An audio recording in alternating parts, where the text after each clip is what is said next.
Welcome back to Ranger Screams. Tonight's upload is over 6 hours long and filled with terrifying park ranger and national park stories from across the wilderness. If you'd like more long-form horror videos like this, be sure to support the video with a like, a comment, and a subscription. Now settle in, keep the lights low, and prepare for a long night of stories. The stranger in the old uniform sat perfectly still. Their clothes looked like they belonged in a museum, not on the 11:55 p.m. train to Millbrook. I noticed dark stains on the sleeve. The fabric was torn in places. When they lifted their head and nodded at me, their face was pale and gaunt in the fluorescent light. Then the train plunged into the Winchester Tunnel, and when we emerged 10 seconds later, the seat across from me was empty. I should start from the beginning. My name is David Chen, and I work as an IT consultant in Boston. That night I was heading home after a late meeting with a difficult client. It was Thursday, November 14th, and the temperature had dropped below freezing. I remember checking my phone, 11:47 p.m., as I rushed down the platform at South Station to catch the last train of the night. The station was almost deserted. My footsteps echoed off the concrete as I hurried past closed shops and darkened windows. A cleaning crew mopped the floor near the restrooms. The night security guard dozed in his chair. The electronic board showed only 2 departures left, my train to Millbrook and another heading north to Maine. I reached Platform 7 just as they made the final boarding call. The train doors hissed open and I climbed aboard, breathing hard from the sprint. Car 2574 was empty except for an elderly woman dozing near the front with headphones on. I walked toward the middle of the car, dropped into a window seat, and set my laptop bag on the floor. The doors closed with a pneumatic whoosh. The train pulled away from the platform, wheels clacking against the rails. Outside, the station lights slid past and disappeared. We entered the maze of tracks leading out of Boston, passing abandoned industrial buildings and graffiti-covered walls. My breath fogged the window. The heating system hummed, pushing warm air through the vents. I pulled out my phone to check some emails, but the signal was weak. The screen showed only 1 bar. I was exhausted after the long day and just wanted to get home. My wife, Janet, would be asleep by now. She always left the porch light on for me when I worked late. The conductor came through checking tickets. He was a heavy-set man with gray hair and reading glasses hanging from a cord around his neck. He barely glanced at my monthly pass before moving on. The old woman was still sleeping, her head nodding with the motion of the train. We passed through the suburbs, the familiar stations sliding by in the darkness. Back Bay, Ruggles, Forest Hills. The spaces between stops grew longer. Houses and buildings became scarce. Bare tree branches scratched against the night sky. I must have dozed off for a few minutes. When I opened my eyes and looked across the aisle, someone was sitting in the seat directly opposite me. I hadn't heard them board at any of the stops. They wore what looked like an old railroad uniform, dark blue with brass buttons down the front. The cut of the jacket seemed oddly formal and outdated, like something from a historical photo. A matching cap sat low over their eyes. Their hands were folded in their lap, perfectly still. The strange thing was how the fabric looked worn and damaged.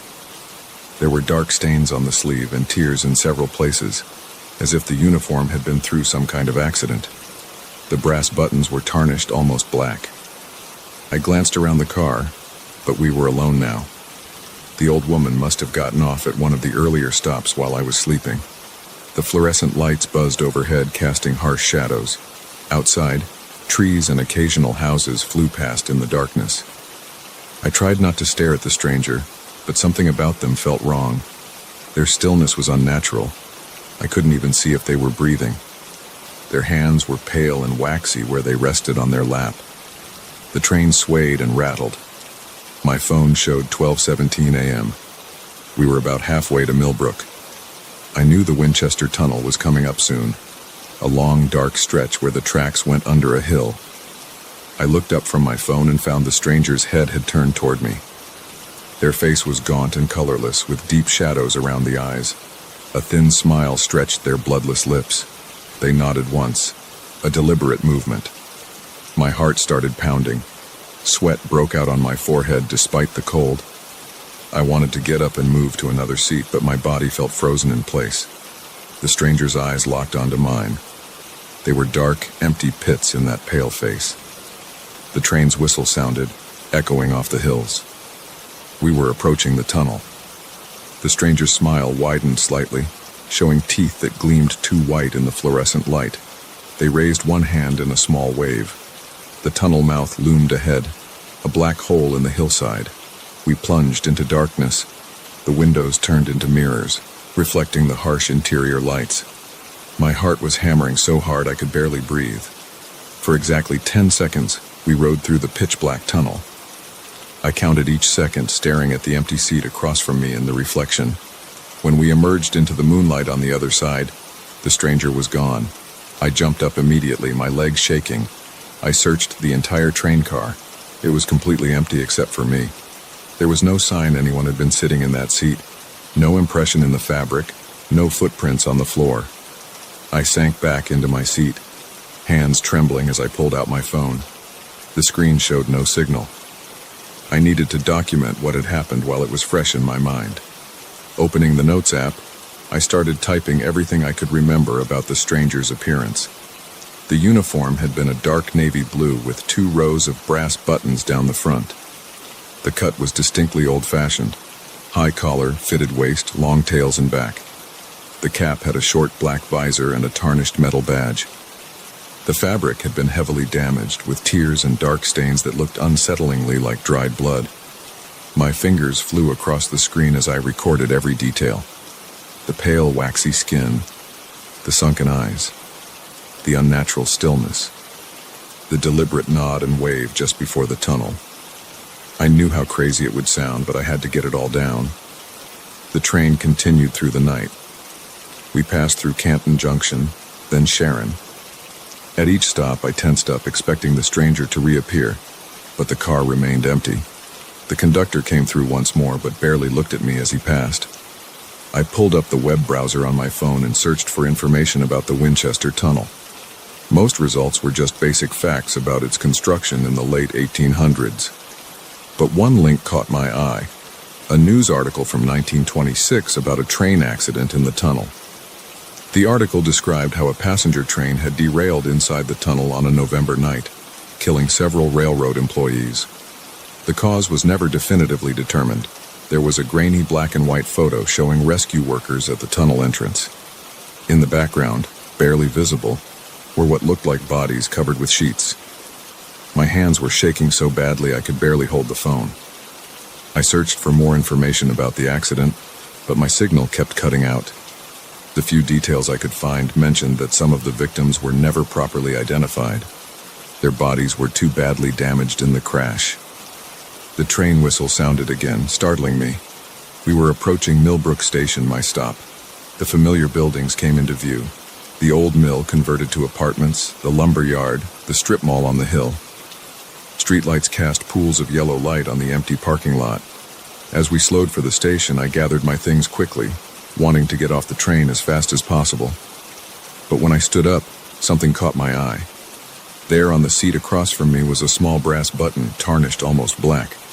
I reached out with trembling fingers and picked it up. The metal was ice cold to the touch. Turning it over, I could just make out an engraved design, an old railroad company logo I didn't recognize. I dropped the button into my coat pocket without really knowing why. Maybe I needed physical proof that I hadn't imagined the whole thing. The train doors opened with a hiss. I practically ran onto the platform, my laptop bag bouncing against my leg. The cold air hit my face like a slap. My breath came out in white clouds under the station lights. The platform was deserted except for me. The train pulled away, wheels clacking, and disappeared into the darkness. I stood there for several minutes, watching until the red taillights vanished around a curve. My heart was still racing. I walked quickly to my car in the parking lot, looking over my shoulder every few steps. The button felt like a cold weight in my pocket. The drive home was a blur. I kept checking the rearview mirror, half expecting to see a pale face with dark eyes staring back at me. When I got home, all the lights were off except the porch light Janet had left on. I went straight to my home office and opened my laptop. I needed to research everything I could find about that 1926 tunnel accident while it was all still fresh in my mind. Over the next several hours, I dug through old newspaper archives and historical records. The accident had happened on November 14, 1926, exactly 98 years ago to the day. 5 railroad employees had died in the crash, including 3 conductors. The official report blamed brake failure, but there were inconsistencies in the witness statements. I found more photos from the accident scene. In one, partially visible behind some rescue workers, was a conductor in a dark uniform with brass buttons. His face was turned away from the camera. The image was too blurry to make out details, but something about the way he stood, perfectly still, hands folded, sent a chill down my spine.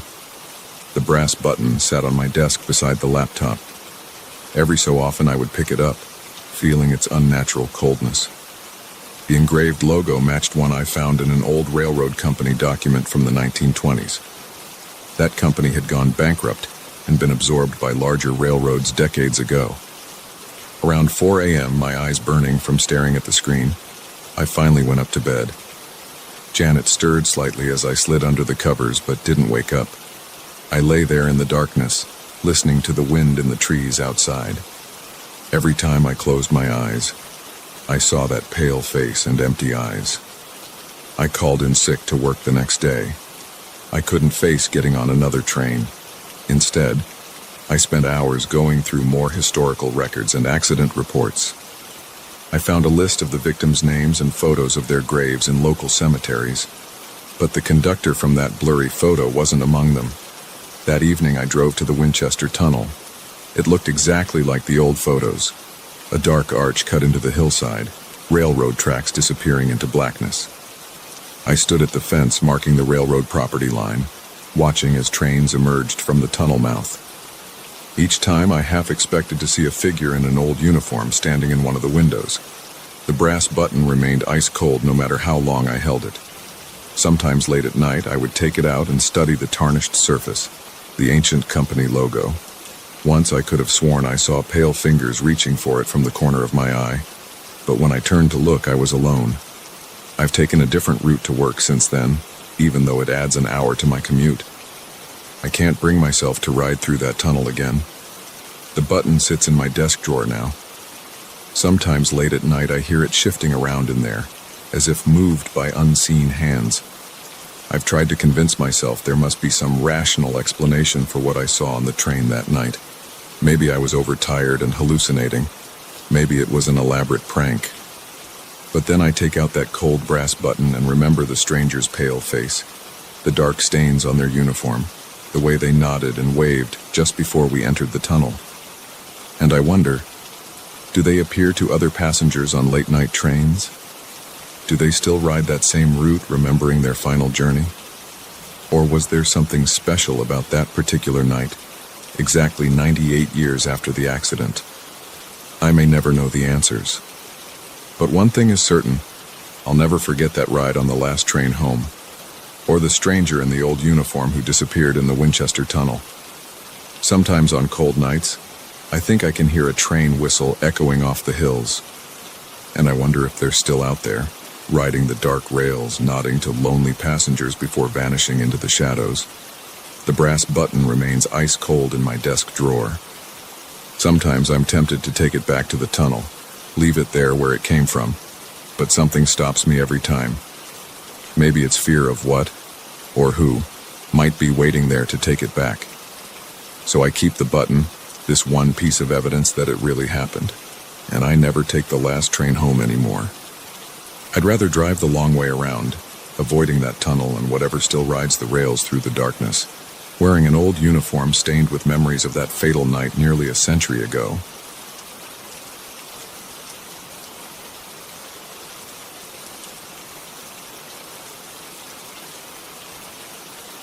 The first time I noticed my tools weren't where I left them, I blamed my failing memory. The second time I blamed the whiskey. By the third time, I knew something was wrong in that old barn. I bought the property in western Massachusetts last fall, 40 acres with a rundown farmhouse and a massive 19th century barn that needed serious work. The house was livable enough, But that barn drew me in from day one. 25 feet tall at the ridge beam, hand-hewn posts thick as tree trunks, with those old wooden pegs holding the joints together. A relic from when men built things to last centuries. The previous owner, Mrs. Henderson, practically gave it away. Her husband died 15 years ago and she couldn't maintain it anymore. The barn had been slowly rotting for decades. Most folks would have torn it down, but I restore old buildings for a living. This was my retirement project. Fix up the barn, maybe turn it into a workshop or studio space. First few weeks went fine. I cleared out decades of junk, replaced rotted sills, and started repairing the foundation. Basic stuff. Then the weird shit started happening. Monday morning, I came out to find my hammer on the opposite workbench from where I'd left it. My chisels had been arranged in size order. The pile of old shingles I'd torn off was stacked neatly instead of scattered where I'd dumped them. I checked the padlock on the door, still locked, key in my pocket. No signs of forced entry. Windows were intact, though grimy with age. I told myself I must have organized things before leaving yesterday and forgotten. Tuesday morning, same thing. Tools rearranged, materials sorted. This time I knew damn well I hadn't done it. I'd knocked off early because of rain, leaving everything scattered. Now it looked like some obsessive-compulsive handyman had spent hours organizing my workspace. I'm not a superstitious man. I've worked construction and restoration for 30 years. Old buildings make weird noises, they settle and creak. But this was different. This was deliberate. Wednesday morning I photographed exactly where I left everything. Thursday morning I compared the new photos to the old ones. Major differences. The wheelbarrow had moved 6 feet. My power tools were lined up by cord length. Even my coffee thermos had been washed. I installed a motion-activated game camera, the kind hunters use. The memory card showed nothing but empty rooms and occasional mice. I set up a second camera. Still nothing. By week 2, I was starting to get nervous about going out there. Not scared exactly. I'm a 60-year-old man who's worked physical labor his whole life. I don't scare easy. But something was deeply wrong. The activity escalated. Now tools would be arranged in geometric patterns. Materials would be sorted by type and size. Once I found all my hammers arranged in a perfect circle, handles pointing inward like some kind of demented clock face. I started leaving notes. Please stop moving my tools. Who are you? What do you want? The notes disappeared. No response. I asked around town. The locals knew the farm, knew old Jim Henderson, but nobody had stories about strange happenings in the barn. Mrs. Henderson just said Jim spent countless hours out there puttering around before he died. Then came the day I found the bones. I was digging out the old center post foundation to pour new concrete. The post had rotted where it met the ground and I needed to replace it. 4 feet down, my shovel hit something solid. I thought it was ledge at first. This part of Massachusetts, you hit granite everywhere you dig. But it was a box. Old wood, maybe cedar, about 2 feet square. Heavy. The wood was preserved by the soil, still mostly intact. No lock, just corroded hinges and a simple latch. I should have left it alone. Should have called the police right then. But I didn't. I opened it. Inside were bones. Human bones. Small ones. Finger bones, ribs, vertebrae. No skull. No large leg or arm bones, just the small pieces packed carefully in dirt and old cloth. I closed the box and sat there sweating, despite the October chill. My hands shook as I lit a cigarette, my first in 10 years. That night I couldn't sleep. I kept thinking about those bones in the dark barn. Around 3 a.m. I heard machinery start up. The circular saw, running full blast. I grabbed my shotgun and ran out there in my underwear. The saw was running, but nobody was near it. As I watched, it shut off by itself. The padlock was still secure. The next morning, every power tool I owned was arranged in a spiral pattern on the floor. The bone box sat in the center, open. The bones had been carefully laid out in anatomical order. I called the police. Officer Martinez arrived within the hour. Young guy, serious face. He took pictures, called it in. Soon the barn was crawling with state police and the medical examiner's office. They removed the bones for analysis. Initial estimate, at least 30 years old, probably belonging to a child between 8 to 12 years old. They searched the entire foundation, but found nothing else. I gave them Mrs. Henderson's contact information. She seemed genuinely shocked, said Jim never mentioned anything about bones. He'd built that center post himself in 1982, she remembered, because he talked about what a big job it was. The same year, a 10-year-old boy disappeared from 2 towns over. Never found. The police set up their own cameras, installed motion sensors, posted an officer outside. Nothing happened for 3 nights. The 4th night, with no one watching, every tool in the barn arranged itself into a perfect outline of a child's body on the floor. The police photographs showed nothing but empty rooms. I hired a local kid to help me work. Charlie, about 17, built like a linebacker. Having him around helped, but the activity got worse.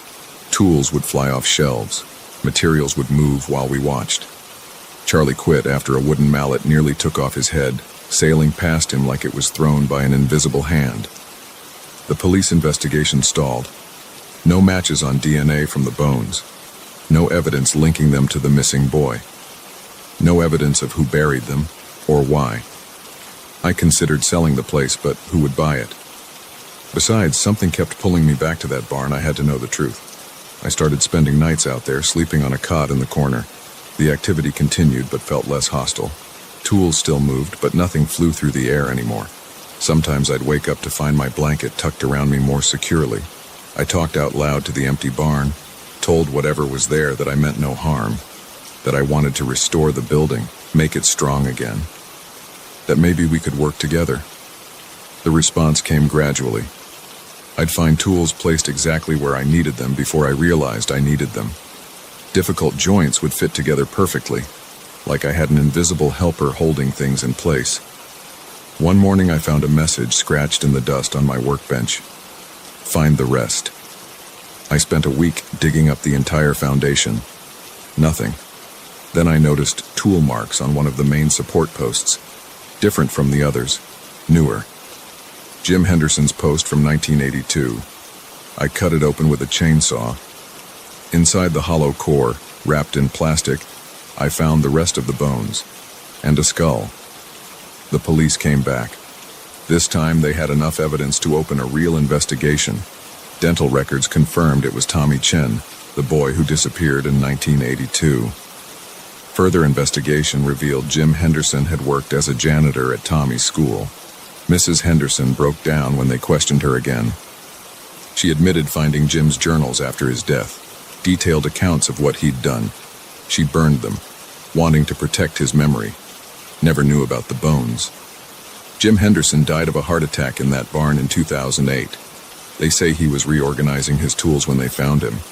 The activity in the barn stopped after we found the skull. My tools stay where I put them now. The only sounds at night are normal old building sounds, settling timbers, wind in the eaves. I still work on the barn most days. The restoration is coming along well. Sometimes I think I feel someone watching me work, but it's not threatening anymore. More like quality control. I keep one particular hammer separate from the others. It's an old one, with a worn handle polished smooth by decades of use. Every morning I find it lined up perfectly straight, ready for the day's work. I've thought about having someone come bless the building or do whatever they do to clear out spirits, but I won't. This barn has its own history now, its own story. Some of it ugly, some of it strange. Tommy Chen's family finally had a proper funeral. They buried him in the cemetery 2 towns over. I went to the service, didn't tell them about the activity in the barn. Some things are better left unsaid. The barn is almost finished now. New foundation, new roof, everything plumb and square. Built to last another 100 years. Sometimes at sunset, the light comes through the west windows just right, lighting up the interior like amber. The old timbers glow with a warmth that makes all the strange history feel distant. But I still lock my tools up every night, counting each one carefully. And every morning I check to see how they've been rearranged. Yesterday I found them arranged in a message. "Thank you," I answered out loud to the empty barn. "You're welcome." Then I picked up that old hammer and went back to work. There's always more to do in an old barn. Always something that needs fixing. Always something that needs to be put right. The bones are at rest now, properly buried. The truth is known. But sometimes late at night, I hear the sounds of someone puttering around in there, setting things in order. And I sleep better knowing I'm not alone out here. Some people ask why I didn't run away when things got weird. I tell them the truth. In 30 years of restoration work, this is the first job where my tools clean themselves up. Besides, we all need a project in retirement. Mine just happens to come with a few extra helpers. Spring is coming soon. I'm planning to start on the interior finishing work. Yesterday I bought a new set of chisels. This morning I found them arranged by size on my workbench, polished to a mirror shine. I guess some things never change, and maybe that's not such a bad thing after all.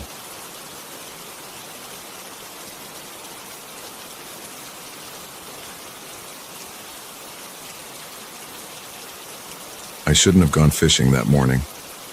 Every time I close my eyes, I see that face staring back at me from the water. Not my reflection. Something else. Someone else. It's been 3 weeks and I still can't sleep. I need to write this down, to tell someone what happened. Maybe then I'll stop seeing those eyes. It was October 12th. I remember the exact date because it was my day off, and I'd been planning this solo fishing trip for weeks. My wife Sarah had been nagging me about spending too much time at work, saying I needed to decompress. She wasn't wrong. Running a construction company during a labor shortage had turned me into a ball of stress. I loaded up my truck at 4:30 a.m. The air was cold enough to make my nose run. I threw in my tackle box, rod, cooler with some sandwiches and beer, and my lucky baseball cap, the ratty Red Sox one I've had since college. The drive to Lake Morrison took 40 minutes. I didn't pass a single car on the back roads. The lake sits in a hollow between two hills surrounded by pine trees. There's this wooden dock on the east side that nobody uses anymore except for a few of us locals who know about it. The wood's rotting in places, but it stretches out about 30 feet into deeper water. Perfect for catching bass at dawn. I parked in the gravel lot and grabbed my gear. The sky was just starting to lighten, that deep blue-gray before sunrise when everything looks like it's underwater. My boots crunched on frost-covered grass as I walked down to the dock. The lake was dead still, like black glass. The temp was around 35 degrees. I could see my breath in the beam of my headlamp. The dock creaked under my weight as I walked out to the end. I set down my tackle box and cooler, then got my rod ready with a plastic worm, purple, because that's what usually works in low light. I clicked off my headlamp to let my eyes adjust. That's when things started getting weird. The water was so calm it was like looking into a mirror, except for these little ripples that kept appearing. They weren't coming from wind or fish. They just happened, like someone was gently touching the surface from underneath. I leaned over the edge to get a better look. The first rays of sun were just starting to hit the water. And there, in that pre-dawn light, I saw a face looking up at me. Not my face. At first I thought it was just my eyes playing tricks. You know how sometimes your brain sees patterns that aren't there? But when I moved back, the face stayed exactly where it was. It didn't follow my movement like a reflection should. It was a man's face, maybe in his 40s. Pale skin, dark hair, sharp features. He was staring straight up at me with these intense blue eyes. Not floating, not swimming, just there, like a photograph suspended under the surface. I jerked back so fast I almost fell. My heart was hammering against my ribs. I squeezed my eyes shut, counted to 5, and looked again. The face was still there, still staring. "Hey!" I shouted. My voice echoed across the lake.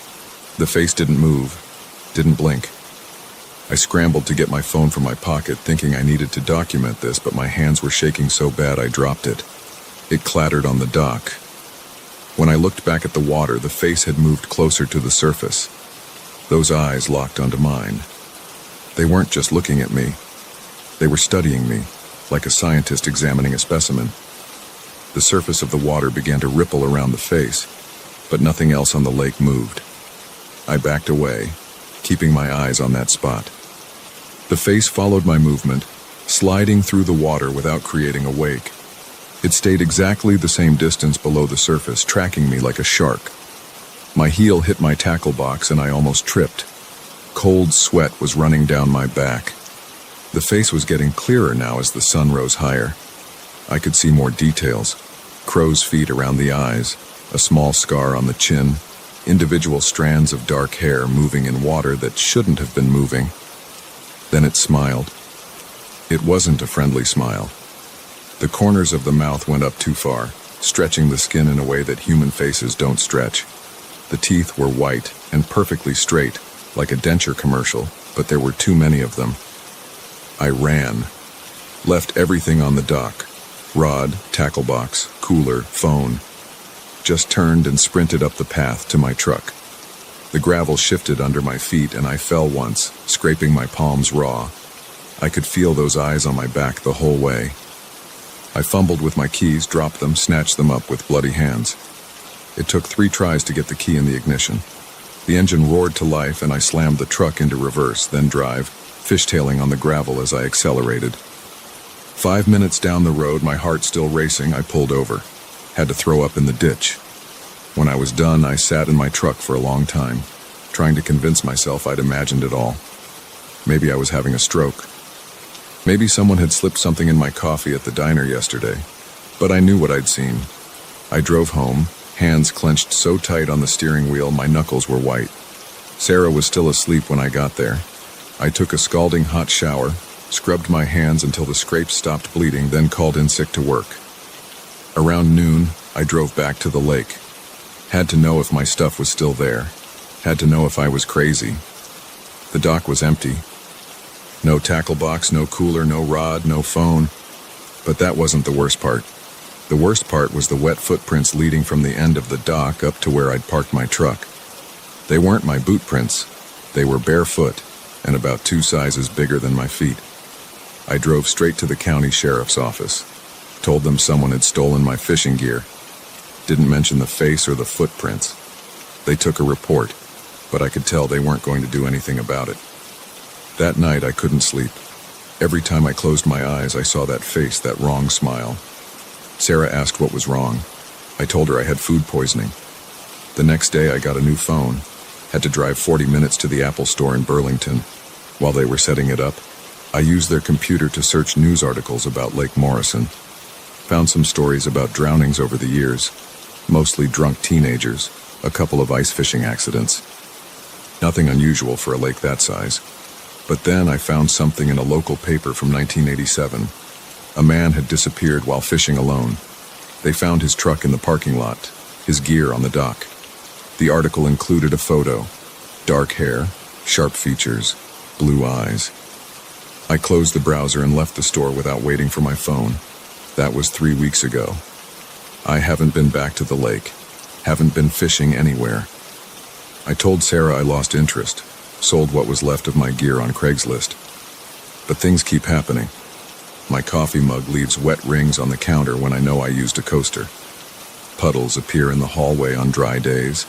The bathroom mirror fogs up when no one showered. And sometimes when I'm washing my hands or brushing my teeth, I catch a glimpse of something in the sink. Just for a second. In the moment before the water drains. A face looking up at me. Smiling that wrong smile. Last night I woke up at 3 a.m. The bathroom faucet was running. Sarah was sound asleep beside me. I lay there in the dark, listening to the water, feeling those eyes watching me from every drain in the house. I'm writing this now because I need someone to know what happened.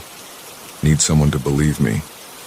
The faucet in the kitchen just turned on by itself. I can hear water running. The sink is filling up. I can see a ripple forming in the water. Something's rising to the surface. I should run. I should get in my truck and drive until I run out of gas, but I'm not going to. Because now I know why that face was smiling. It wasn't just looking at me that morning. It was choosing me.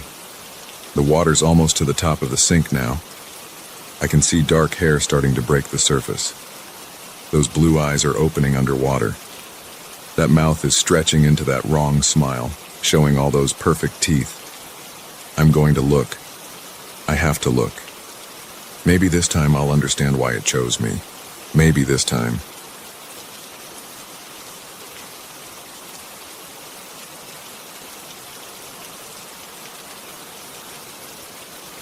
The laughter hit me first, high-pitched and rhythmic, cutting through the gray November afternoon. I stopped walking, and Rex, my German shepherd, froze beside me. His ears perked up, and a low growl rumbled in his chest. The abandoned Westbrook Elementary School stood ahead, its broken windows staring at us like dead eyes. I'd walked this route with Rex hundreds of times in the past 5 years, ever since the school shut down after the district rezoning. But something was different today. The rusted chain-link fence had a fresh hole cut into it, and through the gap I saw the playground equipment moving. The swings swayed back and forth in perfect unison, all 6 of them rising and falling together like they were being pushed by invisible hands. More laughter echoed across the cracked asphalt, and my skin broke out in goosebumps. The sound wasn't quite right. It was too synchronized, too mechanical, like someone had recorded children laughing and was playing it on loop. Rex's growl grew louder. The fur along his spine stood straight up. "Easy, boy," I said, but my voice came out shaky. I should have turned around, should have pulled Rex away and gone home to my empty apartment, heated up some leftover pizza, and watched the Patriots game. But I didn't. Instead, I moved closer to the fence, drawn by a mixture of curiosity and something else I couldn't name. The laughter got louder as I approached. Through the fence, I could make out more details of the playground. Dried leaves skittered across the ground in the light wind, but the swings kept their perfect rhythm. Up and down, up and down. The rusty chains should have been squeaking, but they moved in complete silence. I reached the hole in the fence. It was a clean cut, the metal wires snipped with precision. Rex resisted when I tried to lead him through, planting his feet and whining. "Come on, boy, let's check it out." He followed reluctantly, pressing against my leg. I could feel him trembling. The playground felt different once we were inside the fence. The air was colder, and the laughter seemed to come from everywhere at once. I looked around for speakers, thinking maybe some teenagers had set up some kind of prank, but I didn't see any. The school building loomed behind us, its red brick walls covered in graffiti and ivy. As we got closer to the swings, the laughter started to change. It grew deeper, slower, like a tape being played at the wrong speed. The sound made my teeth ache. Rex stopped walking and started backing up, pulling hard on his leash. That's when I saw the figure sitting on the middle swing. At first, I thought it was just a shadow, a trick of the fading afternoon light. But as I watched, it became more solid. A man, dressed in a dark suit that looked decades out of date. He sat perfectly still on the swing, his feet planted on the ground. The other swings continued their synchronized movement around him. "Hey!" I called out. "This is private property." The man didn't respond. He didn't move at all. The laughter had stopped, replaced by absolute silence. Even the wind seemed to have died. I took another step forward, and the man's head slowly turned toward me. My blood turned to ice water in my veins. Where his face should have been, there was nothing. Just smooth, pale skin stretched over the shape of a head, with no features at all. No eyes, no nose, no mouth. It was like looking at an egg-shaped blank canvas. Rex barked, the sound explosive in the silence. The man's head snapped toward the noise with impossible speed, and he stood up. He was tall, much taller than I'd realized. His movements were wrong, too fluid, like he had extra joints in his limbs. I backed away, yanking on Rex's leash. The faceless man took a step toward us. His suit rippled in ways that didn't match his movement, like there was something underneath it that wasn't shaped like a human body. Then he spoke. The voice came from everywhere, not just from where he stood. It sounded like a dozen voices layered on top of each other, some high and childlike, others deep and guttural. "Will you push me on the swing?" I ran. Rex bolted ahead of me, nearly pulling my arm out of its socket. Behind us, the laughter started again, But now I could hear what it really was, not children laughing, but that thing's voices, all of them laughing together in that horrible synchronized way. We sprinted through the hole in the fence. I heard footsteps behind us, moving too fast, getting closer. The sound of dress shoes on asphalt, click, click, click, like a tap dancer going at impossible speed. I didn't look back. I couldn't. Every instinct in my body screamed that if I turned around, if I saw that blank face again, something in my mind would break. The footsteps got closer. I could hear breathing now, but it wasn't normal breathing. It was like the sound of wind whistling through a cave, echoing and multiplying. Rex was pulling me forward so hard I could barely keep my feet under me. We reached the corner of Maple Street. The footsteps were right behind us now. I felt something cold brush against the back of my neck, like fingers made of ice. Then we passed under a streetlight and the footsteps stopped. I ran another block before I dared to slow down. When I finally stopped, my lungs burning, I turned around. The street behind us was empty. In the distance, I could see the school building, dark against the dying light. The swings hung motionless. Rex and I made it home in record time. I locked every door and window in my apartment, then sat on the couch with Rex pressed against me, both of us shaking. I didn't sleep that night. Every time I closed my eyes, I saw that blank face turning toward me. The next morning, I called the police to report the hole in the fence. The dispatcher sounded bored as she took down my information. When I tried to tell her about the faceless man, she cut me off, saying they'd send someone to check on the fence. I changed my dog walking route after that. I didn't want to go anywhere near Westbrook Elementary, but 3 days later, I saw a story in the local paper that made my blood run cold. 2 12-year-old boys had gone missing. They were last seen riding their bikes near the old school. I told myself it was a coincidence. Kids went missing sometimes. It didn't have to have anything to do with what I'd seen. Then I started noticing other things. The sound of laughter late at night, drifting through my bedroom window. The swing set in the park near my apartment moving on its own in the early morning hours. Glimpses of a tall figure in an old-fashioned suit standing at the edge of my vision. Gone when I turned to look directly at it. A week after my encounter at the school, I was walking Rex in the evening, staying well away from Westbrook Elementary. We were passing by the small playground behind the public library when I heard it. That same rhythmic laughter, growing louder. Rex started growling before I saw anything. When I looked at the playground, my heart nearly stopped. All the swings were moving in perfect sync, just like before. And there, sitting on the middle swing, was the faceless man. He turned his blank face toward me and stood up. This time, I saw how he moved more clearly.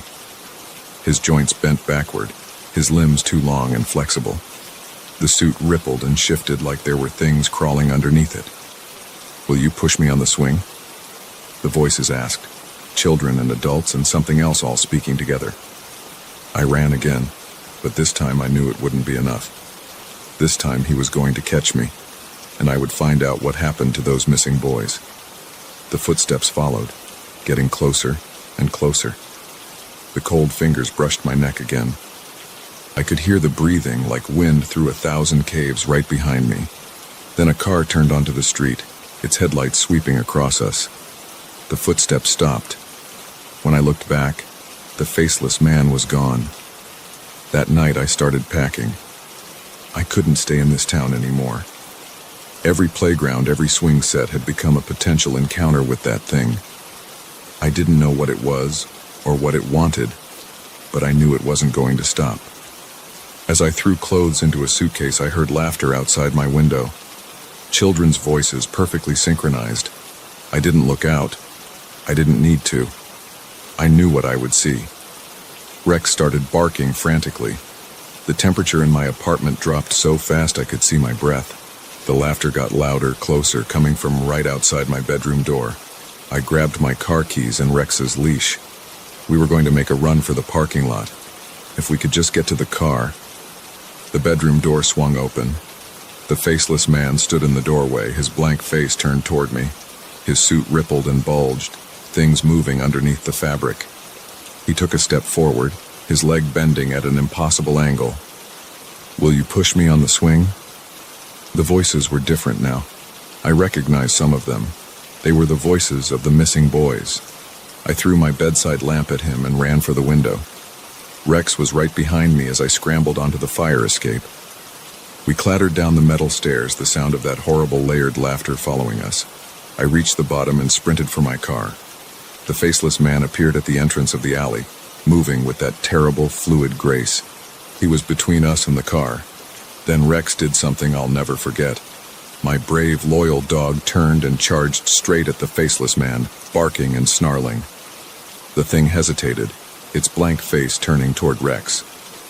That moment of distraction was all I needed. I ran past them, grabbed Rex's collar as I went by, and dragged him with me to the car. We jumped in, and I started the engine with shaking hands. The faceless man appeared in front of the car. In the headlights, I could see that his suit was moving more violently now, shapes pressing against the fabric from inside. His blank face began to split open, revealing something dark and writhing underneath. I floored the accelerator. The car hit him, but it felt wrong, like driving through a cloud of ice-cold smoke. For a moment, the windshield was covered in something dark that moved and twisted. Then it was gone, and we were speeding down the street. I drove all night, putting as much distance as possible between us and that town. Rex slept in the passenger seat, occasionally whimpering in his dreams. I kept checking the rearview mirror, expecting to see a tall figure in an old suit standing in the middle of the road behind us. We ended up in Arizona.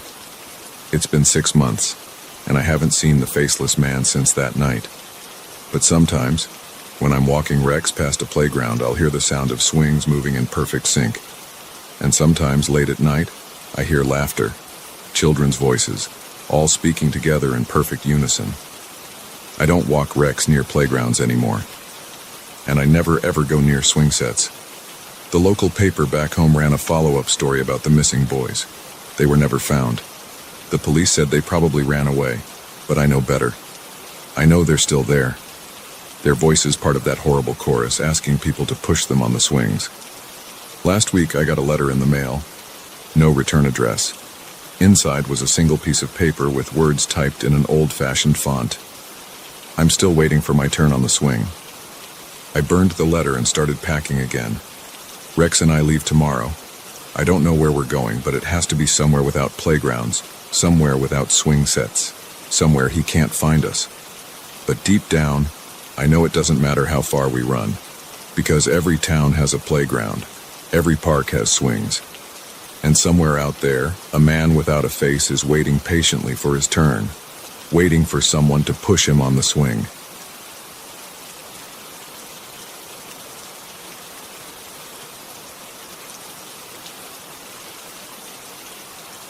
Every morning at 7:15 a.m. for the past 3 months, the old man waved at me from apartment 4B. Today I learned that no one has lived there since 2019. I remember the first time I saw him. It was a cold January morning, and I was running late for work. As I rushed out of my building, movement caught my eye from the apartment complex across the street. An elderly man stood at the window, his wrinkled hand raised in a friendly wave. He wore a brown cardigan and had white hair neatly combed to the side. I waved back, hurrying to my car. The next day, he was there again. Same window, same brown cardigan, same gentle wave. I checked my watch, 7:15 a.m. exactly. This time, I got a better look at his face. Thin lips curved into a slight smile, deep-set eyes behind wire-rimmed glasses. He looked like someone's kindly grandfather. It became our daily routine. Every morning at 7:15, I'd exit my building and there he'd be, waving from his window on the 4th floor. Sometimes I'd wave quickly, focused on getting to work. Other times I'd smile and nod, taking an extra second to acknowledge him. I never saw him outside the building or at any other time of day. Just that morning wave like clockwork. The routine continued through January and February. I started timing my departure around his appearance. If I left too early or too late, I'd miss him. When daylight savings time hit in March, he adjusted his schedule too. Still there at 7:15 every single morning. I asked my girlfriend Sarah about it one evening as we ate takeout in my living room. You know that older guy in 4B across the street? The one who waves every morning? She looked up from her pad thai. Which building? The red brick one, Hampton Arms Apartments. I pointed out my window to the building across the way. 4th floor, 3rd window from the left. Sarah squinted at the building. I've never noticed anyone there. He's always there at 7:15, wearing the same brown cardigan. Been waving to me for months now. She shrugged. Probably just lonely. Lots of elderly people living alone these days. I nodded, but something about her response bothered me. The way she dismissed it so quickly. I walked to my window and looked at 4B. The lights were off, curtains drawn. They were always drawn except during that morning wave. The next day I decided to wave first. At exactly 7:15, I stepped out of my building and immediately looked up at his window. He was there, hand already raised, but this time I noticed something odd. The window looked dirty, like it hadn't been cleaned in years, and the curtains behind him seemed faded, almost yellow with age. I stood there longer than usual, studying his appearance. His brown cardigan never changed. His white hair was always combed the same way, his hand raised in the exact same position every single time. A car horn jolted me out of my thoughts. I was blocking someone's driveway. That evening, I couldn't stop thinking about the window, about the unchanging routine, about how I'd never seen him any other time of day. I pulled up the Hampton Arms website on my phone and found their office number. The phone rang 3 times before someone picked up. Hampton Arms Leasing Office, this is Monica speaking. Hi, I live across the street and had a question about one of your residents, the elderly gentleman in 4B. A pause. 4B has been vacant since December 2019. My stomach dropped. That's impossible. I see someone there every morning. Older man, white hair, brown cardigan. He waves to me at 7:15. Sir, I assure you that unit has been empty for over 4 years. The last tenant passed away and we've been renovating it on and off since then. No one lives there. Could you check your records again? Maybe you're thinking of a different unit? One moment. I heard keyboard clicks. No, I'm certain.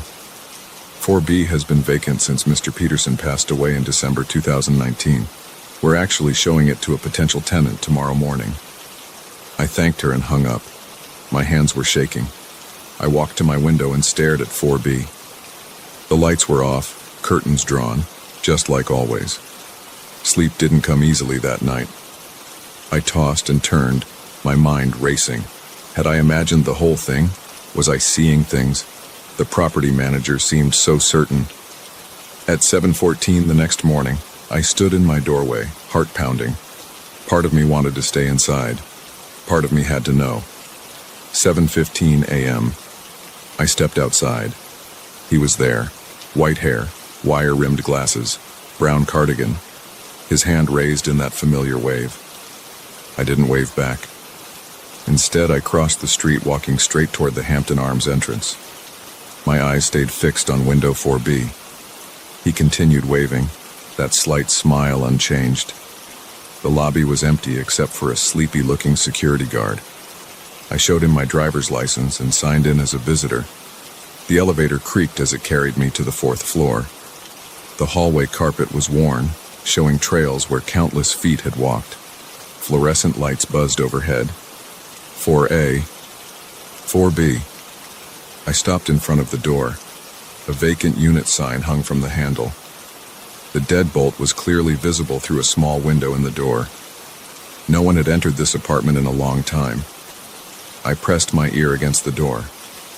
Silence. My watch showed 7:18 a.m. He would still be at the window. I pulled out my phone and called Sarah. Hey, can you do me a favor?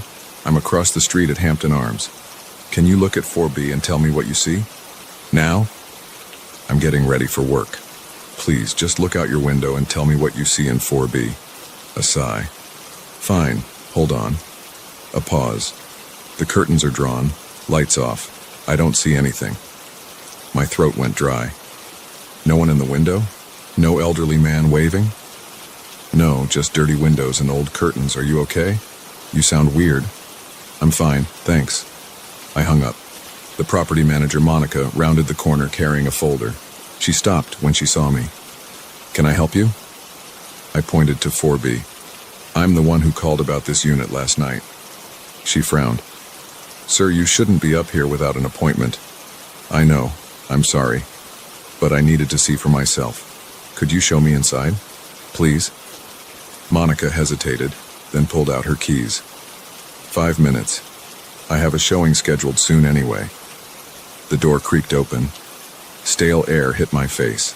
Dust particles floated in the beam of sunlight from the window. The apartment was completely empty. I walked to the window, the same window I'd seen him in every morning. A thick layer of dust covered the sill. The curtains were yellow with age, falling apart in places. "When did you say the last tenant died?" Monica checked her folder. "December 15th, 2019. Mr. Peterson. Heart attack, poor thing. Found him right by this window, actually." My legs felt weak. I gripped the dusty windowsill to steady myself. "What did he look like?" She pulled out an old lease application and showed me the attached photo. White hair, wire-rimmed glasses, brown cardigan.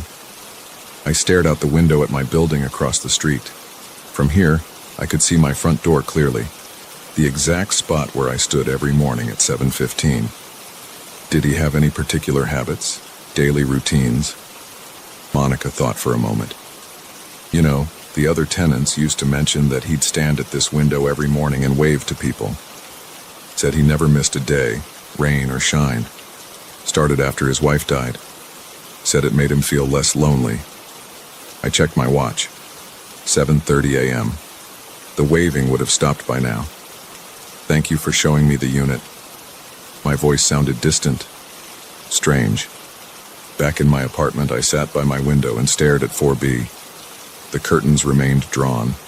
The windows stayed dirty. No movement, no waving, no elderly man in a brown cardigan. The next morning, I left for work at 7 a.m. I didn't look up at the window. I haven't looked up since. But sometimes when I'm lying in bed at night, I think about Mr. Peterson, about how he stood at that window every morning, waving to strangers, fighting off loneliness, about how even death couldn't break his routine. And I wonder, in all those months of waving back, was I just going through the motions like he was? Two people engaging in a meaningless ritual, one of us already long gone? These days I take a different route to work, but occasionally when I pass the Hampton Arms building, I catch myself glancing up at 4B. The window remains empty, the curtains drawn. I've heard the unit is still vacant. The property manager can't seem to keep tenants there. They all complain about the same thing. Every morning at 7:15 they feel like someone's watching them. Some say they see movement in their peripheral vision, a hand raised in greeting. I could tell them what they're seeing. I could explain about Mr. Peterson and his morning routine, but I don't. Let them wave back if they want to. Sometimes a simple human connection is worth preserving, even if one of the humans isn't there anymore.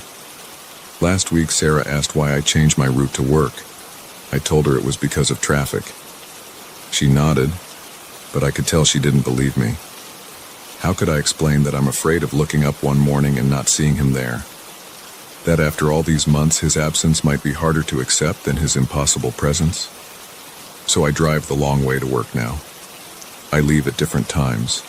I avoid looking at windows. And every morning at 7:15, wherever I am, I feel an urge to raise my hand and wave.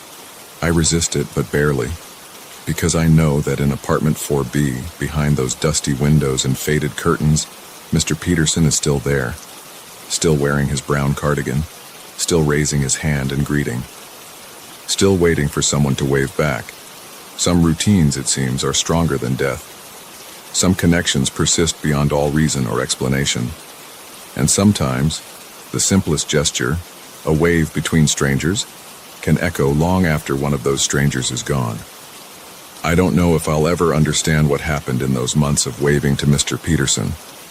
I don't know if it was grief, or loneliness, or something else entirely that kept him at that window. But I do know this.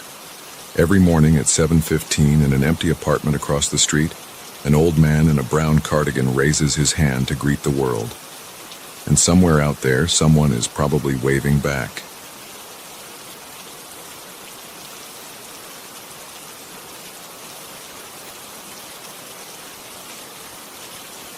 I shouldn't have gone camping alone.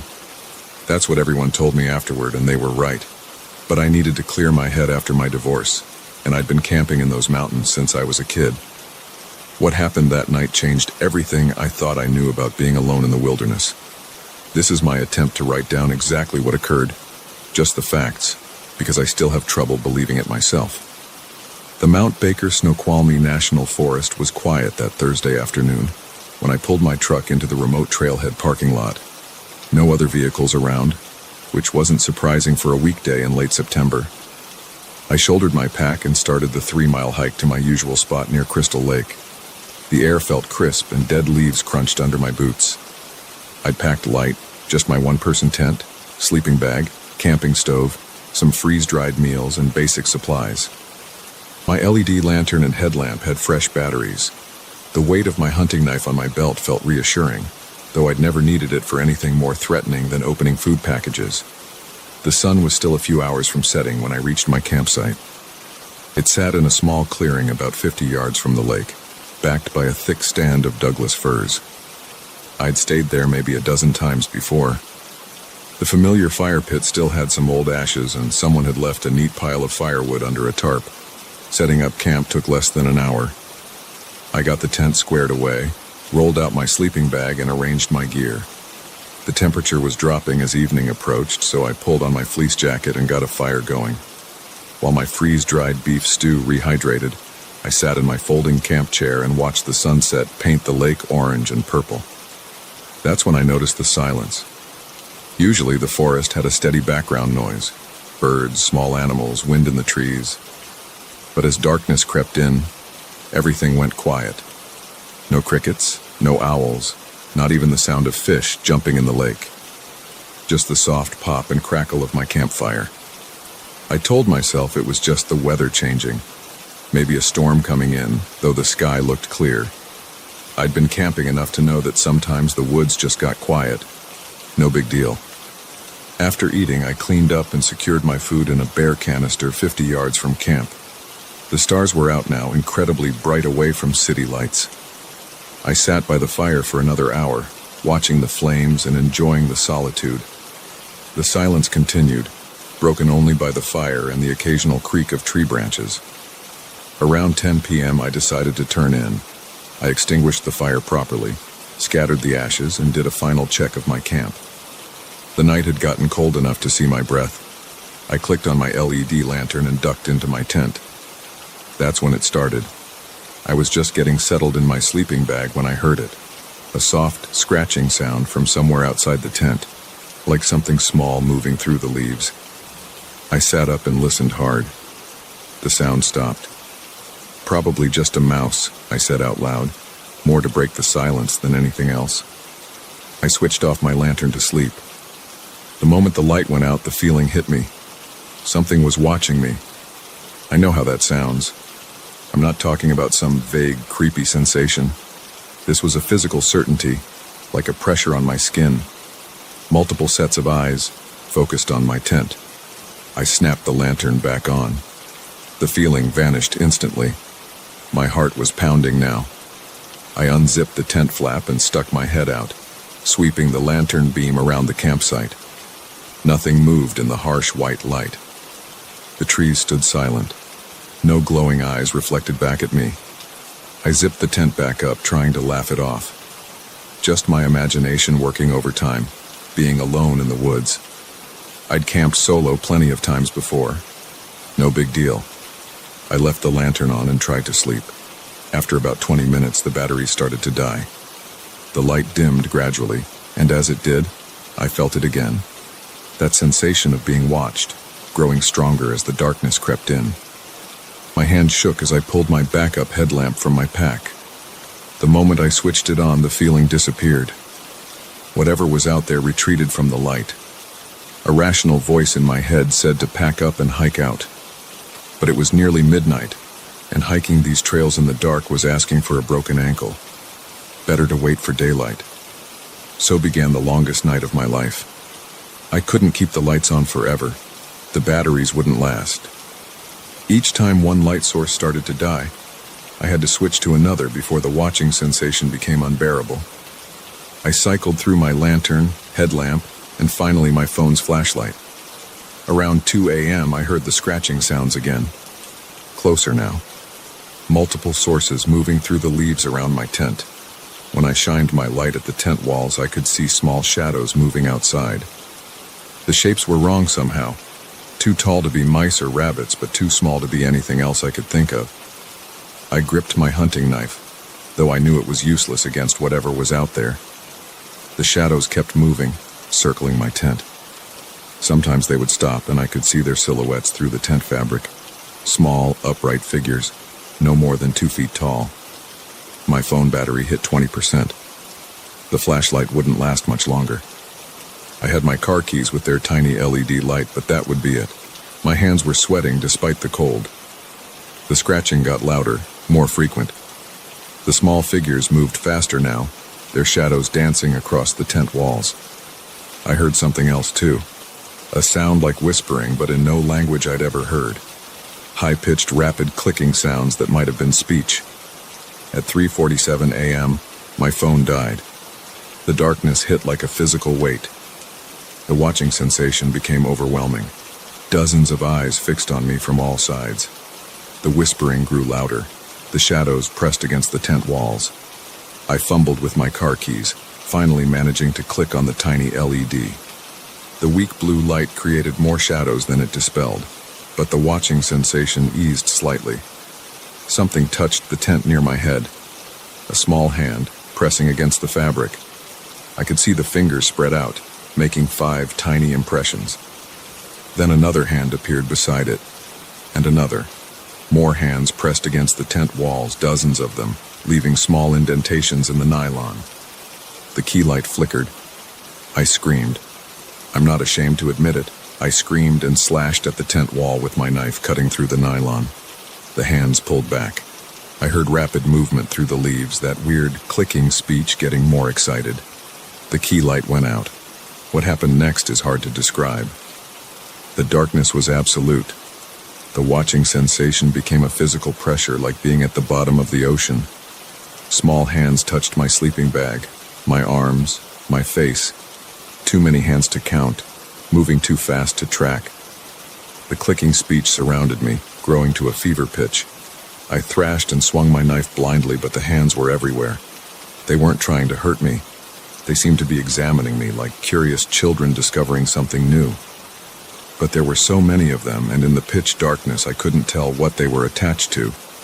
I curled into a ball, covering my face with my arms. The small hands kept touching, prodding, pulling at my clothes and hair. I could smell them now.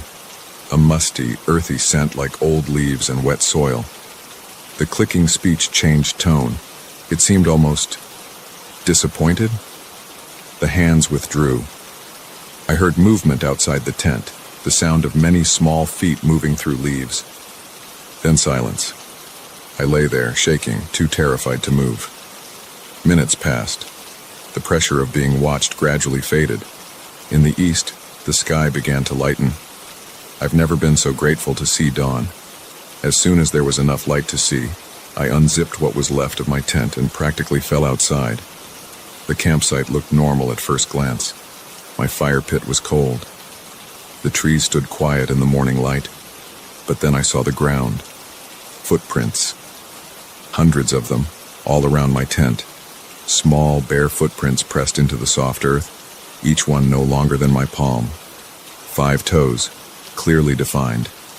They surrounded my tent in concentric circles, some overlapping others, creating a pattern that made my head hurt to look at. I didn't bother packing up properly. I stuffed my sleeping bag and essential gear into my backpack, leaving the ruined tent behind. The footprints continued to the edge of the clearing before disappearing into the underbrush. The hike back to my truck was the fastest I've ever made it. The forest had come alive again with normal morning sounds, birds singing, squirrels chattering. Everything seemed ordinary in the daylight, but I could still feel phantom touches from those small hands. I drove straight to the ranger station and reported what happened. The ranger listened patiently, making notes. He didn't seem surprised. "You're the third one this season," he said finally. "Always the same story. Solo campers, always at night. Always the footprints in the morning." "What are they?" I asked. He shook his head.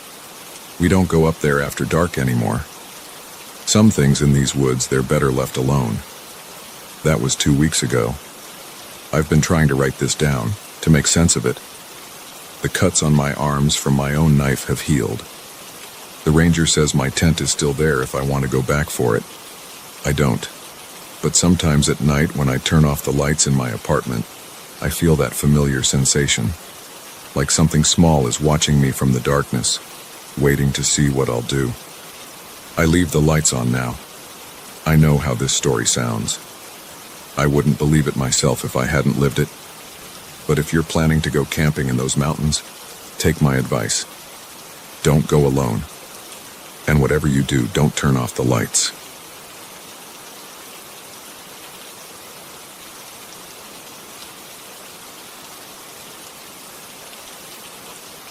The fluorescent lights buzzed overhead as I saved the quarterly report one final time. 11:47 p.m. I was the last person on the 23rd floor of the Morgan building. Probably the last in the whole damn place except for Jerry the night guard down in the lobby. I shut down my computer and gathered my things, my shoulders stiff from hunching over the keyboard for the past 14 hours. The cleaning crew had already come and gone. Their vacuum track still showed in the gray carpet, and the smell of industrial cleaner hung in the air. My footsteps echoed through the empty office as I walked past the dark cubicles toward the elevator bank.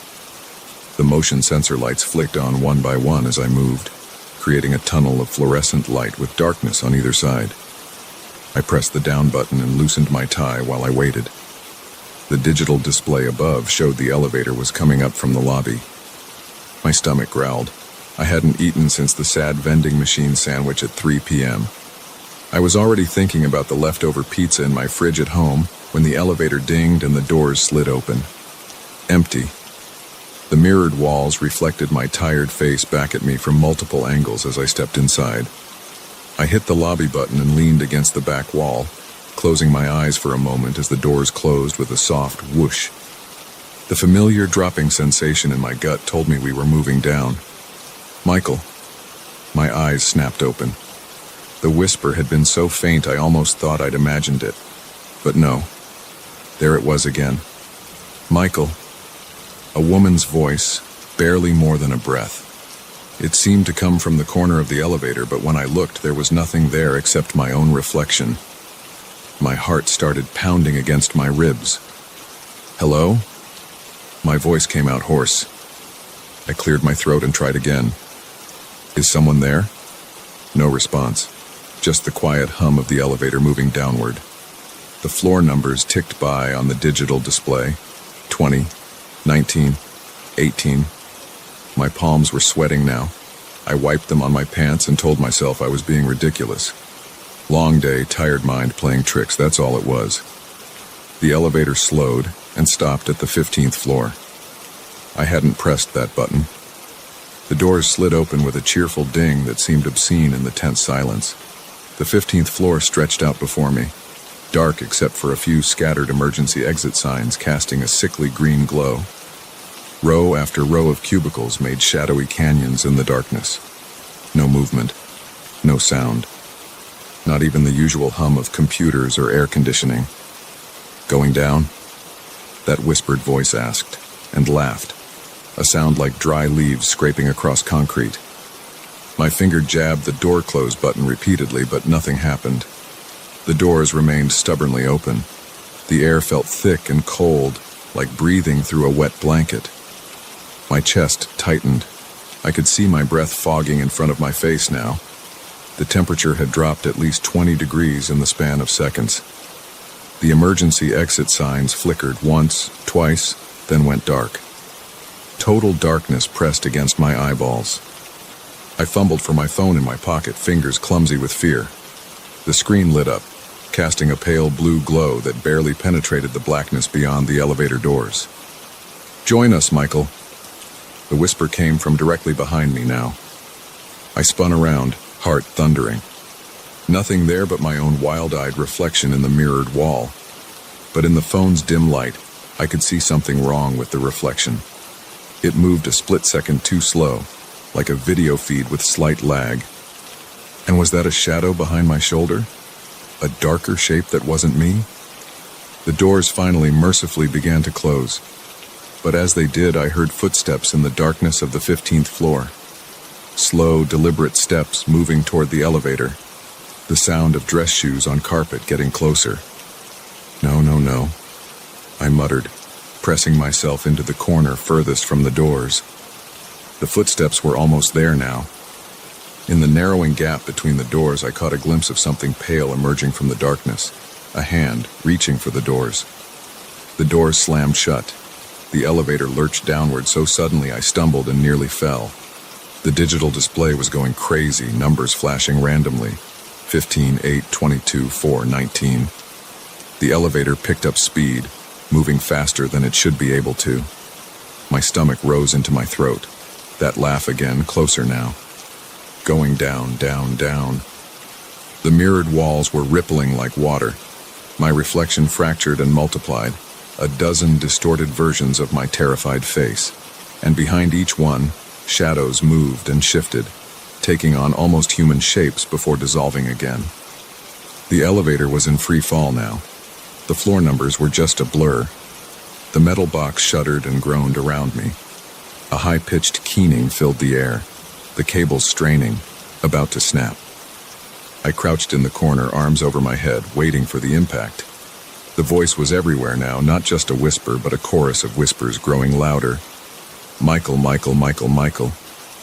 The elevator gave one final violent shake. Then everything stopped. Silence. I slowly lowered my arms. The elevator was perfectly still. The digital display showed L for lobby. The doors opened with the same cheerful ding as always. Jerry, the security guard, looked up from his crossword puzzle as I stumbled out. "Working late again, Mr. Ross?" I stared at him, then back at the elevator. It looked completely normal. The mirrored walls reflected the lobby's fluorescent lights.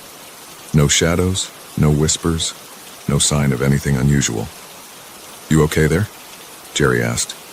"You're looking a bit pale." Yeah, I'm fine. Just tired." My voice sounded strange in my ears. "Good night, Jerry." I hurried across the lobby, my dress shoes clicking on the marble floor. The night air hit my face as I pushed through the revolving door, and I gulped it down in deep breaths. My hands were still shaking as I dug my car keys out of my pocket. The parking garage was deserted at this hour. My footsteps echoed off the concrete as I walked to my car. Every shadow made me flinch. Every small sound had me spinning around, heart racing. I finally reached my car and fumbled with the key fob. The lights flashed as it unlocked. I yanked the door open and practically dove inside, slamming it behind me and hitting the lock button immediately. Safe. I was safe now. I rested my forehead against the steering wheel, trying to slow my breathing. It wasn't real. Couldn't have been real. I was tired, stressed, working too hard. My mind had played tricks on me, that's all. My phone buzzed in my pocket, making me jump. A text message. I pulled it out with trembling fingers and looked at the screen. Unknown number. I opened the message. "Going up tomorrow, Michael." I threw the phone onto the passenger seat like it had burned me. Started the car with shaking hands and peeled out of the parking spot, tires squealing. I drove home well above the speed limit, checking the rearview mirror constantly. The messages kept coming. My phone buzzed every few minutes, but I refused to look at it. The sound filled the car like the beating of a heart. I made it home in record time and ran from the car to my apartment building, took the stairs instead of the elevator, all 5 flights. By the time I reached my door, I was drenched in sweat and gasping for air. Inside, I locked the door. All 3 locks. Checked them twice. Then I went through the entire apartment, turning on every light, opening every closet, looking under the bed. Nothing out of place. Nothing unusual. My phone buzzed again from my pocket. With trembling fingers, I pulled it out. 17 unread messages, all from the same unknown number. I opened them one by one. Miss us? The 15th floor is lonely. Come back and play. We're waiting. Going up? Going down? Choose a floor, Michael. Any floor. We're on every floor. You can't take the stairs forever. Tomorrow. And the next day. And the next. And the next. We have all the time in the world. See you soon. The last message was just a series of floor numbers. 15, 8, 22, 4, 19. I dropped the phone like it was a live snake. It hit the carpet with a soft thud, screen glowing in the darkness. As I watched, one final message appeared. Sweet dreams, Michael. I didn't sleep that night. How could I? I sat in my living room with all the lights on, jumping at every small sound. The digital clock on my cable box marked the slow crawl of hours. 1:47, 2:23, 3:15.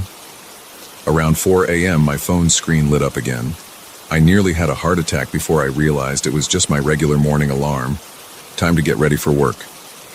I stared at the phone for a long time. Then I opened my email and typed out a message to my boss. Not feeling well. Taking a sick day.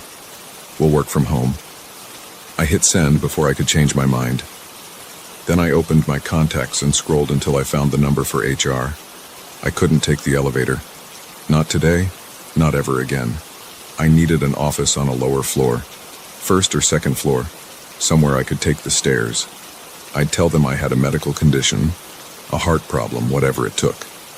Because I knew with absolute certainty that if I ever stepped into that elevator again, I wouldn't make it out. The thing in there, whatever it was, would be waiting. And next time the doors might not open at the lobby. Next time they might not open at all. My phone buzzed with a new message. Unknown number. Smart choice, Michael. But you can't avoid us forever. Sooner or later you'll need to go up. And we'll be here. Waiting. Always waiting. I blocked the number.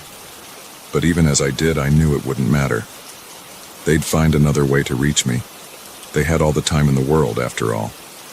And somewhere in the Morgan building, on every floor from the lobby to the roof, the elevators were moving. Up and down, carrying their invisible passengers. Waiting for the next person to step inside. Waiting for me. Going up. Going down. Choose a floor. Any floor. We're waiting.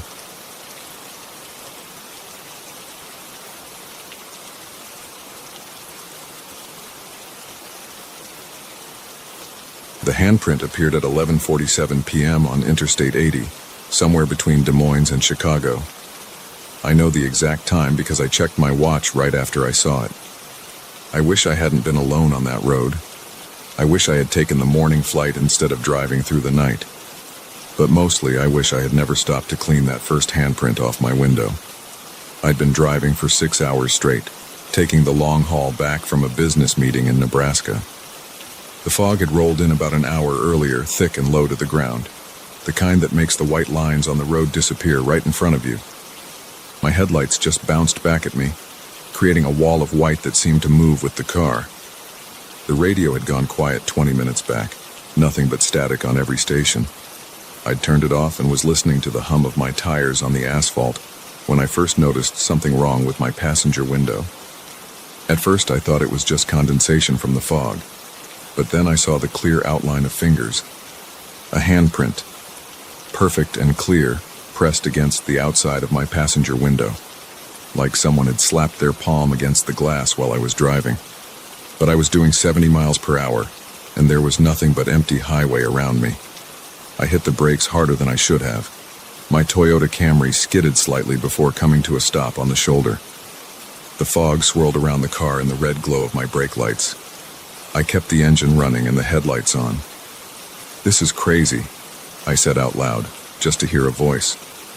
The sound echoed in the quiet car. I reached across to the passenger side and switched on the dome light. The handprint stood out even clearer now. It was larger than my own hand, the fingers long and thin.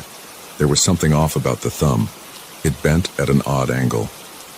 I pulled a pack of tissues from the center console and leaned over. The window felt ice cold under my hand as I wiped at the print.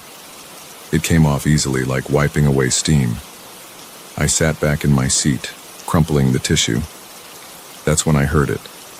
A soft squeak, like wet rubber on glass. I turned my head slowly toward the passenger window. The handprint was back. Exact same spot. Exact same size. Same twisted thumb. My heart slammed against my ribs. I grabbed another tissue and wiped it away again, faster this time. My hands shook. I kept my eyes fixed on the spot where it had been. It reappeared before I could even drop the tissue. This time I saw it form, like frost spreading across glass, but in reverse. Each finger materialized in a fraction of a second. I jammed my foot on the gas pedal. The tires spun for a moment before catching, and I shot back onto the highway. The speedometer climbed past 80, then 90. The fog whipped past my headlights. Another squeak. The handprint was back. I turned on all the interior lights and cranked the heat to full blast. Maybe it was just condensation. Some weird atmospheric thing. The fog playing tricks with the temperature difference between inside and outside the car. The next squeak came from the back passenger window. A second handprint appeared there, identical to the first. Then another on the back driver's side. Another squeak, and the driver's window had one too. 4 handprints now, one on each window, like my car was being held by giant hands. I was going over 100 miles per hour. The fog was so thick I could barely see the road. I didn't care. The squeaking started coming faster. New handprints appeared on top of the old ones, overlapping, until the windows were covered in dozens of prints. They started appearing on the windshield too, materializing faster than my wipers could clear them. I couldn't see the road anymore. Just handprints. Hundreds of them now, appearing with that wet, squeaking sound that filled the car. The prints were appearing on the inside of the windows too. My exit was coming up in 2 miles. I knew because I'd driven this route dozens of times, but I couldn't see the signs through the handprints. I had to slow down. If I missed the exit, it would be another 30 miles to the next one. I eased off the gas down to 70, then 50. The squeaking got louder. The handprints were appearing faster now, layering over each other. Some of them were sliding down the glass, leaving long streaks. 1 mile to my exit. I could barely see anything through the windshield. The wipers were useless now. They just smeared the prints around, making it worse. The temperature in the car dropped. My breath came out in clouds despite the heater running full blast. The handprints on the inside of the windows felt like they were closing in. I could see each detail of them clearly now. The lines in the palms, the wrinkles at the knuckles, that twisted thumb that bent at an impossible angle. Half a mile. I needed to get off this highway. The prints were everywhere now, even starting to appear on my rearview mirror. The squeaking had become a constant sound, like someone running wet hands over glass again and again and again. I saw a blur of green through a small clear spot in the windshield. The exit sign. I turned hard, probably too hard. The car swayed, the tires howled, but I made it onto the exit ramp. The handprints stopped appearing. I kept driving, taking the familiar turns toward home on autopilot. My hands were clenched so tight on the steering wheel that my fingers had gone numb. The existing prints stayed on the windows, but no new ones appeared. My house was dark when I pulled into the driveway. I sat there with the engine running, staring at my front door through the maze of handprints. The fog had followed me here, curling around my yard like it was searching for something. I grabbed my phone and called my wife. She was visiting her sister in Florida. It rang 4 times before going to voicemail. "Hey," I said, trying to keep my voice steady. "Just got home from Nebraska. The drive was..." I looked at the handprints. "The drive was fine. Call me when you can." I had to get out of the car. I couldn't sit there all night. But the prints on the inside of the windows felt like they were watching me. That twisted thumb seemed to point at me no matter which way I turned my head. I pulled my keys from the ignition. The dome light went out, leaving me in darkness broken only by the glow of my phone screen. 12 and 13 a.m. now. 26 minutes since that first handprint appeared. A squeak came from the sunroof above my head. I looked up. Through the glass, I saw something more than a handprint. A face pressed against the sunroof, looking down at me. A face made of fog, or smoke, or something else that shifted and swirled. But the eyes were solid, dark, fixed on mine. The face had no mouth, but somehow I heard it speak. The words came from everywhere and nowhere, like they were being pushed directly into my mind. "You're home," it said. The voice was wet, like someone talking underwater. "We've been waiting so long for you to come home." More faces appeared at every window, pressing against the handprints. Dozens of them, all with those same dark eyes. All watching me. I fumbled with the door handle, but it wouldn't open. I hit the unlock button on my keys. Nothing happened. The power locks clicked rapidly, locking and unlocking themselves over and over. The temperature dropped lower. Ice crystals formed on the windows around the handprints. My breath came out in thick clouds now. The faces pressed harder against the glass, their features becoming clearer. They all had that same twisted thumb. "We've been following you for so long," the voices said in unison. "Ever since that night. The night you drove away and left us there. Left us in the fog. Left us to die." "I don't know what you're talking about," I said. My voice shook. "I've never seen you before." 3 years ago," they said. "The fog was thick, like tonight. You were driving too fast. You didn't see us crossing the road. You didn't stop, you just drove away." Memory hit me like a physical blow. A night like this one, a shape in the fog. A thud. Me, panicking, driving away, convincing myself I'd hit a deer. Reading about the missing hikers in the newspaper the next day. 5 of them lost in the fog, never found. "I'm sorry," I whispered. "I didn't know. I was scared." "We know," they said. "We've always known. We just wanted you to know too, to remember." The faces began to fade, the handprints with them. The temperature in the car rose slowly back to normal. "Wait," I said. "What are you going to do to me?" "Nothing," they said, their voices growing fainter. "We just wanted you to live with it like we had to die with it. Every fog will bring us now, every window will hold our hands, every mirror will show our faces. You'll never forget again." The last handprint faded from my window. The fog outside thinned, then disappeared. My power lock stopped clicking. The door handle worked again. I sat there until sunrise, watching the windows, waiting. The faces didn't return that night, but they were right. I'll never forget again. Sometimes on foggy nights I still see handprints forming on my windows. I don't wipe them away anymore. I just wait for them to fade and remember the lives I took with my cowardice. The faces watch me from every reflective surface, their dark eyes following me, their twisted thumbs pointing, always pointing.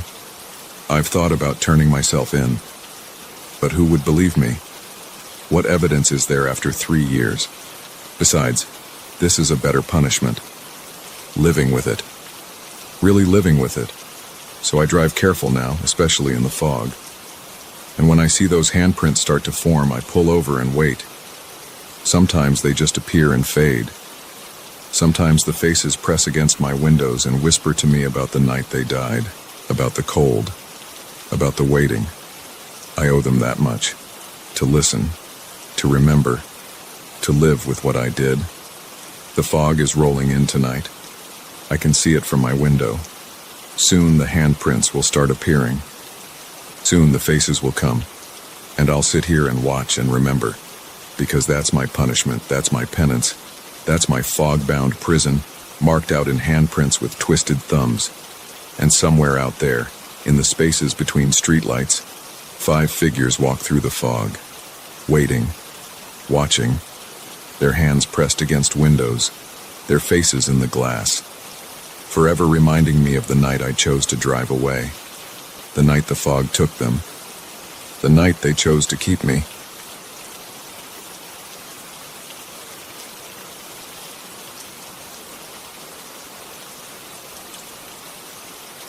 The first light went out as I passed beneath it. I didn't think much of it at first. Streetlights burn out all the time. But then the second one flickered and died too. And the third. By the fourth, darkened lamppost, my heart was pounding against my ribs. I'd stayed late at work again, finishing up the Peterson account. The clock had read 11:47 p.m. when I finally shut down my computer and grabbed my coat. The night shift security guard, Bill, had barely looked up from his crossword puzzle as I pushed through the lobby doors into the cold October air. The walk home usually took 20 minutes. I'd done it hundreds of times before, following the same route down Madison Avenue, then cutting through Palmer Park to reach my neighborhood. The park wasn't the safest place at night, but it saved me 10 minutes, and I'd never had any trouble. Tonight was different. The first streetlight had gone dark just as I reached the corner of Madison and 8th. The bulb had flickered twice, buzzed, and then snuffed out like someone had flipped a switch. I'd glanced up at it, shrugged, and kept walking. Old infrastructure, I figured. But then it happened again at the next light and the next. Each time I got within about 15 feet of a lamppost, the bulb would sputter and die. The darkness followed me down the street like a wave, leaving pools of black in my wake. My pace quickened. Sweat beaded on my forehead despite the autumn chill. I pulled my phone from my pocket, nearly dropping it as my trembling fingers fumbled with the screen. The brightness was turned all the way up, but the pale blue glow barely reached the ground at my feet. The entrance to Palmer Park loomed ahead. The wrought iron gate stood open as always, but the path beyond disappeared into absolute darkness. The lampposts that usually lit the winding trail through the park were already dead, their bulbs gray and lifeless. I stopped at the park entrance, my breath coming in short bursts that formed ghost-white clouds in the cold air. To my right, I could see the glowing windows of the all-night diner 3 blocks away. If I went around the park instead of through it, I'd add almost a mile to my walk. But at least there would be people, cars, light. My phone buzzed. The battery indicator flashed red, 2% remaining. I'd forgotten to charge it at work again. Screw it, I muttered, stuffing the phone back in my pocket. I'd walked through this park 1,000 times. I knew every bend in the path, every bench, every tree, 20 minutes around, or 5 minutes through. Simple math. I stepped onto the park path. The gravel crunched under my shoes, the sound unnaturally loud in the darkness. The trees were just shapes, darker patches against the navy blue sky. A slight breeze stirred the branches, sending leaves skittering across the ground. My eyes gradually adjusted to the dark. The moon was just past full, providing enough light to make out the path ahead. I walked quickly, keeping my head down and my shoulders hunched. The faster I moved, the louder the gravel seemed to crunch. The sound echoed off the trees, making it impossible to tell if the footsteps I heard were just my own. Halfway through the park, I heard a distinct snap of a twig off to my left. I froze. The night went suddenly, completely silent. No crickets, no distant traffic, no rustling leaves. Just the sound of my own breathing and the thunder of blood in my ears. I waited, straining to hear anything in the darkness. 10 seconds passed. 20. 30. Nothing moved. "Hello?" I called out. My voice sounded small and weak. No response. I started walking again, faster now. My dress shoes weren't made for this pace, and I could feel a blister forming on my right heel. I didn't care. Every shadow looked like a person. Every tree trunk could have been hiding someone or something. The park exit was just ahead.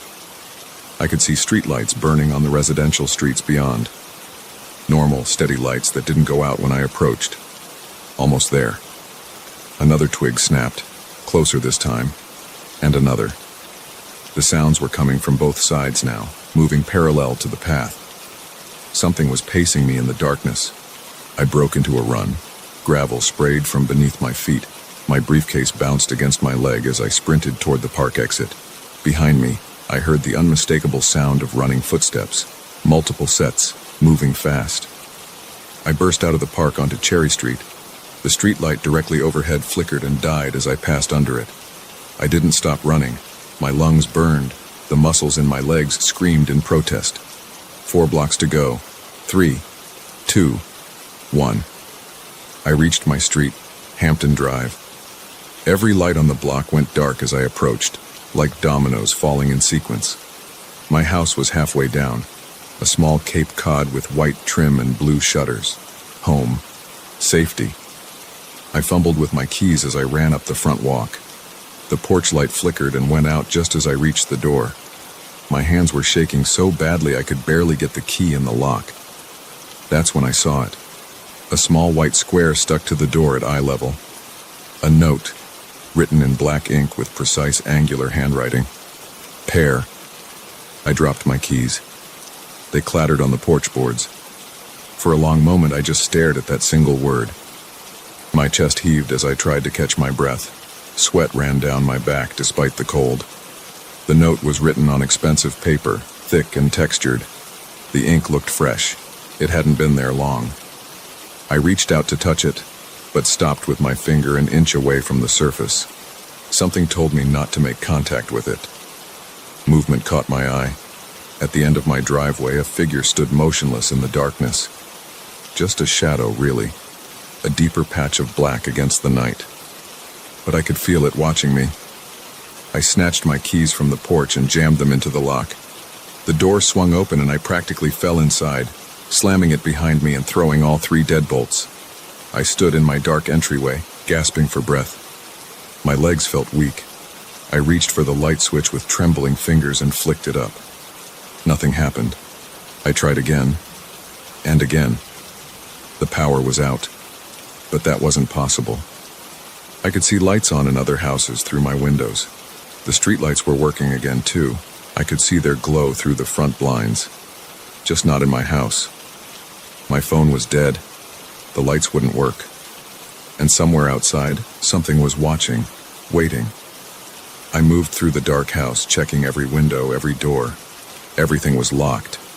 I pulled all the blinds and curtains closed. In the kitchen, I found a flashlight in the emergency drawer and clicked it on. The beam was weak. The batteries were almost dead. I sat at my kitchen table, the failing flashlight propped up to provide what illumination it could.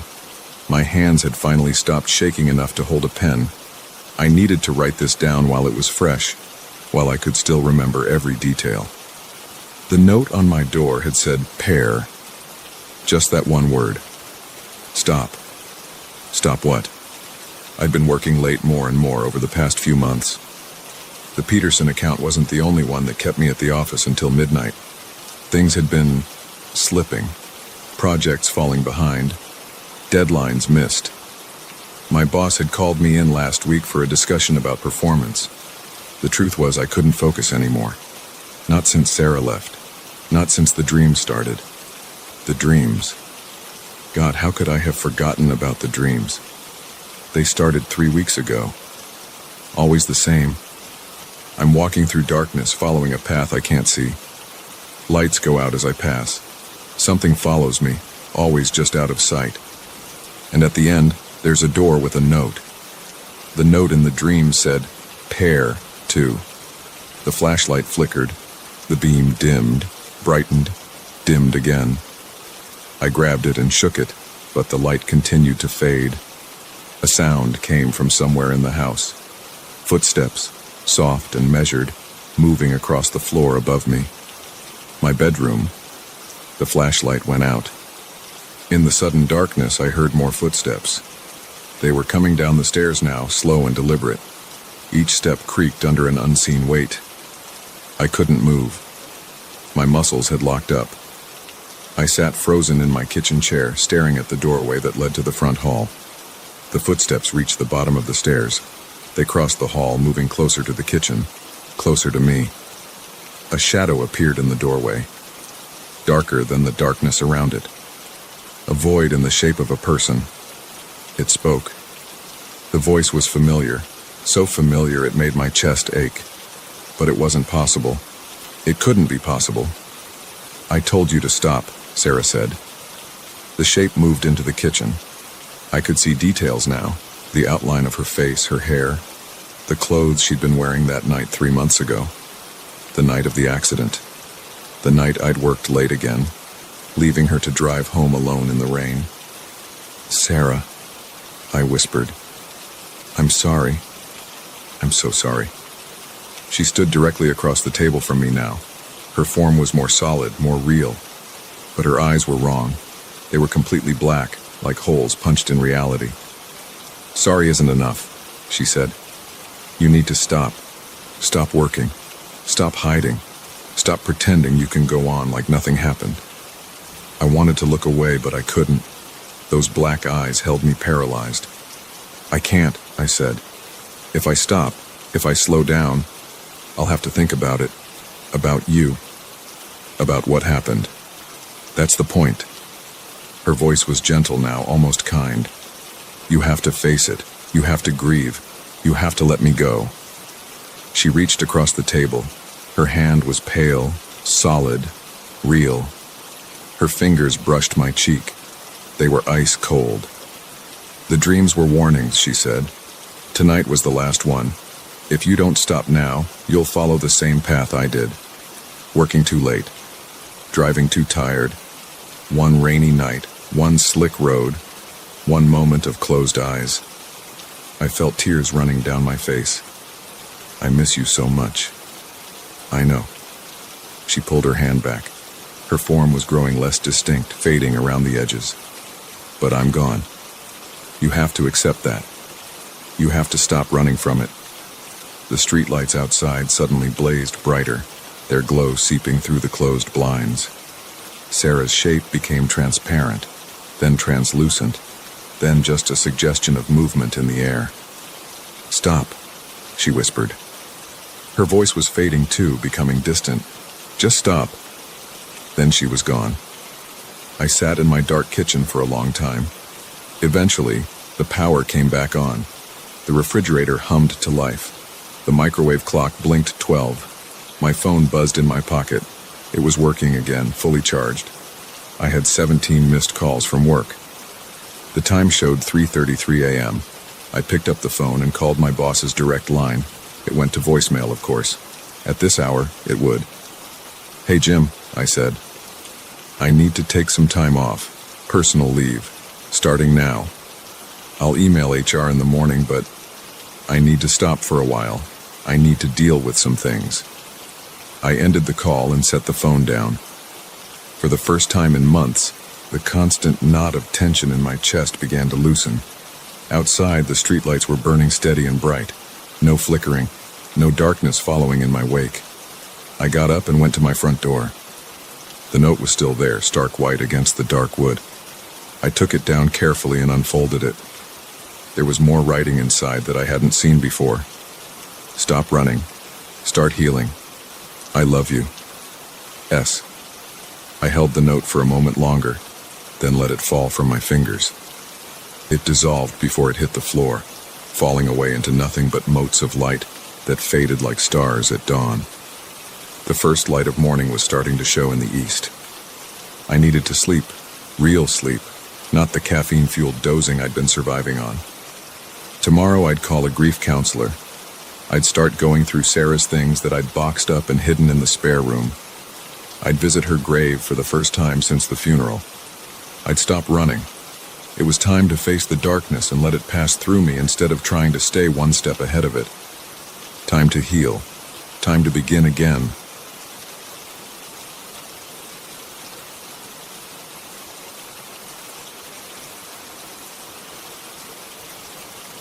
The first time it happened, I was lying on the bed reading emails on my phone. The TV clicked on by itself at 2:17 a.m. I remember the time exactly because I checked my phone when I heard the static. The screen showed my black Honda Civic parked right outside room 114 where I was staying. Not a recording, a live feed. My half-empty Mountain Dew can sat on the hood where I'd left it earlier. I got up and turned off the TV using the power button. My hand was shaking. 10 minutes later, it turned on again by itself. Same feed, same view of my car. It's 3:45 a.m. now. The TV has turned on 4 more times in the past hour. I'm sitting in the chair by the window, watching both the TV and my car directly through the thin curtains. My throat is dry. The air conditioning hums. Every few minutes I wipe my palms on my jeans. I should leave. I know I should leave. But each time I stand up to go, the TV clicks on again. The feed shows different angles now.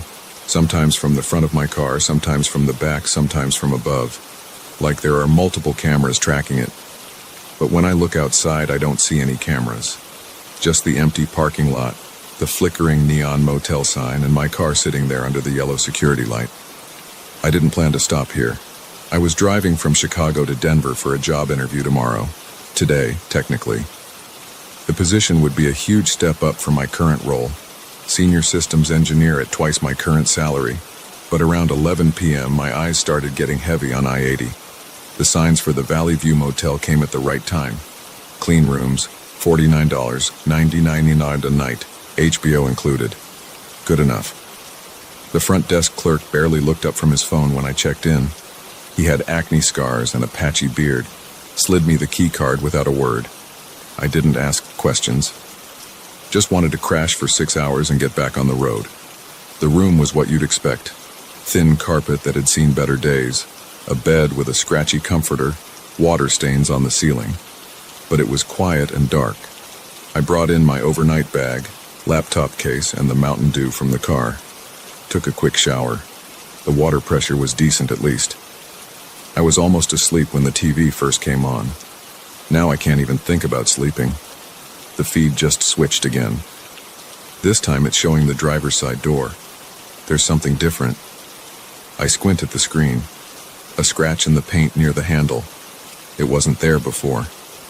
I press my face against the window glass to compare. My heart pounds against my ribs. The scratch is there on my actual car too, fresh and white against the black paint. Someone is out there. Someone is doing this. I grab my phone to call the police, but there's no signal. Of course there's no signal. I try the room phone next. Dead tone. The TV clicks off, then immediately back on. Now it's showing the trunk. There's another scratch appearing, being carved into the metal in real time. I can't see anyone doing it. The paint just peels away in a straight line like an invisible knife is slicing through it. My hands are shaking so bad I can barely hold my room key. I need to get out of here. But what if they're waiting by my car? What if that's what they want, to make me go outside? The scratches are forming letters. I watch them appear one by one on the TV screen. Come outside. No way. No fucking way am I going out there. I back away from the window and sit on the bed. My heart is hammering so hard I feel lightheaded. Sweat rolls down my neck. The TV switches off again. The silence feels heavy. 5 seconds pass. 10. When it comes back on, the camera is inside my car, looking out through the windshield. My breath catches in my throat. The Mountain Dew can is gone from the hood. It's on the dashboard now, inside the locked car. I hear a sound from the bathroom, metal scratching against metal. Oh God. The same scratching sound that was coming from my car. But that's impossible. The bathroom door is closed. I never closed it, my legs won't move. I stare at the bathroom door, willing it to stay shut. The scratching gets louder. The TV feed switches to show the car's empty interior again. Something moves in the corner of the frame. Just a blur, there and gone. The bathroom doorknob starts to turn. I finally unfreeze. I grab my phone and room key and run. The door feels like it takes forever to open. I hear the bathroom door opening behind me as I stumble into the parking lot. The night air hits my face. I run to my car, fumbling with the key fob. The locks click open and I throw myself inside, slamming and locking the doors. The engine starts on the first try. I drop the car into reverse and stomp the gas. The TV in my room is visible through the window as I back out. It's still on, showing an empty parking space where my car was sitting a few seconds ago. Something moves in my rearview mirror, a dark shape in the back seat. I whip my head around, nothing there. When I look back at the mirror, I see it again. Just for a second, a face. My face, but wrong. The eyes are completely black. I drive. The speedometer needle climbs past 90, past 100. The highway is empty. Every few minutes I check the mirror, but the back seat stays empty. The sun starts to come up around 6 a.m. I don't stop until I'm in Denver. I missed the job interview. Didn't even call to cancel. Just found a different hotel and sat in the room with all the lights on, jumping at every sound. I couldn't look at the TV. Still can't. That was 3 days ago. I drove back to Chicago the long way, avoiding that stretch of I-80 entirely. Left the Honda at a dealership and bought a different car. Changed my phone number too. But last night my new TV turned on by itself at 2:17 a.m. The screen showed my new car parked on the street outside my apartment. There was a Mountain Dew can sitting on the hood. I'm in my car now, heading west again. No destination in mind, just driving. The TV feed will probably follow me wherever I go. Maybe that's the point, to keep me moving, keep me running. From what? I don't know. All I know is I keep checking my rearview mirror. And sometimes, just for a second, I see those black eyes staring back at me. My face, but not my face. Watching. Always watching. I should pull over soon. I'm tired. There's a motel up ahead. Looks cheap, quiet. Clean rooms, the sign says. HBO included. Maybe I'll stop. Maybe I'll keep driving. But I know one thing for sure. If I do stop, I'm not turning on the TV.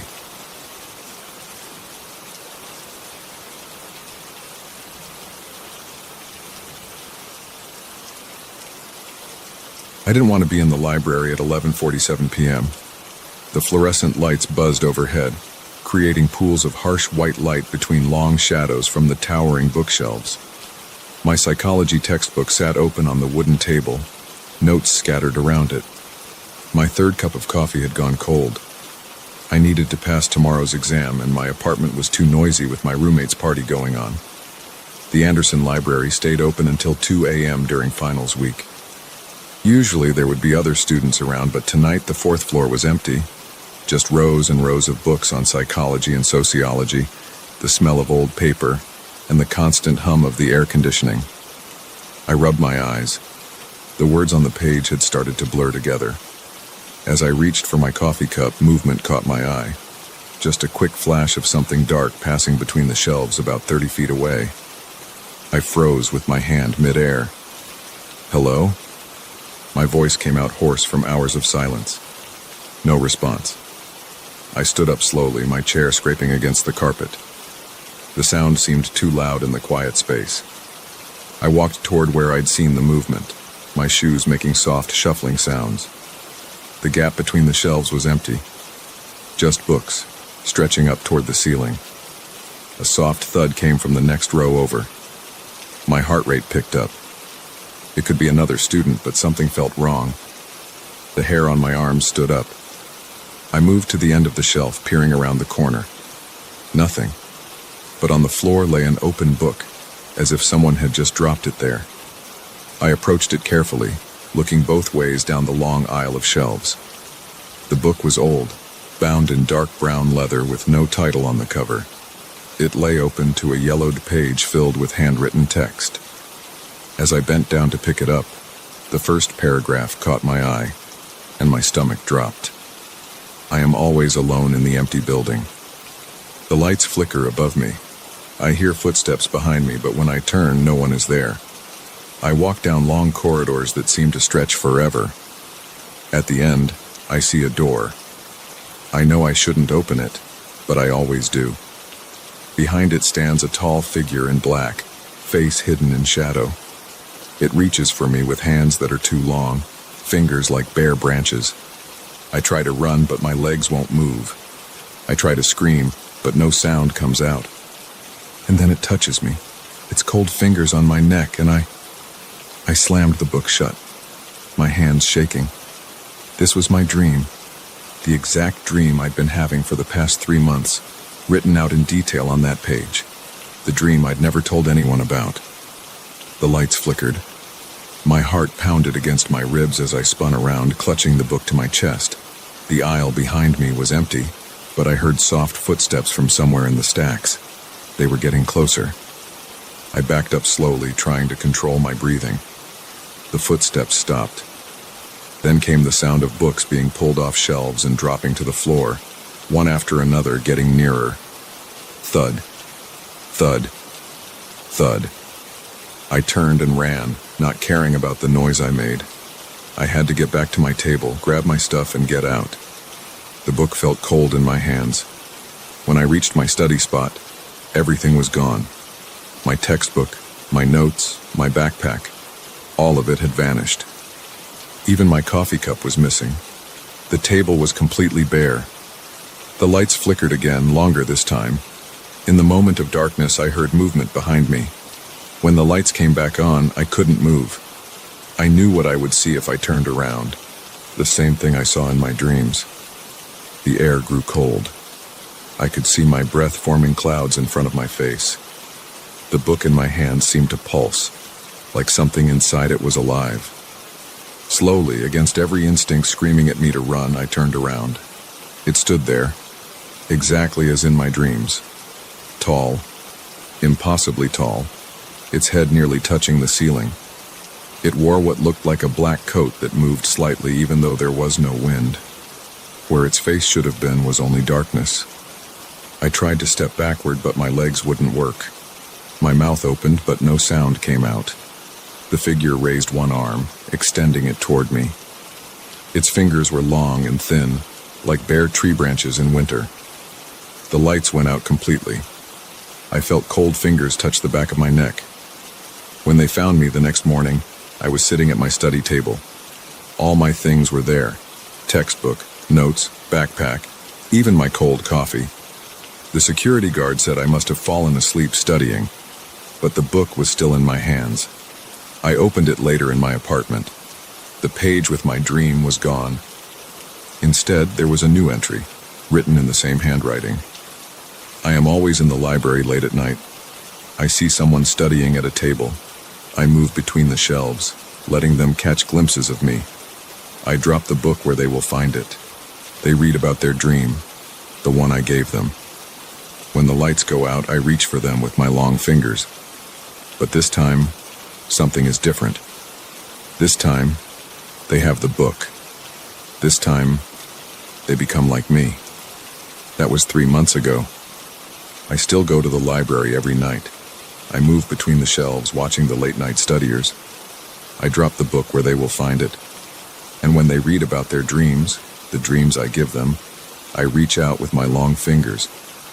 I'm watching someone right now. They're reading this story, thinking it's just words on a page. They don't feel the cold air yet.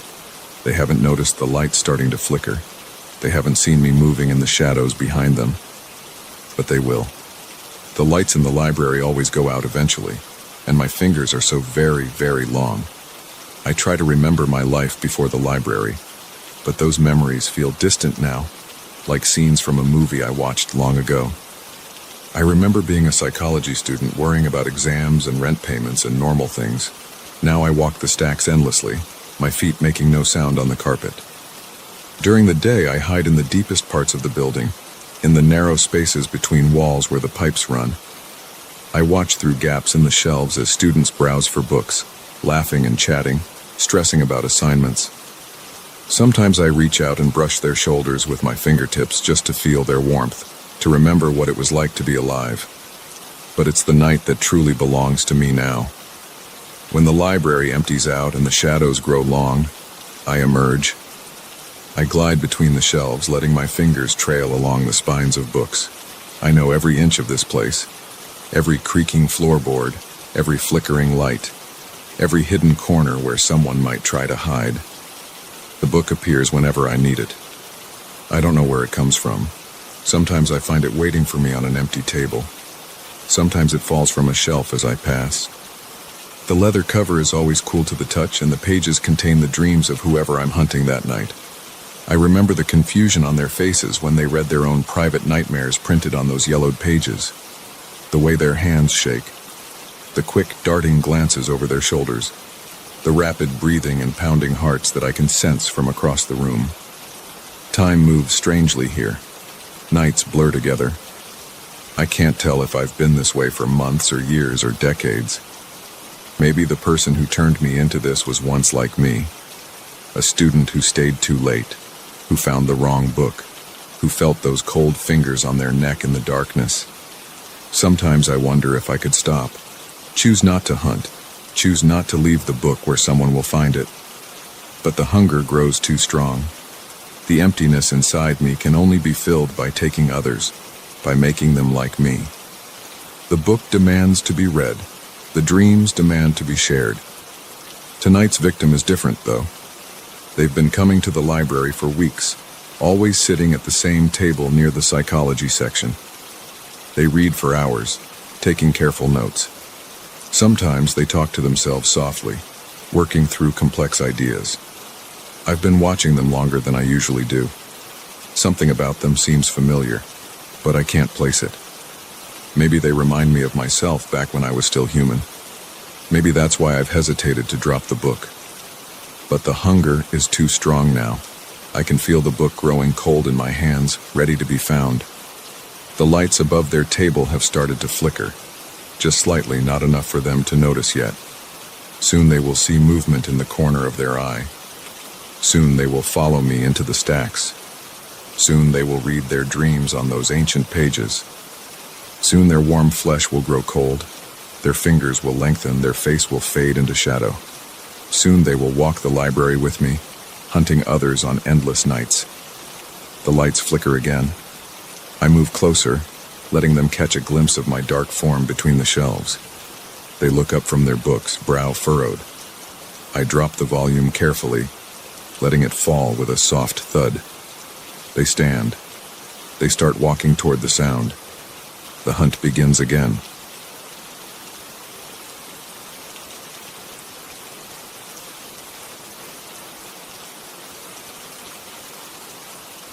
The red numbers on my dashboard showed 2:17 a.m. when the headlights first appeared in my rearview mirror. I was driving down Interstate 41 in Wisconsin, the kind of empty stretch where you might not see another car for an hour. The fog had gotten thick enough that I had to slow to 45 mph, and my high beams just bounced back at me off the wall of gray. I'd been on the road for 14 hours, pushing through from Detroit to Minneapolis for a sales meeting I couldn't miss. The coffee from my last stop had gone cold and my eyes burned. I blinked hard and cranked up the AC to stay alert. That's when I noticed them, 2 bright dots floating in the distance behind me. I didn't think much of it at first. Finally, another car on this dead stretch of road. Maybe they'd pass me since I was going so slow. But they didn't. The lights stayed exactly the same distance behind me, floating in that sea of fog like ghost eyes. My hands tightened on the steering wheel as I watched those lights. Something felt wrong. They were maintaining the exact same distance, not gaining, not falling back, just following. I pressed the gas a little harder, nudging up to 50 mph. The lights matched my speed perfectly. Just another car going the same way, I muttered to myself. My voice sounded strange in the quiet car. I hadn't spoken in hours. I took the next curve a little faster than I should have, tires humming against the wet asphalt. The headlights behind me swung through the turn at the same speed, maintaining that precise distance. My stomach tightened. This wasn't normal driving behavior. Nobody maintains that exact of a follow distance, especially not in fog this thick. I hit the brakes suddenly, dropping to 30 mph. The lights behind me slowed instantly, keeping that same gap. No normal driver could have matched that reaction time. My heart started hammering against my ribs. I accelerated hard, pushing my Honda up to 65 despite the fog. The engine whined in protest, but those lights stayed with me, pace for pace. Sweat broke out on my forehead. I wasn't imagining this. They were following me deliberately. The fog pressed in closer until I could barely see 20 feet ahead. I was driving too fast for these conditions, but panic had taken hold. I needed to get away from whatever was behind me. A green highway sign loomed out of the gray. Rest area 1 mile. I hit my turn signal and took the exit ramp way too fast, tires screeching. The headlights swung onto the ramp behind me without hesitation. The rest area was deserted except for a single semi-truck parked in the back corner. I pulled into a spot near the entrance and killed my engine, hands shaking as I gripped the wheel. The headlights pulled into the space directly behind me and then went dark. I sat there, breathing hard, staring into my rear-view mirror. In the dim light from the overhead lamps, I could make out the shape of a car. It looked like an old Crown Victoria, maybe a retired police cruiser. But the fog was so thick I couldn't see any details. After 5 minutes of silence, I started my engine again. Maybe I was being paranoid. Maybe it was just a coincidence. I pulled out of the rest area, hands still trembling slightly. The Crown Vic's headlights blazed to life the instant I started moving. "Fuck this," I said out loud, and floored it. The Honda's engine roared as I flew down the on-ramp, pushing 80 before I even merged back onto the highway. Those lights stayed right with me, matching every move. I took the next exit I saw, some county road that wound through farmland. The Crown Vic followed. I made random turns onto progressively smaller roads, trying to lose them. Left onto a gravel road, right onto a narrow strip of crumbling asphalt. Another right onto what was barely more than a tractor path. Those headlights stayed with me through every turn, every acceleration, every sudden brake check. My hands were soaked with sweat on the wheel. My heart felt like it was trying to punch through my chest. I came to a T intersection and turned left without signaling, tires throwing gravel. The Crown Vic made the turn just as smoothly. The fog had gotten even thicker out here in the countryside, turning the world into a gray void beyond my headlights. Up ahead, a sign emerged from the fog. Gas and go, 24 hours. A small gas station appeared, a bright island in the darkness. I yanked the wheel hard, cutting across the empty lot and screeching to a stop next to a pump. The Crown Vic pulled in behind me, blocking my exit. My hands were shaking so bad I could barely get my seatbelt unbuckled. I needed help. I needed to get inside where there were people. I reached for the door handle. A knock on my window made me jump and cry out. An older man in a gas-and-go uniform stood there, his face pale in the fluorescent lights. He gestured for me to roll down my window. I hit the button, lowering it just a crack. "Thank God you're here. These people have been following me for—" "Don't turn around," the attendant whispered, his eyes wide with fear. "Whatever you do, don't look in your back seat." My blood turned to ice water in my veins. Slowly, I became aware of a sound I'd been hearing for the last hour but hadn't consciously registered. Quiet breathing coming from behind me. I started to turn my head. "No," the attendant hissed. "Listen to me. Keep looking straight ahead. I'm going to walk away now, real casual like. Count to 10, then get out of your car, calm and normal, and walk into the store. Don't run. Don't look back. Understand?" I managed a tiny nod, my throat too tight to speak. The attendant straightened up and walked away, whistling off-key. I stared straight ahead through the windshield, counting in my head. The breathing behind me seemed louder now that I was aware of it. 1, 2, 3. There was a slight shift of weight in the back seat. Something brushed against the headrest. 4, 5, 6. A soft scraping sound, like fingernails on fabric. 7, 8. The hairs on the back of my neck stood up. I could feel something leaning forward. 9. Hot breath on my neck. 10. I threw open my door and walked toward the store, forcing myself to move at a normal pace. Every instinct screamed at me to run. My legs felt like they were moving through molasses. The distance to the store entrance stretched out impossibly long. Behind me, I heard car doors opening. Multiple car doors. My pace quickened despite myself. 10 more steps to the door. 5 more steps. Footsteps behind me. More than one set. I reached for the handle of the glass door, seeing my reflection. And what was behind me? I yanked the door open and dove inside, slamming it shut. The attendant was already there with a key, locking it. He pulled me behind the counter and shoved me down. "Stay down," he ordered, then grabbed something from under the counter, a shotgun. I crouched there shaking as heavy footsteps approached the door. The bell above it jingled as something tried the handle. "You can't come in here," the attendant shouted. "This is holy ground. I've blessed every inch." A sound came from outside. Not quite a laugh, not quite a growl. The door rattled in its frame. "I said you can't come in!" The attendant pumped the shotgun. "Don't make me use this, it's loaded with salt and silver." The rattling stopped. For a long moment, there was complete silence. Then footsteps moving away. Car doors opening and closing, and engines starting. I stayed crouched behind the counter, trembling until the attendant touched my shoulder. "They're gone," he said quietly. "For now." I stood on shaky legs and looked out the window. The Crown Vic was gone. My Honda sat alone under the fluorescent lights, all 4 doors standing open. "What?" My voice cracked. I swallowed and tried again. What were they? The attendant was already pulling bottles of whiskey from under the counter. He poured 2 generous glasses. "Drink this first," he said, handing me one. "Then I'll tell you what I know about the followers in the fog, and why they're going to keep hunting you now that they've marked you as prey." I drained the whiskey in one gulp, feeling it burn all the way down. Outside, the fog pressed against the windows like gray hands trying to get in. "Start from the beginning," I said. "Tell me everything." The attendant poured us both another drink.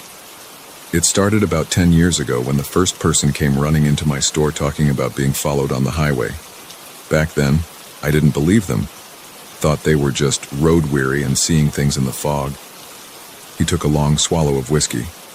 "Then I saw what was following them. Saw what climbed out of that Crown Vic.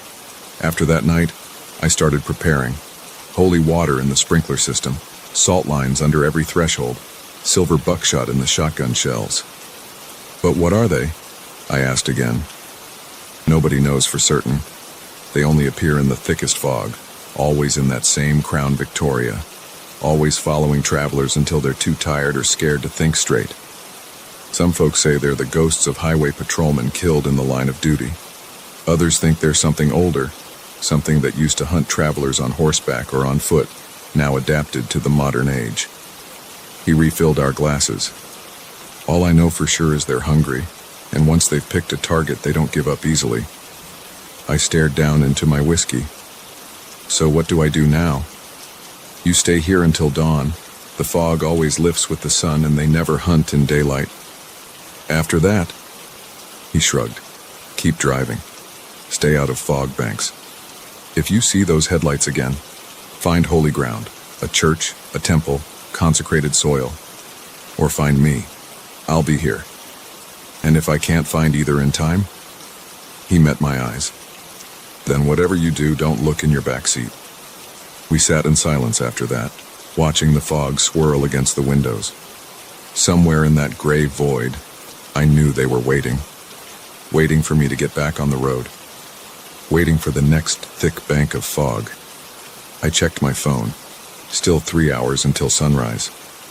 I poured myself another whiskey and settled in to wait, trying not to think about what would have happened if I'd turned around in my car.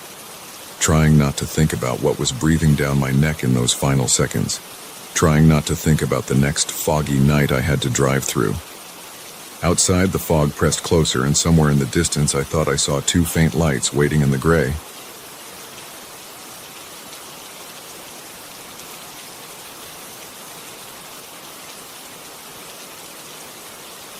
The first sign something was wrong came at 2:17 a.m. on Interstate 80, somewhere between North Platte and Grand Island, Nebraska.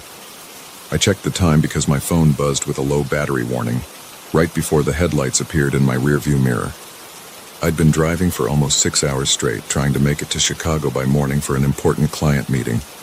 The coffee from my last stop had gone cold, and my eyes burned from staring at the empty road ahead. The fog had rolled in about an hour ago, thick and heavy, cutting visibility down to maybe 50 feet in front of my Honda Civic. I barely noticed the headlights at first. Just another car on the interstate, I thought. But after 10 minutes of the same distance between us, I started paying attention. The fog made it hard to see much, just 2 bright circles floating in the white wall behind me. They stayed perfectly steady, never getting closer or falling behind. I tapped the brake pedal, watching my speed drop from 65 to 55. The headlights matched my deceleration exactly, maintaining that same gap. My hands tightened on the steering wheel. Could be a cop, I told myself. But there was no light bar visible, just those two unwavering beams. I sped up to 75, breaking the speed limit. The car behind me accelerated in perfect sync. The distance didn't change by an inch. My heart started beating faster, and I felt sweat forming on my palms. "All right, let's see how you handle this," I muttered, spotting an exit ahead. I waited until the last possible second before yanking the wheel right, not even bothering to signal. My tires squealed as I took the exit ramp way too fast. The headlights followed, making the exact same turn at the exact same speed. Shit. I wiped my forehead with my sleeve. The exit led to a narrow county road that wound through empty farmland. The fog seemed even thicker here, pressing in around my car like a solid wall. My high beams just reflected back at me, so I had to use regular lights, creeping along at 40 mph to avoid running off the road. Those headlights stayed right behind me, matching every curve, every slight adjustment in speed. I couldn't make out any details of the vehicle. The fog reduced it to just those two glowing circles, hanging in the air like eyes. I tried calling 911, but my phone showed no signal. Of course, I was in the middle of nowhere, surrounded by cornfields and fog. The digital clock on my dashboard showed 2:36 a.m. A sign loomed out of the fog. "Sharp curve ahead, 25 mph. Perfect. I maintained my speed until the last second, then slammed on the brakes and cranked the wheel hard left. The tires screamed. My car fishtailed, nearly spinning out before I recovered. The headlights behind me made the turn just as smoothly as if they were on rails. No tire squeal, no sliding, just that same unchanging distance. My hands were shaking now. I couldn't keep driving like this. I'd end up wrapping my car around a tree. I needed to find somewhere to stop, somewhere with people and lights. But all I could see through the fog were endless fields and occasional farmhouses, all dark and silent. I grabbed my phone again, trying to pull up Google Maps.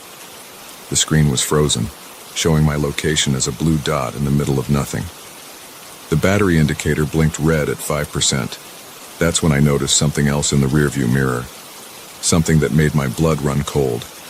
The headlights seemed higher than before, like the car behind me was somehow floating upward.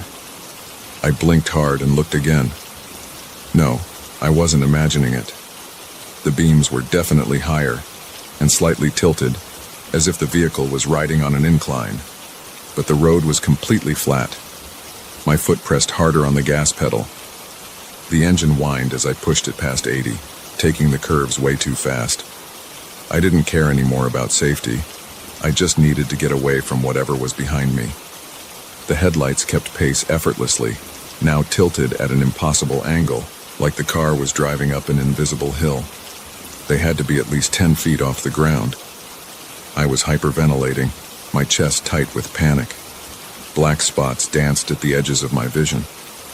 I forced myself to take slower breaths, knowing I'd crash if I passed out. Through the fog ahead, I saw a faint glow. As I got closer, it resolved into the fluorescent lights of a gas station. The sign said, "Last stop 50 miles. I nearly cried with relief. I yanked the wheel and skidded into the parking lot, braking hard. My car rocked to a stop next to one of the pumps. The headlights behind me vanished. For a moment, I just sat there, hands clenched on the wheel, gasping for breath. The gas station looked abandoned. No cars at the pumps, no movement inside the small convenience store. But there were lights on, which meant someone had to be working. I grabbed my phone, but it was completely dead now. My hands were trembling so badly I could barely get my seatbelt unbuckled. I needed to get inside, to find whoever was working and call the police. The store's glass door jingled as I pushed it open. The fluorescent lights buzzed overhead, casting harsh shadows. Rows of snacks and drinks stood in perfect order, undisturbed. Behind the counter, a man in his 60s looked up from a newspaper. His name tag said, Earl. "Need some gas?" he asked, then stopped. His eyes widened as he looked past me, through the glass door. "There was someone following me," I said, the words tumbling out. "On the highway, then the county road. They wouldn't stop, no matter what I did." "Did you see where they went?" Earl's face had gone pale. He was staring at something behind me, his mouth opening and closing without making a sound. "What?" I started to turn around. "Don't." His voice was barely a whisper. "Don't look back there. They're in your back seat." My entire body went rigid. The air seemed to freeze in my lungs. I could feel it now. A presence behind me, inside my locked car. The weight that had been making my car ride slightly low in the back all this time. "The headlights," Earl whispered. "They weren't following you. They were trying to warn you." Slowly, against every screaming instinct, I turned my head just enough to see my car through the store's window. The interior was dark, but I could make out shapes in the back seat. Shapes that shouldn't have been there. Shapes that were moving. I saw long, pale fingers pressing against the window glass. A face. No. Multiple faces, pressing forward from the shadows. Their eyes reflected the fluorescent light like animals' eyes in the dark. My legs gave out. I collapsed against the counter, sliding to the floor. Above me, Earl was already reaching for the phone. But I knew it was too late. They had been riding with me for hours, waiting. And now they knew that I knew. Through the window, I watched as the back doors of my car slowly began to open. They moved with a fluid grace that wasn't human, unfolding themselves from the back seat. In the harsh fluorescent light, I could see them clearly now. Their bodies were too long, too thin, joints bending in ways that bones shouldn't allow. Their skin was the color of old paper, stretched tight over sharp angles. Their faces, I can't describe their faces. I don't want to remember their faces. They walked toward the store on legs that bent backward, fingers dragging along the ground. The door jingled. Earl was shouting into the phone, but his voice seemed to come from very far away. I couldn't move, couldn't breathe, could only watch as they came for me, their mouths opening to reveal rows of needle-sharp teeth. The last thing I remember is their cold hands touching my face and a voice like dry leaves scraping against concrete. "Thank you for the ride." I woke up 3 days later in a hospital in Grand Island. The doctor said a trucker found me unconscious in the parking lot of an abandoned gas station. My car was gone. When the police tried to track down Earl, they discovered the station had been closed for over a year. I took a bus back to Chicago. I don't drive at night anymore, and whenever I see headlights in my rearview mirror, I check the back seat, just to be sure.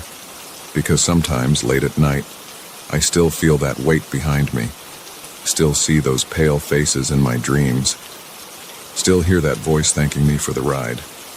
And I wonder how many other drivers are out there right now, on dark and foggy roads, with passengers they don't know about. How many sets of headlights are trying to warn them? So if you're driving alone at night, and you see headlights that seem to be following you too closely, don't try to run. Don't try to lose them. They're not following you. They're trying to save you. Look in your back seat. Look while you still can. Because they're patient, these things that ride with us. They'll wait until the perfect moment, until you're too far from help, too tired to fight back. And by then, it's already too late. The headlights behind you aren't the threat. They never were. The threat was sitting behind you all along, just waiting for you to realize it was there. Just waiting for you to turn around.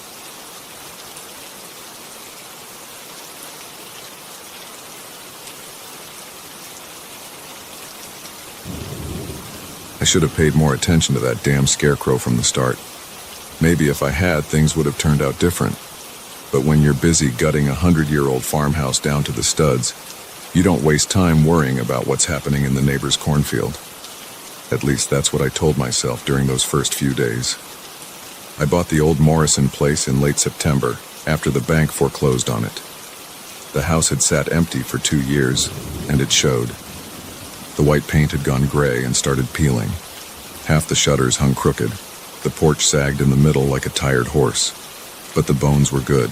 Solid oak frame, fieldstone foundation, cedar shingles under all that weather damage. Perfect for someone like me who knows his way around power tools and doesn't mind putting in the work. The first time I noticed the scarecrow, I was replacing rotted boards on the back deck. It stood in the middle of the Henderson's cornfield, maybe 200 yards from my property line. Just a typical scarecrow, faded plaid shirt stuffed with straw, patched jeans, an old burlap sack for a head with a dirty felt hat on top. Its arms stuck straight out like it was trying to hug the sky. 3 days later, while I was stripping wallpaper in the kitchen, I looked out the window and froze. The scarecrow was closer. Not by much, maybe 20 or 30 feet, but definitely closer to my property. I walked out to the edge of my yard and stared at it. The thing looked exactly the same, just nearer. The corn had already been harvested, leaving only dry stalks in neat rows, so I could see the scarecrow's post clearly planted in the dirt. I'm not the kind of guy who gets spooked easily. 20 years as a contractor, I've worked in plenty of old houses with weird creaks and shadows. But something about that scarecrow made the hair on my neck stand up. I walked over to the Hendersons' place, a neat white farmhouse about a quarter-mile down the road. Bill Henderson answered the door in dirty overalls. His wife Sarah stood behind him, wiping her hands on a dish towel. "The scarecrow in your field," I said, trying to sound casual. "Did you move it recently?" They both shook their heads. "Haven't touched that old thing in years," Bill said. "Why'd you ask?" I shrugged. "Just curious. Seemed like it was in a different spot." Sarah frowned. "That's odd. It's been on the same post since Bill's father put it up, must be 30 years ago now." I nodded and thanked them, feeling foolish. Obviously, I'd just misjudged the distance the first time I saw it. Memory plays tricks sometimes. The next morning I went out early to get started on the roof repairs. The scarecrow had moved again. Now it stood barely 100 yards from my property line. I could see detail I hadn't noticed before. The frayed edges of its shirt sleeves, the patches sewn onto its knees, the crude face someone had drawn on its burlap head with black paint. 2 dots for eyes, a crooked line for a mouth. I grabbed my phone and took pictures marking the scarecrow's position relative to a broken fence post and an old oak tree. Then I drove to the hardware store in town, bought a cheap trail camera, and set it up facing the field. If someone was playing games, I'd catch them. That night I checked the camera. Nothing. Just empty cornfield and the scarecrow standing exactly where it had been that morning. But the next day, it had moved again. 70 yards from my property now. The camera showed no movement, no sign of anyone in the field. Just the scarecrow in 2 different positions, like someone had cut and pasted it closer to my house, while the camera was blinking. I drove back to the Hendersons' place. This time Sarah answered alone. "I know this sounds crazy," I said, "but that scarecrow is moving. I've got pictures." She looked at my phone, frowning. "That's strange. But Bill and I haven't touched it, I swear. Maybe some kids are messing with you." The trail camera didn't show anyone. Well, they must have found a way around it. What else could it be? What else indeed? I didn't sleep well that night, lying in my sleeping bag on the floor of what would eventually be my bedroom. The renovation wasn't far enough along for proper furniture yet. Every time the wind rattled the windows, I sat up and shone my flashlight out into the darkness. The scarecrow was just a black shape against the stars, but I could have sworn its arms were pointing toward my house now. The next morning, it stood 50 yards from my property. The morning after that, 30 yards. Each time the trail camera showed nothing. I set up 2 more cameras covering different angles, still nothing. Just the scarecrow, closer every day, its crude painted face seeming to grin wider. I started working faster on the house, pushing myself from dawn to dusk. Part of me wanted to sell the place and run, but I'd sunk too much money into materials already. Besides, I told myself, it's just a scarecrow, just straw and old clothes on a wooden post. Nothing to be afraid of. Then came the night everything changed. The scarecrow stood just 10 yards from my property line now. I couldn't sleep, couldn't even try. I sat in the dark by my bedroom window, a baseball bat across my knees, watching. The moon cast enough light to see the field clearly. The scarecrow's shadow stretched long across the broken corn stalks. At exactly 3:17 a.m., I remember checking my phone. I heard it. A scraping sound, like dry sticks dragging across dirt. I stared into the darkness, gripping the bat so hard my knuckles went white. The scarecrow's arms moved, not swaying in the wind. There was no wind. They moved like someone flexing stiff joints. The scraping got louder, The post pulled free from the earth with a sound like teeth being pulled. The scarecrow took a step forward. Its movements were jerky, unnatural, like a marionette being pulled by invisible strings. Another step. The burlap head tilted to one side, those painted eyes fixed on my window. Something scratched against the glass. I jumped back, heart hammering. Long, thin fingers made of twisted straw pressed against the window pane, leaving dirty streaks. The painted mouth wasn't smiling anymore. It had changed into a dark hole, and something moved inside it. Something that glinted wetly in the moonlight. I ran. Down the stairs, out the front door, into my truck. The engine roared to life and I floored it. Gravel sprang as I peeled out of the driveway. In my rearview mirror, I saw a shape loping across my front yard. Not walking now, but running on all fours like an animal, straw arms and legs bending in impossible ways. I drove straight through until morning, stopping only for gas. When the sun came up, I called Bill Henderson. "The scarecrow," I said. "Tell me everything you know about it." He was quiet for a long moment. "It wasn't my father who put it up," he finally said. "That's just what we tell people. It showed up one morning in 1973, after 3 children disappeared from farms in the county. They never found the bodies, but no one else disappeared after that scarecrow appeared." "What are you saying?" "I'm saying maybe it keeps things away. Bad things, things worse than itself. That's why we never touched it, why we pretended not to notice when it moved. It's like a guard dog. Long as you feed it regular, it stays loyal." Feed it what?" "Fear," he said. "It feeds on fear. Every now and then someone buys that old house. They see the scarecrow move, get scared, run away, and it goes back to its post, satisfied. But if someone stayed, if they didn't run..." I hung up. My hands were shaking so bad I could barely hold the phone. I thought about the dark hole in that burlap face, about what I'd glimpsed moving inside it, about what might have happened if I'd stayed in that house one more minute. I never went back to the old Morrison place, lost my investment, my tools, everything I'd left behind. The bank foreclosed again eventually.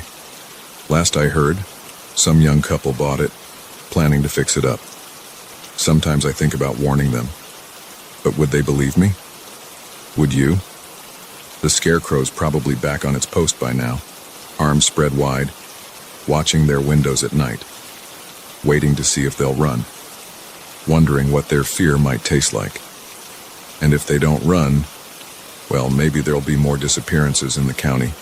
Maybe something worse than a scarecrow is getting hungry. I still check the local news sometimes. Still wake up at 3:17 a.m., heart pounding, remembering those straw fingers scratching at my window. And I wonder, what if I had stayed? What if I had stood my ground, swung that baseball bat, tried to fight? But then I remember that dark hole opening in the burlap, that wet gleam inside, and I know I made the right choice. Some things aren't meant to be fought. Some fears are meant to be given into. Sometimes running away isn't cowardice. It's survival. I've got a new contracting business now, 3 states away. Plenty of old houses to fix up here, but I won't take jobs near cornfields anymore. And every scarecrow I see, no matter how normal it looks, makes me drive a little faster, grip the steering wheel a little tighter. Because now I know the truth. They're not all stuffed with straw, and they don't all stay on their posts. Sometimes in my dreams, I'm back in that bedroom. But in the dreams, I don't run. In the dreams, I watch as the window breaks, as something made of straw and shadows unfolds itself into the room. In the dreams, I see what's really inside that burlap head, and then I wake up screaming, grateful that in real life, I was smart enough to flee. The old Morrison place is still there, still being fixed up by that young couple. Sometimes I think about driving back just to check on them, but I won't, because I'm afraid of what I might find. An empty house, a foreclosure sign, and in the field behind it, a scarecrow standing guard, its painted mouth curved in a satisfied smile. Or worse, what if I drove by and saw no scarecrow at all? What if it wasn't on its post anymore? What if it had found something better to do, Something that didn't involve standing still and waiting. What if it had learned new tricks? These are the thoughts that keep me awake at night, that make me check my windows even though I live in a 6th-floor apartment now. Because once you've seen something like that, once you've heard that scraping sound and seen those straw fingers pressing against the glass, you never really feel safe again. You start to wonder about other things too, like how many more scarecrows out there might not be what they seem. How many fields are being guarded by things that hunger for fear? How many missing persons reports might have explanations that no one would ever believe? But mostly I wonder about that young couple in my old house. I wonder if they've noticed anything strange yet. I wonder if they've looked out their window one morning and seen something just a little bit closer than it was the day before. I wonder if they'll be smart enough to run when the time comes, because it will come. That scarecrow's still out there, standing in that field waiting. And sooner or later, it's going to get hungry again. I check the local news from that county every morning. So far, no disappearances. So far, no strange reports. So far, that young couple is still living in the old Morrison place, still fixing it up, still unaware of what watches them from the cornfield. But I know it's only a matter of time, because scarecrows don't just guard fields, they guard secrets. And sooner or later, those secrets have a way of getting out. I should know. I'm keeping one of those secrets right now, typing these words in my safe little apartment, far from any cornfields. But sometimes when I look out my window at night, I catch a glimpse of something that might be a shadow, might be a trick of the light, might be nothing at all. Or it might be something made of straw and darkness, something that followed me all this way, something that's been waiting patiently for me to let my guard down, something that remembers the taste of my fear and wants another bite.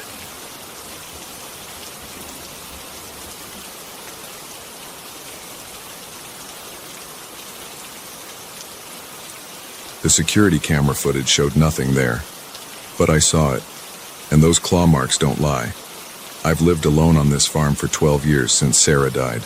Never had trouble sleeping, even during the worst storms. But that night 3 weeks ago changed everything. Now I keep my shotgun by the bed and triple-check the locks. Not that locks would stop whatever left those marks. It started around 10 p.m. during the worst thunderstorm we'd had all year. The rain hammered against the windows like someone throwing handfuls of gravel. Wind howled through the cornfields, bending the stalks almost flat. I sat at my kitchen table, doing the monthly books and listening to the weather radio warning about possible tornado conditions. The power flickered once, twice, then went out completely. I grabbed my flashlight from the drawer and walked to the window.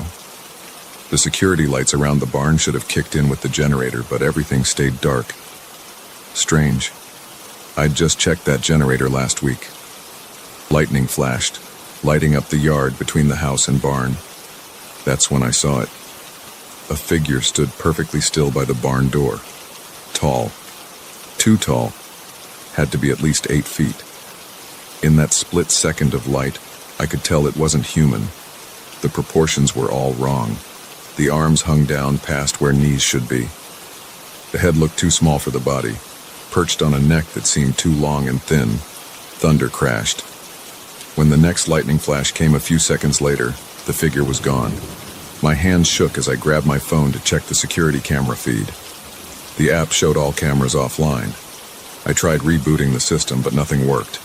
The storm must have knocked out the wireless network. I stood at the window for almost an hour, watching. Lightning kept illuminating the yard in strobes. No more sign of the figure. Eventually, the power came back on. The security lights hummed to life, casting yellow circles on the wet ground. Still, nothing moved out there. I told myself I'd imagined it. Tricks of light and shadow during the storm. The mind plays games when you live alone too long.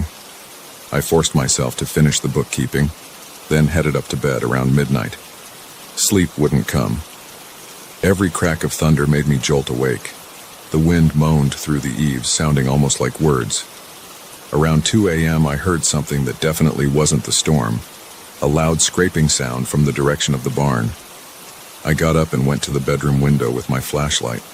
The beam caught something moving near the barn door, but it disappeared too fast to make out what it was. Could have been a deer. We get them sometimes, seeking shelter from storms. But deer don't leave claw marks 8 feet high.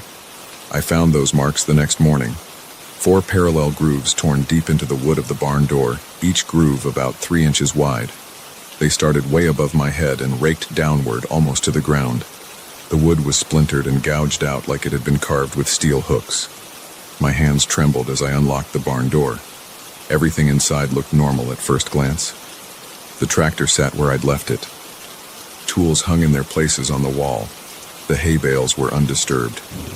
Then I noticed the smell, a sharp, chemical odor like burning plastic mixed with something else. Something organic and rotten. It seemed strongest near the back corner where I store old equipment. I followed my nose but couldn't find the source. I spent the next hour checking every inch of the barn. No signs of entry, no broken windows, no holes in the roof, just those massive claw marks on the front door. Back in the house, I pulled up the security camera footage from overnight. The system showed it had recorded normally after the power came back on. I scrubbed through the video from around 2 a.m. when I'd heard the scraping sound. The footage showed the barn door clearly in the security lights. At 2:17 a.m., the door slowly swung open about halfway. Nothing visible pushed or pulled it. It just opened on its own. The door stayed open for exactly 3 minutes, then closed just as slowly. I rewound and watched it again, and again. No sign of any figure or animal. No explanation for the claw marks. Just that door opening and closing by itself. I called the sheriff's office. Deputy Wilson came out and took pictures of the claw marks. He suggested it might be vandals or maybe a bear, though we haven't had bears in this county for decades. Said he'd increase patrols in the area. I didn't tell him about the figure I'd seen or the door opening by itself. Didn't want him thinking I was crazy. That night I set up extra lights around the barn and added 2 new security cameras. I loaded my shotgun with buckshot and kept it next to my bed. Sleep was out of the question. Around midnight, all the new lights went out at once. The security camera feeds cut to static. I grabbed the shotgun and my flashlight and went to the window. The yard looked empty in the beam of my light. Then I heard it. A sound like massive feet crunching through the gravel of the driveway. Slow, heavy steps coming toward the house. The beam of my flashlight showed nothing there, but the footsteps kept coming. Crunch, crunch, crunch. They stopped directly beneath my window. The air grew thick with that same chemical rot smell from the barn. My flashlight beam still showed empty air, but I could feel something massive standing there, looking up at me. The temperature in the room dropped so fast I could see my breath. The window glass frosted over in seconds. A sound came from outside, not quite a growl, not quite a voice. It reminded me of the noise a dog makes in its sleep, but deeper, slower, and somehow wrong. I raised the shotgun, hands shaking so bad I could barely hold it. "I see you there," I lied through chattering teeth. "Get off my property or I'll shoot." The thing made that sound again, longer this time. Almost like words, but in no language I'd ever heard. The frost patterns on the window began moving, forming shapes that hurt my eyes to look at. I fired through the glass. The shotgun blast shattered the window. Cold air rushed in, bringing that awful smell with it. For a split second, I saw something like heat distortion in the air where the thing stood, a ripple in reality itself. Then it was gone. The security lights came back on. The camera feeds returned to normal. The temperature slowly rose back to normal. I spent the rest of the night in my truck with the engine running and the shotgun across my lap. When morning came, I found new claw marks on the side of the house below my window. Deep gouges in the vinyl siding, starting at roof level and raking downward. The gravel driveway showed massive, oddly shaped footprints. I tried photographing them, but they faded away as the sun rose higher. That was 3 weeks ago. Whatever that thing was, it comes back every few nights. Sometimes it just stands in the yard, invisible but watching. Sometimes it leaves new claw marks on the buildings. Twice more it's opened the barn door when the cameras are running, but it never shows up in the footage. Last night was different. I woke up around 3 a.m. to find my bedroom door standing open. That chemical rot smell filled the house. The temperature had dropped so low that water glasses had frozen solid. Something massive moved through my house, invisible but making the floorboards creak under its weight. I lay perfectly still, hardly breathing, as the footsteps came closer to my bed. The thing stopped beside me. I could feel its presence looming over me, could sense its face inches from mine. That growl voice sound came again, closer than ever. This time, I could almost understand the words. Soon, it seemed to say. Soon. I don't know what it wants. I don't know why it chose my farm, but I know it's getting bolder. The claw marks keep getting closer to the house. The footsteps come right up to my doors and windows now. That smell lingers longer each time. I've tried setting up motion sensors, infrared cameras, even spreading flour on the floor to catch footprints. Nothing works. The sensors don't trigger. The cameras show empty rooms. The flour remains undisturbed. But it's here right now as I write this. Standing in the corner of my office, watching. The temperature keeps dropping. My computer screen is starting to frost over. I can hear that almost voice getting clearer, forming words I don't want to understand. The sheriff won't help. The security cameras are useless. My shotgun might as well be shooting blanks. I'm running out of options. Maybe someone reading this will know what this thing is. Maybe you can tell me how to fight it. Because I know in my gut that one of these nights that barn door isn't going to be enough anymore. It's going to want to come inside for good. The frost is spreading across my desk now. That smell is getting stronger. The thing in the corner is moving closer. One massive invisible step at a time. I can feel its breath on the back of my neck, cold as space and carrying that awful chemical rot stink. Its voice is clearer now. I can finally understand what it's been trying to tell me all these weeks. I wish I couldn't. It's saying my name, over and over, using Sarah's voice. I have to go now. It's time. I can feel its claws on my shoulder, burning cold through my shirt. The frost has reached my hands. The smell is overwhelming. Sarah's voice keeps calling me, distorted and wrong, but still somehow hers. If you're reading this, stay away from my farm. Board up the barn. Burn it down if you have to. Don't look for me. Just make sure that thing stays trapped here where Sarah died, where it found its way through. I can see it now, in the frost patterns spreading across my screen. I understand why it chose me, why it's been waiting, watching, getting closer each night. Sarah sent it. Sarah needs me. Sarah wants me to come home. And now I have to go. It's time to go home.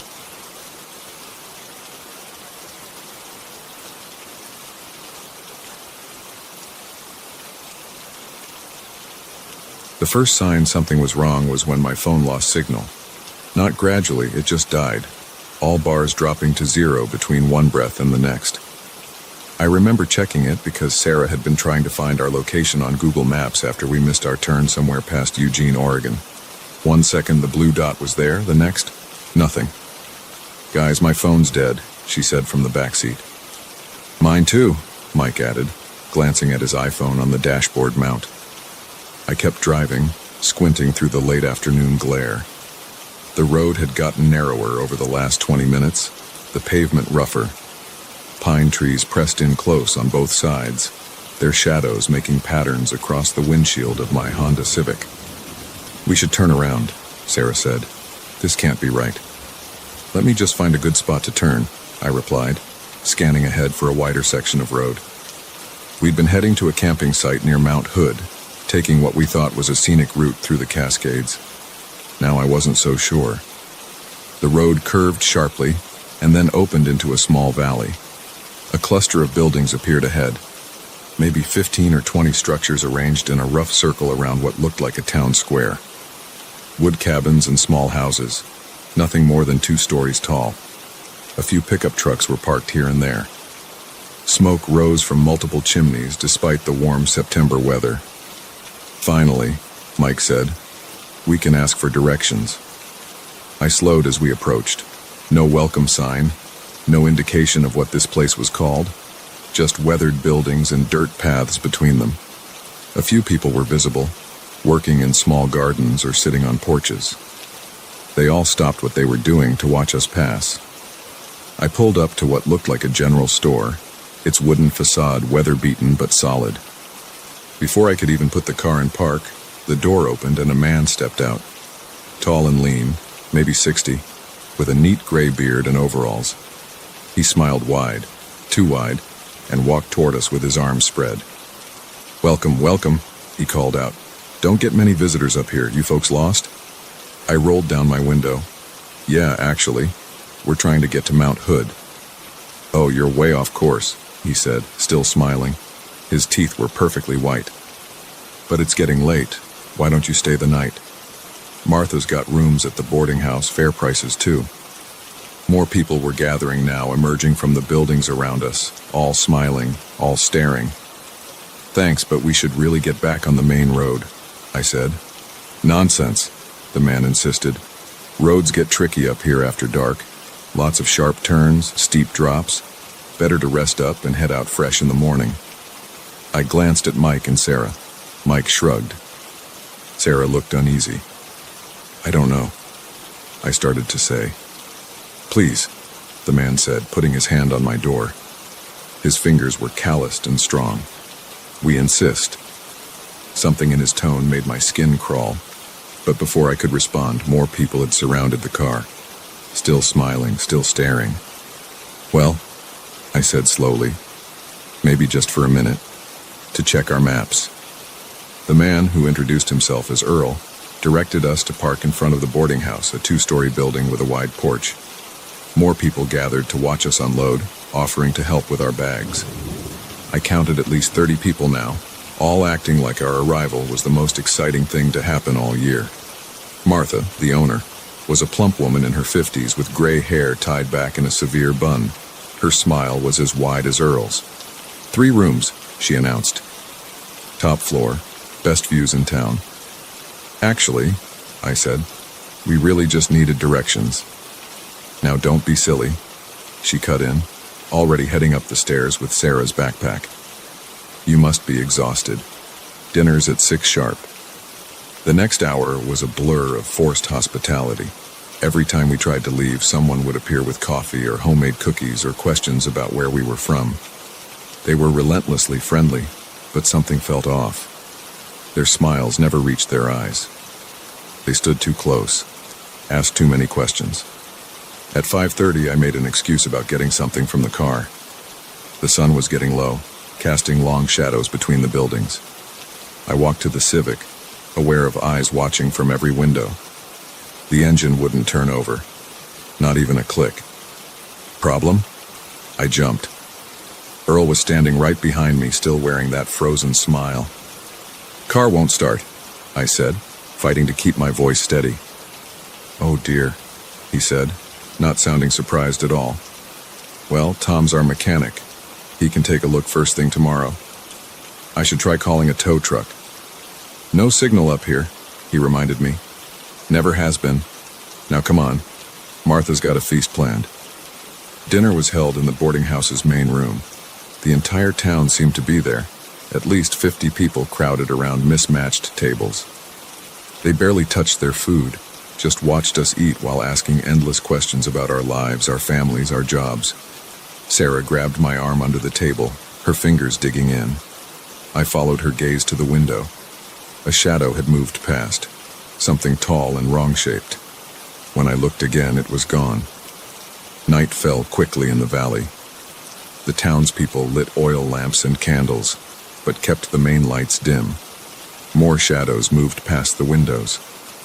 The conversation never stopped, the questions never ended, but now they felt like a distraction, like they were trying to keep us from noticing something. "I'm feeling tired," Sarah announced around 9. "Think I'll head up to my room." "I'll walk you," I said quickly. Mike started to stand too, but Martha put a hand on his shoulder. "Oh, but you haven't tried my apple pie yet." Upstairs, Sarah grabbed my arm again. "Did you see them?" she whispered. "See what?" "In the trees." When it got dark, they're out there watching. I went to the window. The forest pressed close to the buildings, and in the gaps between the trees, movement. Shapes that were almost human, but not quite. And eyes. dozens of reflected eyes, catching the lamplight. "We need to get out of here," Sarah said. "Car's dead," I told her, "and they're watching every move we make." A floorboard creaked behind us. We spun around. Martha stood in the doorway, still smiling. "Everything all right up here? Can I get you anything?" "No, we're fine," I said quickly. "Well, sleep tight then. Big day tomorrow." She didn't move from the doorway. "Tomorrow?" Sarah asked. "Oh yes," Martha said. Her smile widened impossibly. "We have special plans for tomorrow." She finally left, her footsteps creaking down the hall. I waited until they faded, then pulled Sarah close and whispered, "We need to get Mike and get out of here, tonight." "How? They're everywhere." I saw a path behind the general store. "If we can make it to the trees." A scream cut through the night, Mike's voice from downstairs. We ran to the hallway. More shadows moved past the windows, and now they were inside the building too, climbing the stairs with jerky, unnatural movements. Martha's voice drifted up from below, still cheerful, still friendly. "Now don't fret about your friend. The hungry ones have to eat too, and you'll be joining him soon enough." The shadows reached the top of the stairs. In the dim light, I could finally see them clearly. They looked human, or had once, but their limbs were too long, their joints bent wrong, and their faces. Sarah screamed. I grabbed her hand and ran for the window at the end of the hall. The glass shattered easily enough when I threw a chair through it. The drop was only about 15 feet to a sloped roof below. "Jump!" I yelled, pushing Sarah toward the opening. Behind us, the things in the hallway were getting closer. Their movements were faster now, more eager. They didn't bother pretending to be human anymore. Sarah hesitated for just a moment, then jumped. I heard her land on the roof below. I followed immediately, feeling hands grab at my shirt as I dove through the window. Glass cut my arms, but I barely felt it. We slid down the roof and dropped to the ground. All around us, more of those things were emerging from the trees. The townspeople stood watching from their windows and porches, still smiling those terrible smiles. "Run!" I grabbed Sarah's hand again and we sprinted for the trees. Behind us, inhuman voices called out in perfect imitation of the townspeople's friendly tones. "Now don't leave so soon. Stay for breakfast. We insist." The forest was dark, but we ran anyway, crashing through underbrush, tripping over roots. Those things moved through the trees alongside us, always just out of clear sight. Their laughter echoed through the woods, sometimes sounding like people, sometimes like something else entirely. I lost track of how long we ran. My lungs burned. Sarah's hand was slick with sweat in mine. The things in the trees were hurting us, I realized, pushing us in a specific direction. But we couldn't stop, couldn't go back. We burst into a clearing and stopped dead. Dozens of cars were scattered about, some new, some decades old, all covered in rust and vines. A graveyard of lost travelers, movement behind us. We turned slowly. Earl stood there, no longer bothering to smile. Behind him, the things from the trees emerged into the starlight. Up close, they looked like people who had been stretched, their skin pulled too tight over impossible angles. Their mouths were wrong, too wide, too many teeth. "Folks really should stick to the main roads," Earl said conversationally. "But we do appreciate the company, and the hungry ones." He gestured to the creatures. "Well, they appreciate the food." They surrounded us completely now. No way out. Sarah's hand tightened in mine as the circle began to close. The last thing I remember clearly is Earl's voice, still friendly, still welcoming. "Don't worry, you won't be alone for long. Someone else is bound to take a wrong turn soon." I wish I didn't remember anything after that. Sometimes I think I'm still there, in those woods, watching new travelers find that strange little town. Watching them realize too late that some wrong turns can never be undone. Watching the shadows move closer as the sun goes down.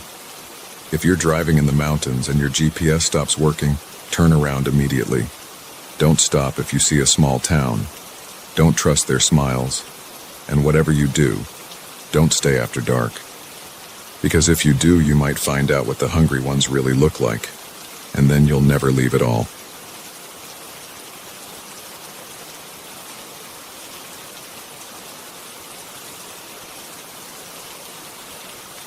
The knocking started on the third night of our 7-day Caribbean cruise.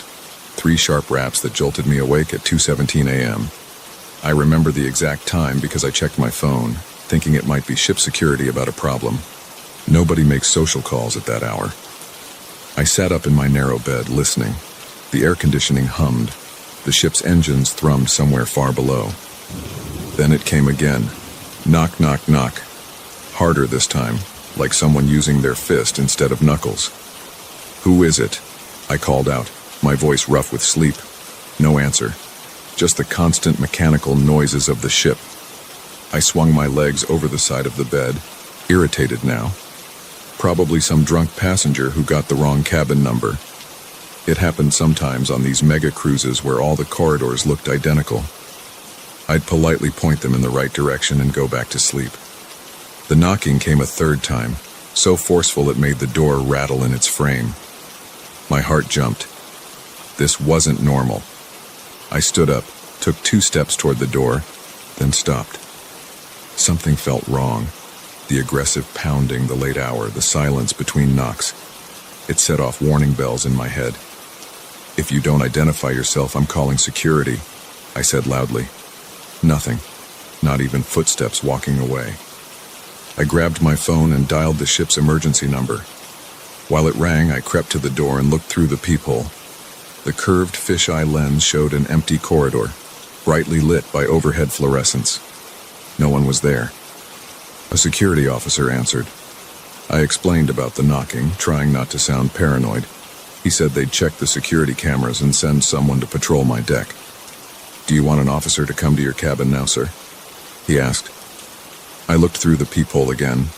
Still no one. "No, that's okay. Just wanted to report it, thanks." I sat on the edge of the bed, fully awake now. The whole thing was probably nothing.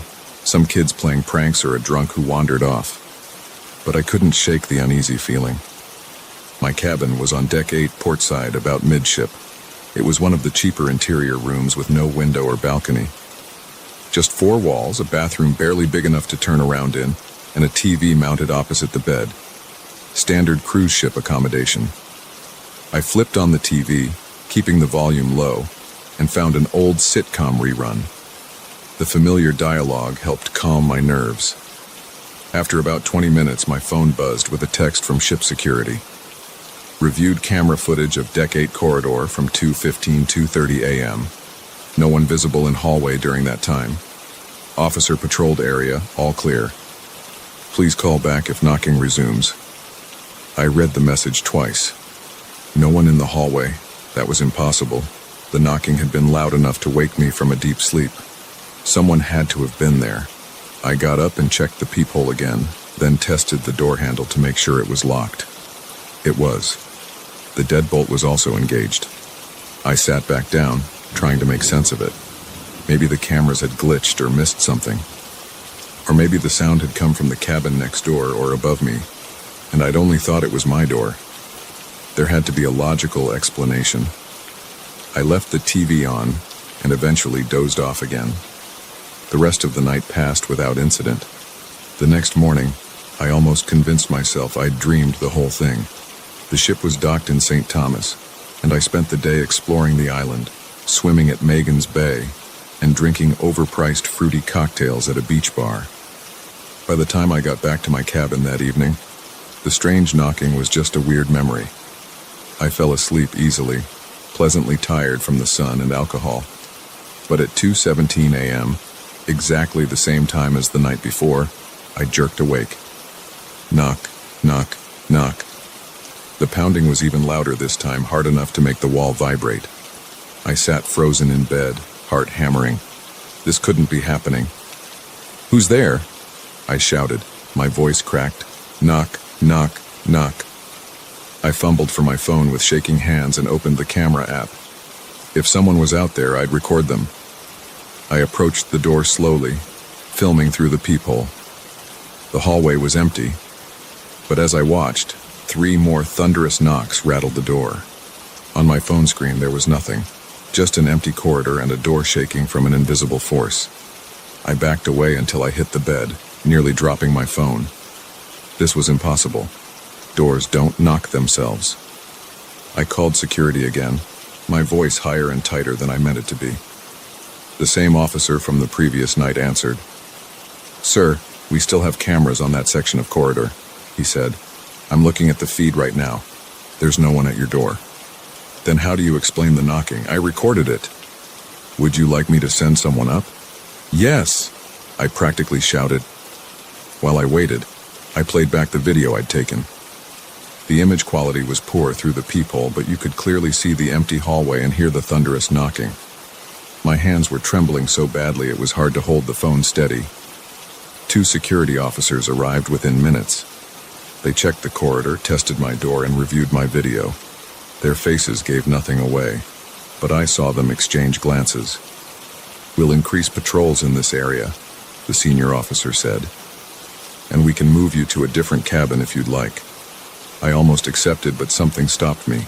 Moving felt like giving in to fear, letting whatever this was win. Besides, what if it followed me to the new cabin? "No, I'll stay." "But can you post someone in the hallway tonight?" They agreed to have an officer patrol past regularly. After they left, I turned all the lights on and sat in the room's single chair, facing the door. I didn't sleep again that night. The next day was at sea, no ports of call. I wandered the ship in a daze, downing coffee after coffee. I couldn't stop thinking about those knocks and the empty hallway. None of it made sense. Around midday, I went to the ship's guest services desk and asked about the history of my cabin. Had there been any incidents there? Any complaints from previous passengers? The clerk tapped at her computer and shook her head. "Nothing unusual, sir. That cabin has been in regular rotation since the ship launched 3 years ago." I nodded, not sure if I was relieved or disappointed. Part of me had hoped for some explanation, however far-fetched.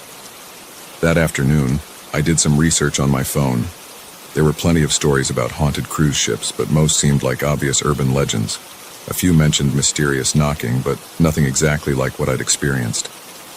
I considered telling my family back home what was happening, but stopped myself. They'd either think I was making it up or worry unnecessarily. Better to handle this myself. As night approached, my anxiety grew. I thought about sleeping in one of the public lounges, but that would probably get me kicked out by security. Instead, I bought 2 Red Bulls from the ship's cafe and prepared for another sleepless night. But 2:17 a.m. came and went without a sound. I waited, tense and alert, until nearly 4 a.m. before finally letting myself drift off.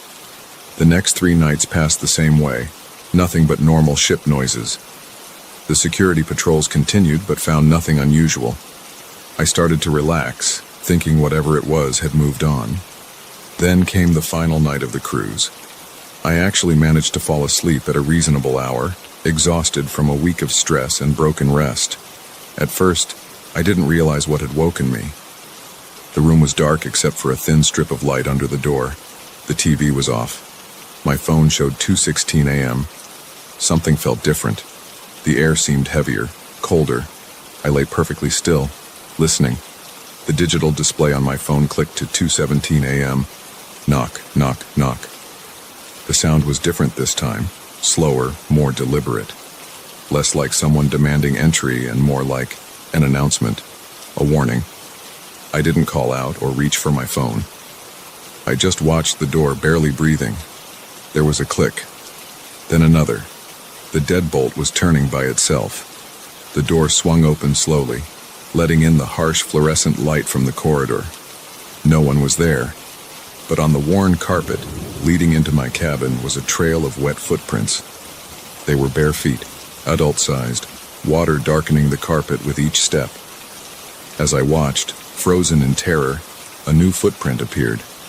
Then another. Something invisible was walking into my room. I tried to scream, but my throat closed up. I could only manage a strangled whimper as the footprints moved steadily closer to my bed. The temperature plunged. My breath came out in visible puffs.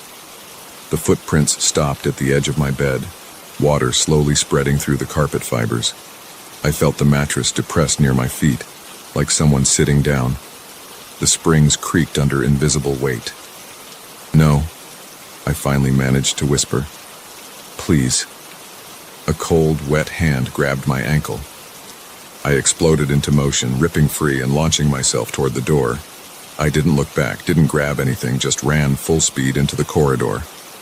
An elderly couple was walking past, headed for the late-night buffet.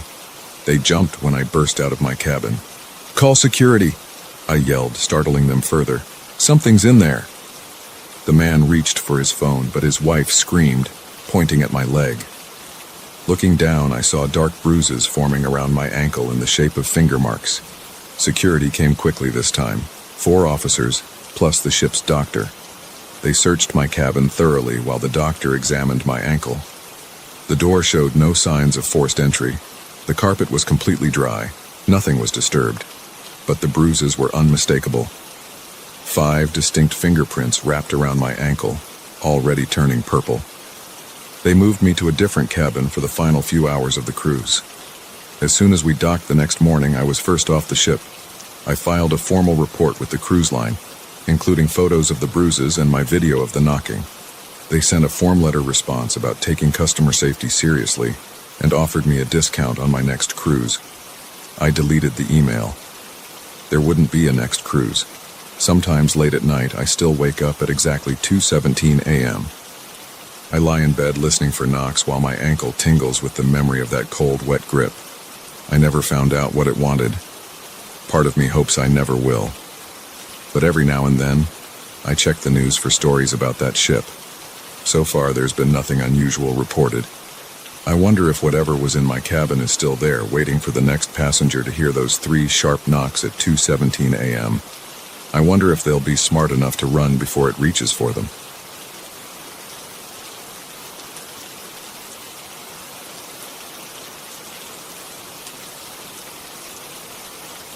They never found my camera. The Rangers searched for 3 days, combing through miles of forest, but the Canon DSLR with all my photos remained missing. Maybe that's for the best. I'm not sure I want anyone to see what I captured that night. The official report lists it as lost equipment, probably taken by wildlife. But I know different. I was there. This is what really happened. I'd been hiking the Cascade Trail for 4 days, doing a solo photography trip to capture the fall colors. The weather had been perfect, crisp mornings warming into sunny afternoons. I'd covered about 15 miles that Thursday when I first spotted the camp through a break in the trees. At first glance, it looked normal enough. A standard backcountry setup with a tent, some gear scattered around, and the remains of a fire pit. But something felt off. I stopped on the trail, adjusting my pack straps as I studied the scene. No movement, no sounds except birds and wind in the trees. "Hello?" I called out. My voice echoed slightly against the rocky slope behind the camp. No response. I walked closer, gravel crunching under my boots.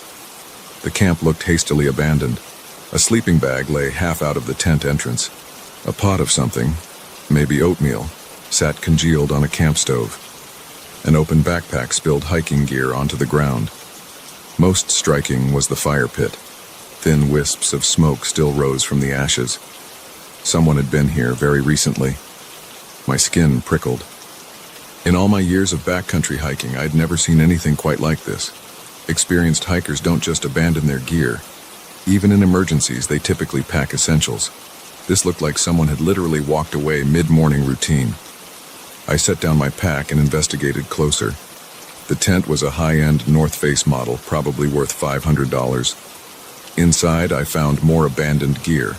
A headlamp, trail maps, energy bars, clothing. A paperback novel lay open, face down. Everything seemed perfectly normal except for the complete absence of people. That's when I noticed the tracks. Several sets of boot prints led away from the camp, heading toward a dense stand of pines. They looked fresh, pressed deep into the soft dirt. I stood there debating what to do. The responsible thing would be to hike back to the ranger station, about 18 miles, and report it. but darkness would fall in a few hours. And those tracks seemed to beckon. I made what was probably a stupid decision. I took some photos of the camp with my camera, shouldered my pack, and followed the tracks. They led through the pines, clearly visible in the needle-covered ground. Multiple people, moving quickly based on the stride length. After about a quarter mile, the tracks joined an old logging road heading up the mountain. I followed for another mile before the light began to fade. The tracks continued on, but I needed to make camp soon. I headed back to the abandoned site. It felt strange setting up my tent near the mystery camp, but it was the best spot around. Flat ground, water source nearby, existing fire pit. I told myself the owners were probably fine, had likely been picked up by friends or something. Still, I made sure my bear spray was easily accessible. Night fell quickly in the mountains. I got a small fire going and heated up some freeze-dried stroganoff. The flames cast flickering shadows across the empty tent nearby. As I ate, I reviewed the photos on my camera. Something caught my eye in one shot of the abandoned camp, a dark shape in the trees behind the tent. Probably just shadows, but it looked almost human-shaped. I zoomed in, but the image was too grainy to tell. A twig snapped in the darkness beyond my firelight. I jerked my head up, heart suddenly pounding. Just wildlife, I told myself. This was their territory after all. I was exhausted from the day's hiking. After securing my food in a bear bag, I crawled into my tent and zipped up for the night. The temperature was dropping fast. I snuggled deep into my sleeping bag, listening to the normal nighttime forest sounds, wind in the trees, the occasional owl, small animals rustling in the underbrush. I must have dozed off because the next thing I knew, I was jolted awake by voices. Whispers, barely audible, seemed to come from just outside my tent. I lay perfectly still, straining to hear. The words were too quiet to make out, but they didn't sound like normal conversation, more like hissing, or the sound of dry leaves scraping together. The whispers moved around my tent, circling. My chest felt tight with fear. This was no animal. I reached for my headlamp with trembling fingers, but stopped myself. Maybe better to stay quiet, pretend to be asleep. Something brushed against the tent wall, a light touch that traveled from one end to the other. I could see a shadow moving across the fabric in the dim moonlight. The touch became more insistent, pressing inward. Then a sharp tug on the tent pole made the whole structure shake. I lay there paralyzed, barely breathing. The whispers continued, now accompanied by a sound like fingernails dragging across nylon. My tent shuddered again as something pulled on it.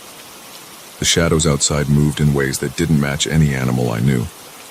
Suddenly, my vestibule zipper started to move, slowly pulling downward. That broke my paralysis. I grabbed my headlamp and bear spray, clicking on the light. "Who's there?" I yelled, trying to sound authoritative despite my terror. The zipper stopped. The whispers ceased. For a long moment, nothing moved. Then something slammed into the side of my tent with tremendous force, nearly collapsing it. I yelled again and scrambled to unzip my sleeping bag. Another impact rocked the tent. Through the fabric, I could see multiple tall shapes moving around outside.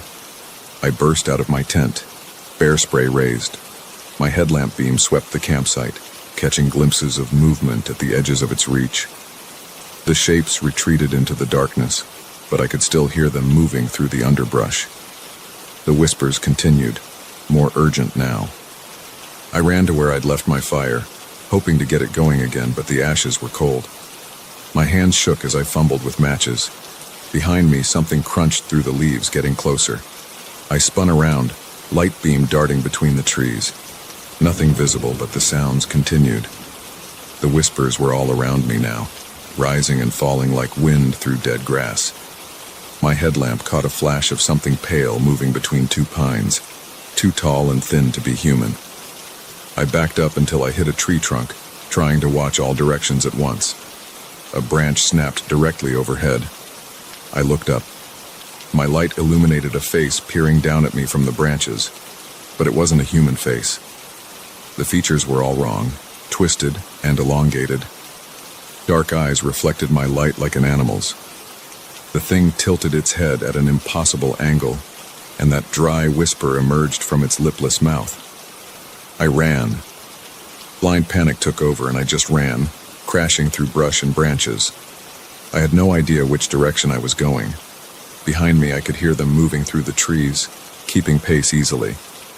The whispers followed, growing louder and more numerous. My foot caught a root and I went down hard, slamming into the rocky ground.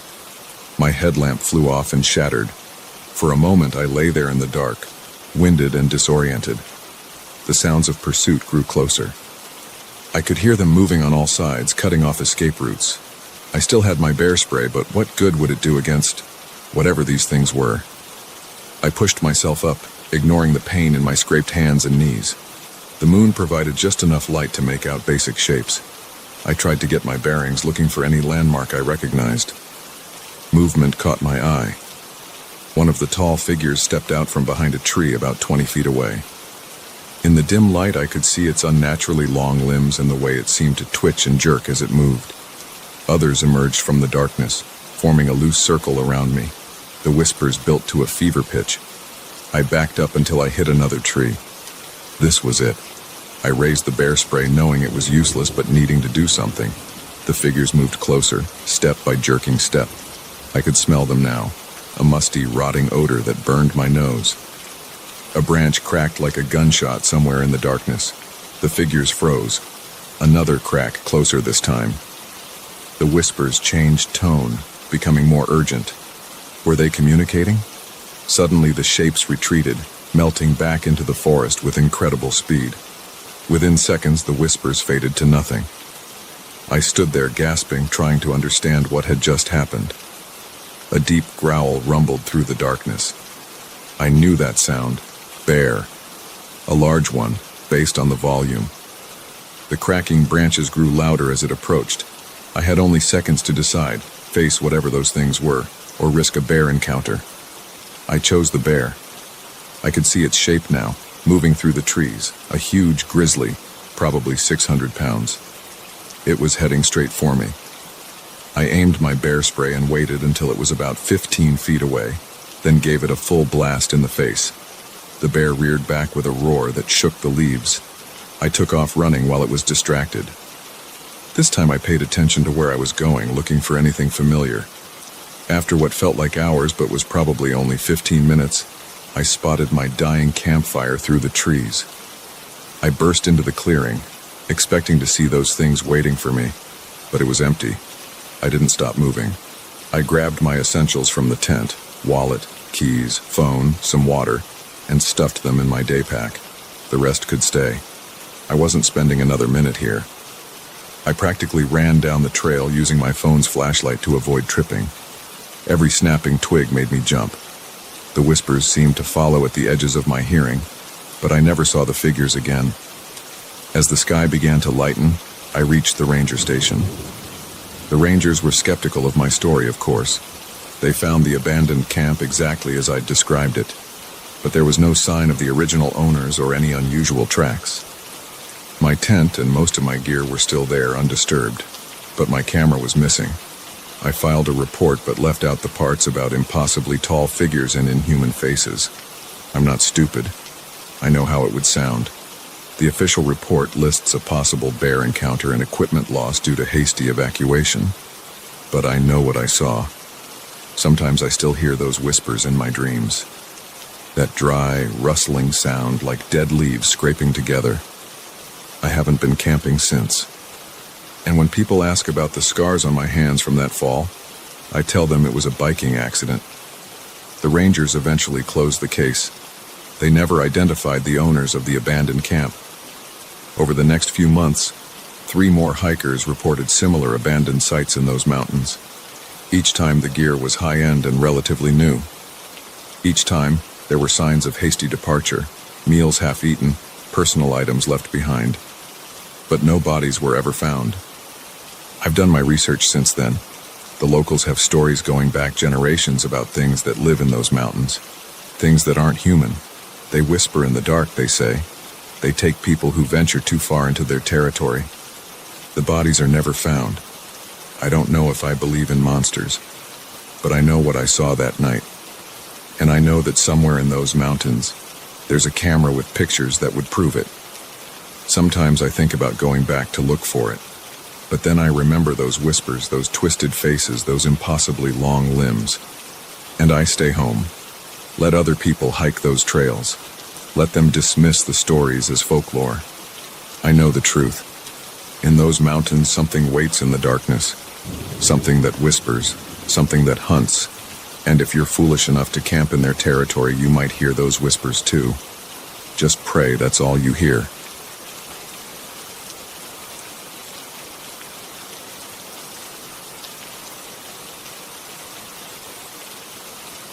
The CB radio crackled at 2:47 a.m. somewhere between Tulsa and Oklahoma City.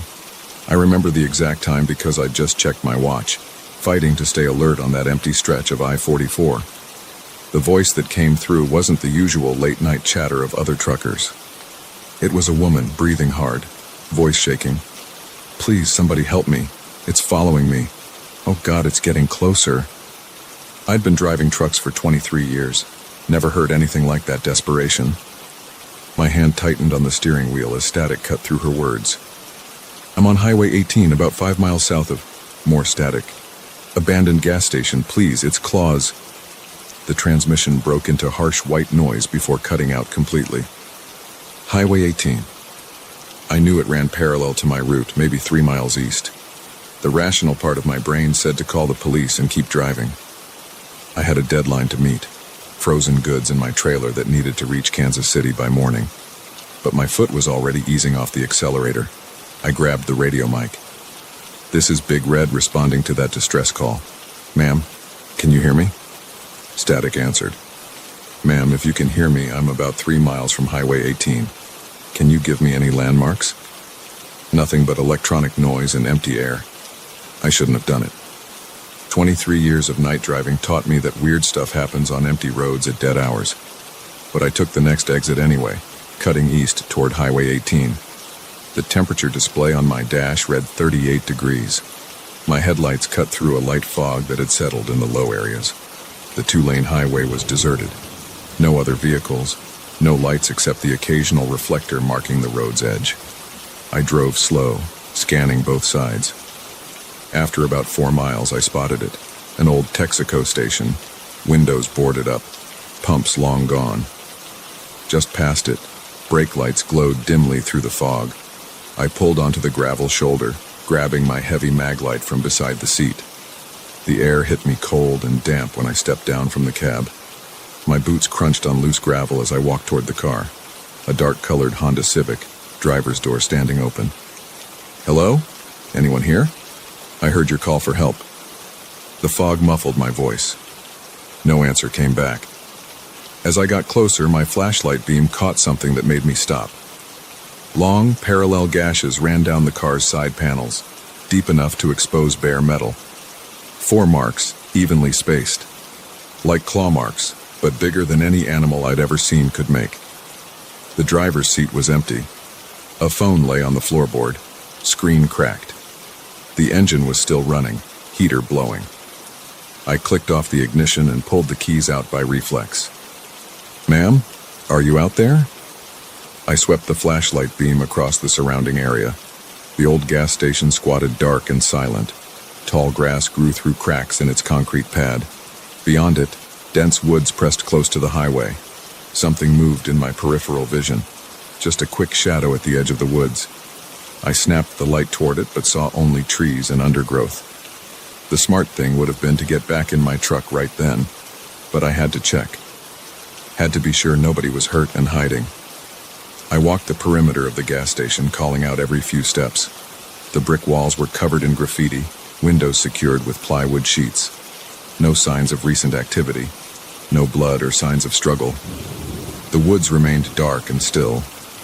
Too still, I realized. No cricket sounds, no night birds. Just the soft hiss of fog drifting through bare branches. Back at the car, I did another check of the interior. Nothing in the back seat. Some fast food wrappers in the passenger footwell. A duffel bag in the trunk containing women's clothes. No ID, no wallet, no clue who the driver was. I called 911, but got no signal. Of course, the temperature seemed to have dropped another 10 degrees. My breath came out in white clouds as I hurried back to my truck. I'd done what I could, documented the scene, secured the vehicle. The police could handle it from here. I climbed into the cab, locked the doors, and fired up the engine. The familiar rumble helped steady my nerves. I grabbed the radio mic to report the situation. "This is Big Red again. I found an abandoned Honda Civic near that gas station, but no sign of the driver. Anyone copy?" Static crackled, then cleared. "Help me." The woman's voice, barely a whisper. "Please help me. It's so cold here." My hand froze on the gear shift. "Where are you? I was just out there looking." "So cold, so dark. It's watching me. Tell me where you are and I'll come get you." More static then. "Kevin." I hadn't given my name. Hadn't used it on the radio all night. "Kevin Reeves." The voice was still a whisper, but different now. Wet somehow, like speaking through a mouthful of liquid. "I see your truck, Kevin. Pretty red Peterbilt. I'm coming to say hello." The fog pressed against my windshield. Shapes moved in it, or seemed to. The CB kept broadcasting that wet whisper. "I'm hungry, Kevin, so hungry. Your heart sounds strong, beating fast now." I threw the truck in gear and pulled out, tires spraying gravel. In my side mirror, something tall and dark detached itself from the tree line. Something that ran on all fours, but wrong. Joints bent backwards, too many limbs. I hit the gas hard, engine roaring as I accelerated down Highway 18. The radio crackled again. "Don't leave, Kevin. I just want to taste." I yanked the power cord out. 10 minutes later, I was back on I-44, pushing the speed limit, hands shaking on the wheel. I told myself I hadn't really seen anything in the fog. Told myself the gashes in that car could have been from a guardrail or accident. The radio voice was just some sick prank. But I knew better. I drove straight through to Kansas City. Didn't stop once, even though my bladder was bursting by the time I reached the delivery dock. Made my deadline with 20 minutes to spare. The police report I filed that morning was careful and factual. Abandoned car, signs of damage, no driver found. I left out the radio calls, the thing in the fog, all the impossible parts. The detective nodded, took notes, said they'd look into it. 3 days later, I was back on I-44, heading south this time with a load of auto parts. Daylight run, thank God. My replacement CB radio was tuned to Channel 19, the normal trucker frequency. I'd blocked out Channel 9 completely. Didn't want to risk hearing emergency calls anymore. At a rest stop near Tulsa, I overheard 2 other drivers talking about a missing person case. Woman named Sarah Mitchell disappeared 4 days earlier. Her car was found on Highway 18 covered in strange claw marks. No body ever recovered. I didn't stop to tell them what I knew. Didn't want to think about it at all. But that night in my motel room, I looked up news reports about that stretch of Highway 18. Found more cases stretching back decades.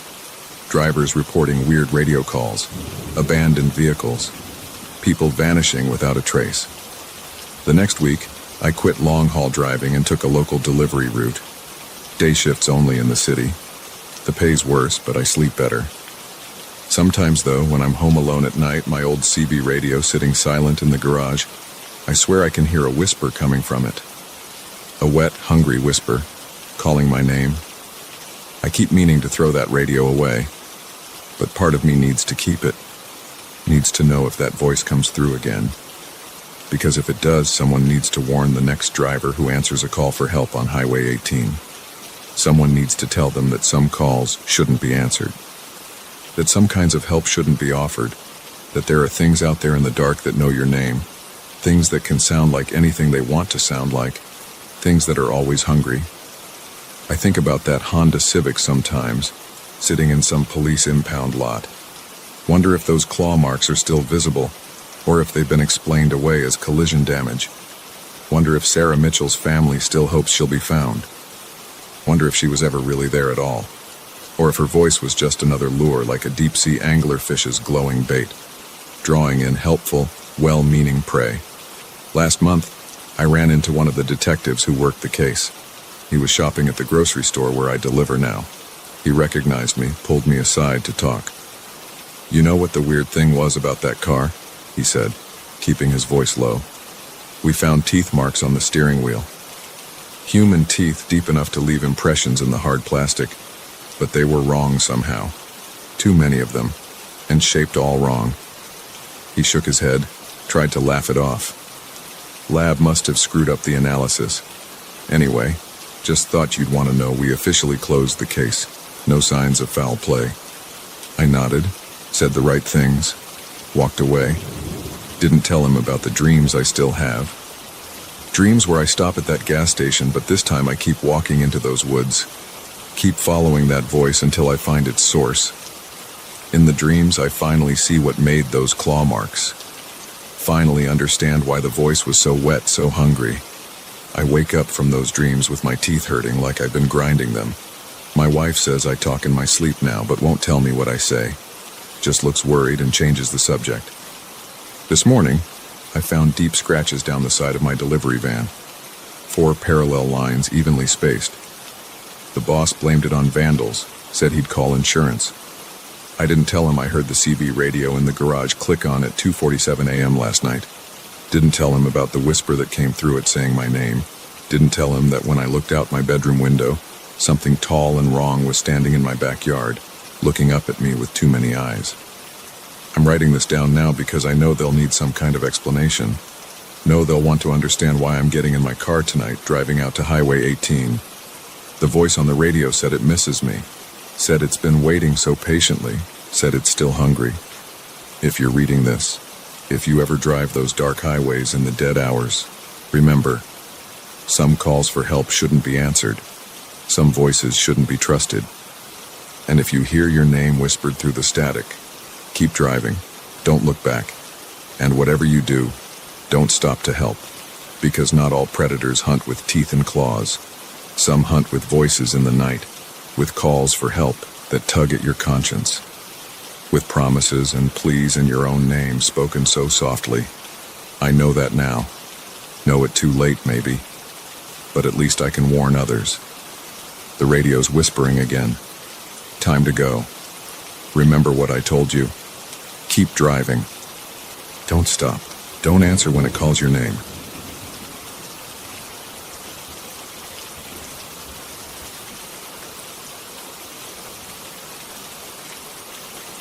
The first scream hit me at 6:43 p.m. I remember checking my watch because the sun was setting, and I needed to decide whether to make camp or push on to the next clearing.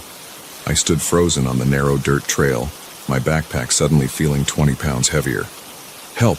Somebody help me!" The voice was mine. Not similar to mine. It was exactly my voice, down to the slight rasp I'd developed after a bout of strep throat last winter. But it came from somewhere deep in the forest to my left, maybe half a mile away. I dropped my pack and grabbed my hunting knife. The blade felt useless in my sweaty palm. My heart hammered against my ribs as I listened, trying to pinpoint the direction. "Please, I'm hurt. Help!" My voice called again, closer this time, maybe a quarter mile away. I'd been hiking alone in the Cascade Mountains for 3 days.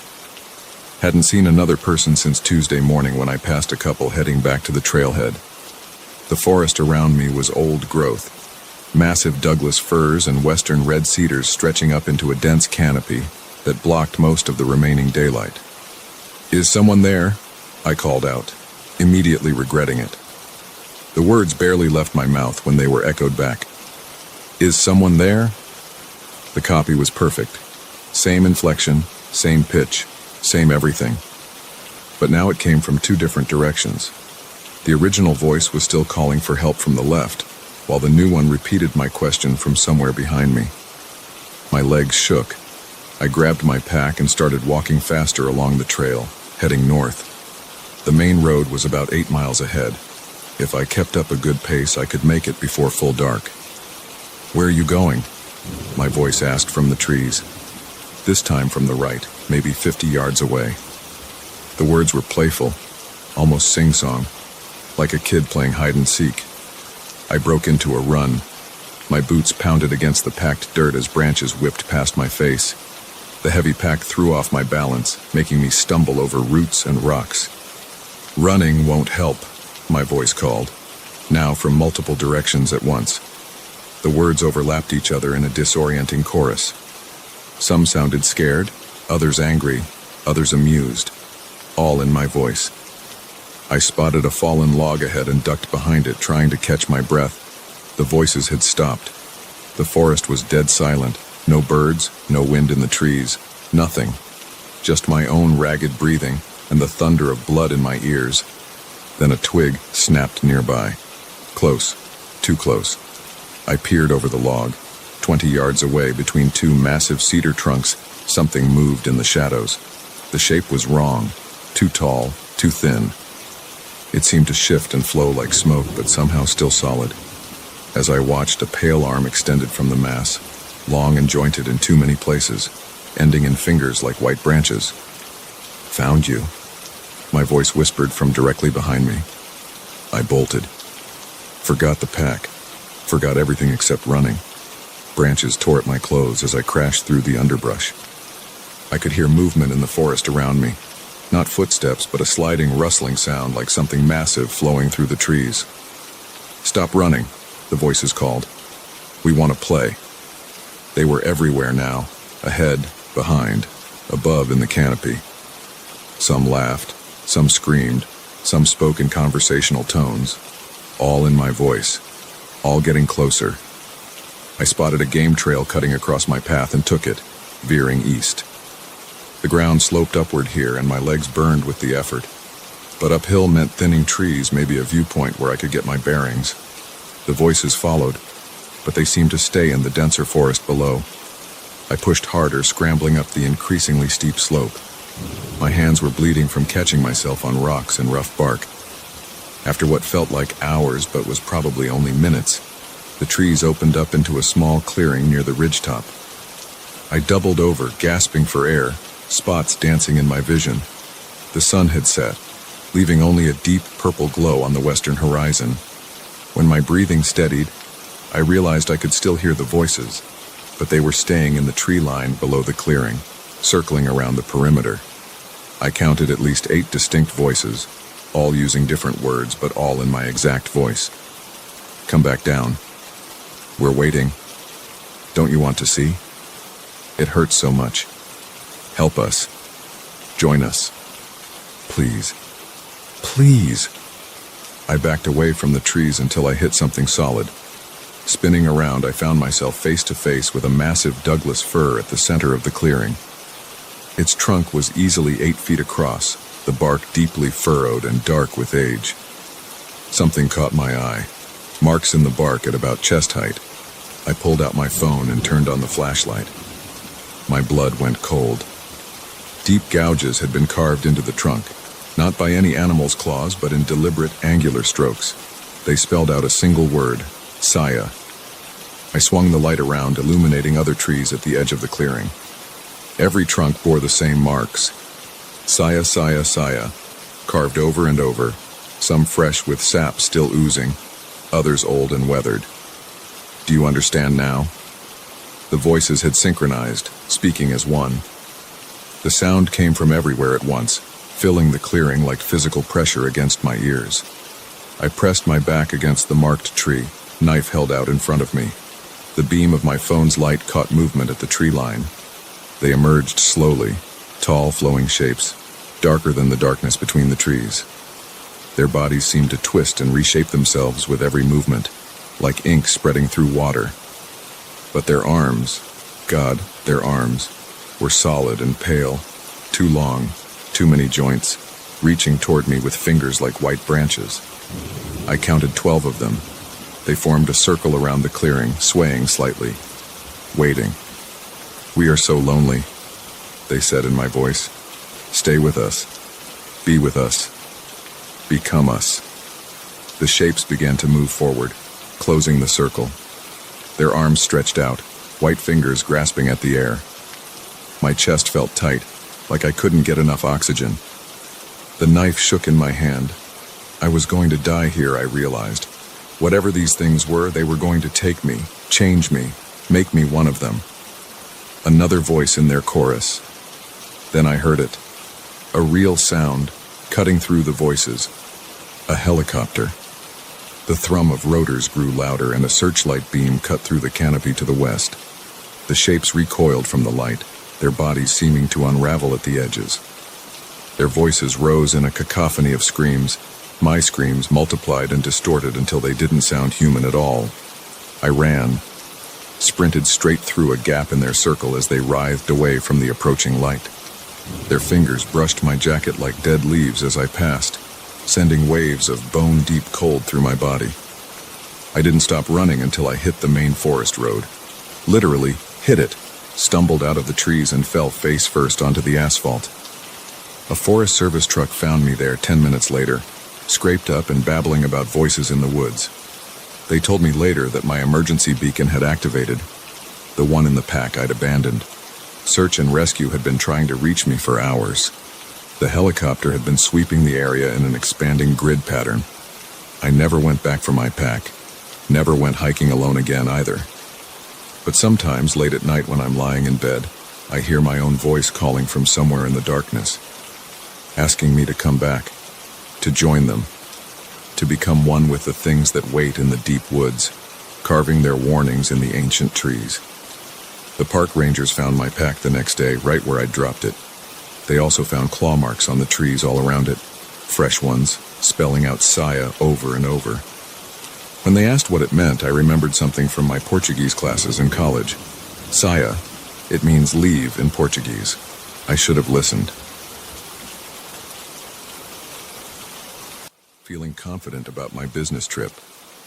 The lobby looked pristine, with polished floors and stylish chairs arranged in a neat row. The staff at the front desk wore matching suits and spoke in calm, measured voices. They took my luggage, escorted me to the elevator, and told me my room was on the 11th floor. I remember checking my watch and thinking I had enough time to settle in before the networking event that evening. I felt focused and ready to make the most of this trip. That confidence started to fade on the very first night. I'm writing this because I need to get it all out. I don't plan to show it to anyone, but it helps me process what's happening. I want to stay clear-headed. I have one more night in this place, and the feeling in my gut tells me to keep track of every moment. On my first night, I went to bed around 11:00 p.m. after reviewing some sales figures. My room had a king-size bed, large windows that overlooked the city, and thick curtains that blocked out the streetlights. The air conditioning hummed softly. Everything seemed normal. At around 3:17 a.m., I woke up. I had this intense pressure on my chest like a heavy object pinned me down. My eyes adjusted to the darkness, and I saw shifting shadows on the ceiling. They looked too large to be a trick of the light from outside. My heart pounded so hard I could feel my pulse in my temples. My first thought was that I might be having a nightmare. But I felt awake. I could move my fingers. I tried to reach for the bedside lamp, but my arm felt weighted. The pressure eased after a few seconds, and I turned on the light. The ceiling looked plain white, no shadows. I sat there, breathing hard, drenched in sweat. The next morning, I went down to the reception and asked if anyone else had reported strange occurrences. The manager on duty was polite, but clueless. She said no one ever complained about weird noises or shapes in the room. I remember her expression. She didn't look worried. She looked slightly amused. I guess I seemed tired and stressed, and maybe she assumed I'd had a rough travel day. I left it at that and went about my business meetings. The second night, it happened again. I turned off the lamp at 11:30 p.m. I'd had a glass of water before bed and felt calm. I checked my phone for messages, placed it on the nightstand, and tried to sleep.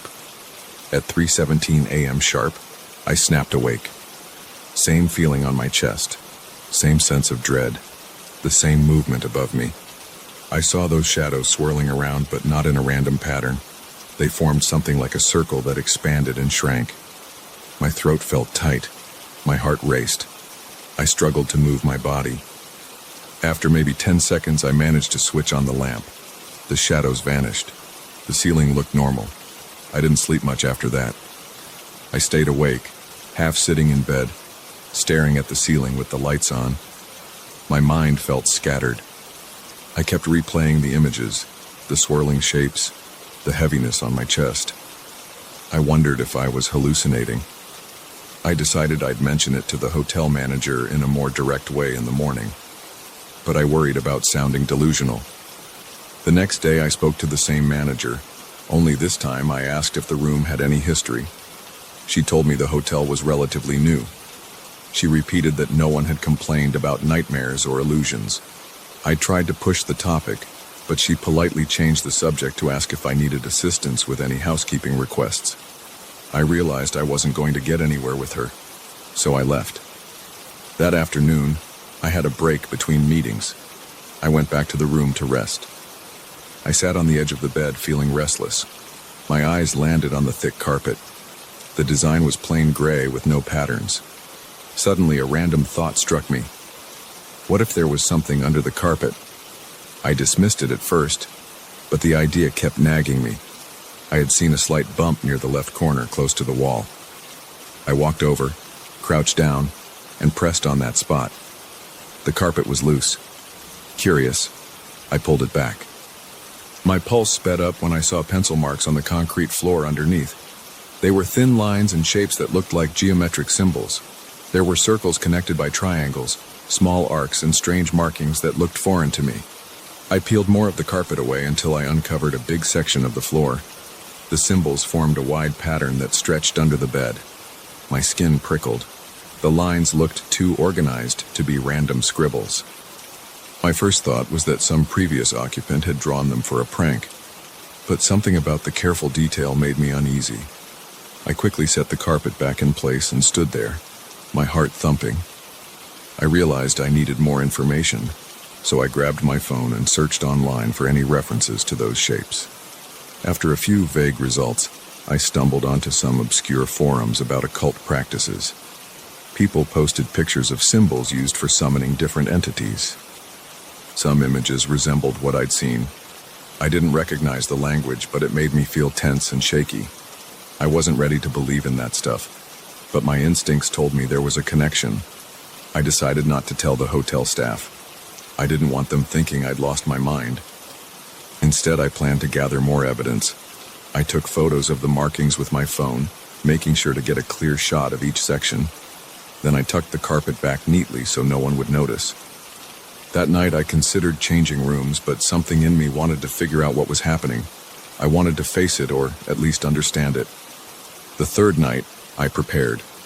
I left a lamp on. I had my phone's flashlight ready at my side.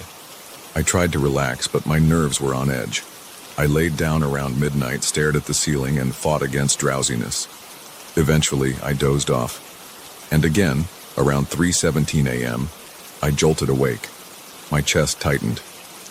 I felt that crushing weight again. I grabbed my phone and turned on the flashlight. My hand shook. I shined it on the ceiling and saw a flicker of movement. It was like a ripple crossing the white surface. The wave of darkness disappeared quickly. I gasped for air, my lungs burning. I rolled onto my side and forced myself to sit up. The heaviness lifted. I felt drained, my heart hammering. I didn't see any figure, just a final tremor of shadow near the corner of the room. I turned on every light I could. I stayed up until morning. During the day, I went online again. I found more references to rituals performed in closed spaces, usually sealed under floors or hidden in walls. The texts said these rituals sometimes trapped entities that needed to be banished through a proper procedure. I don't usually believe in this kind of thing, but the repeated pattern of waking up at the same time, the physical pressure, and the shadows matched too well. One forum user mentioned that if an entity isn't dispelled, it can linger. The idea made my stomach churn. I felt sweat on my forehead just reading about it. I took some notes on what these forums suggested, but I realized I had no clue how to do any kind of real banishing. One post said that if you can't perform the ceremony correctly, you shouldn't even try. Another said ignoring it might let it grow stronger. I wasn't sure what to do. I called an old friend who's into various esoteric practices, but I got his voicemail. I didn't feel comfortable explaining this in a message, so I just said I needed to talk as soon as possible. He never called back. I spent the rest of the afternoon staring at the clock, trying not to think about the upcoming night. By now, I was running on adrenaline and coffee. When evening came, I went down to the lobby bar and had a couple of stiff drinks to calm my nerves.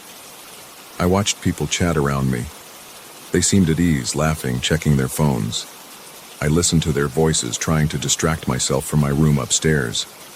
I stayed there until close to midnight, then forced myself to head back up.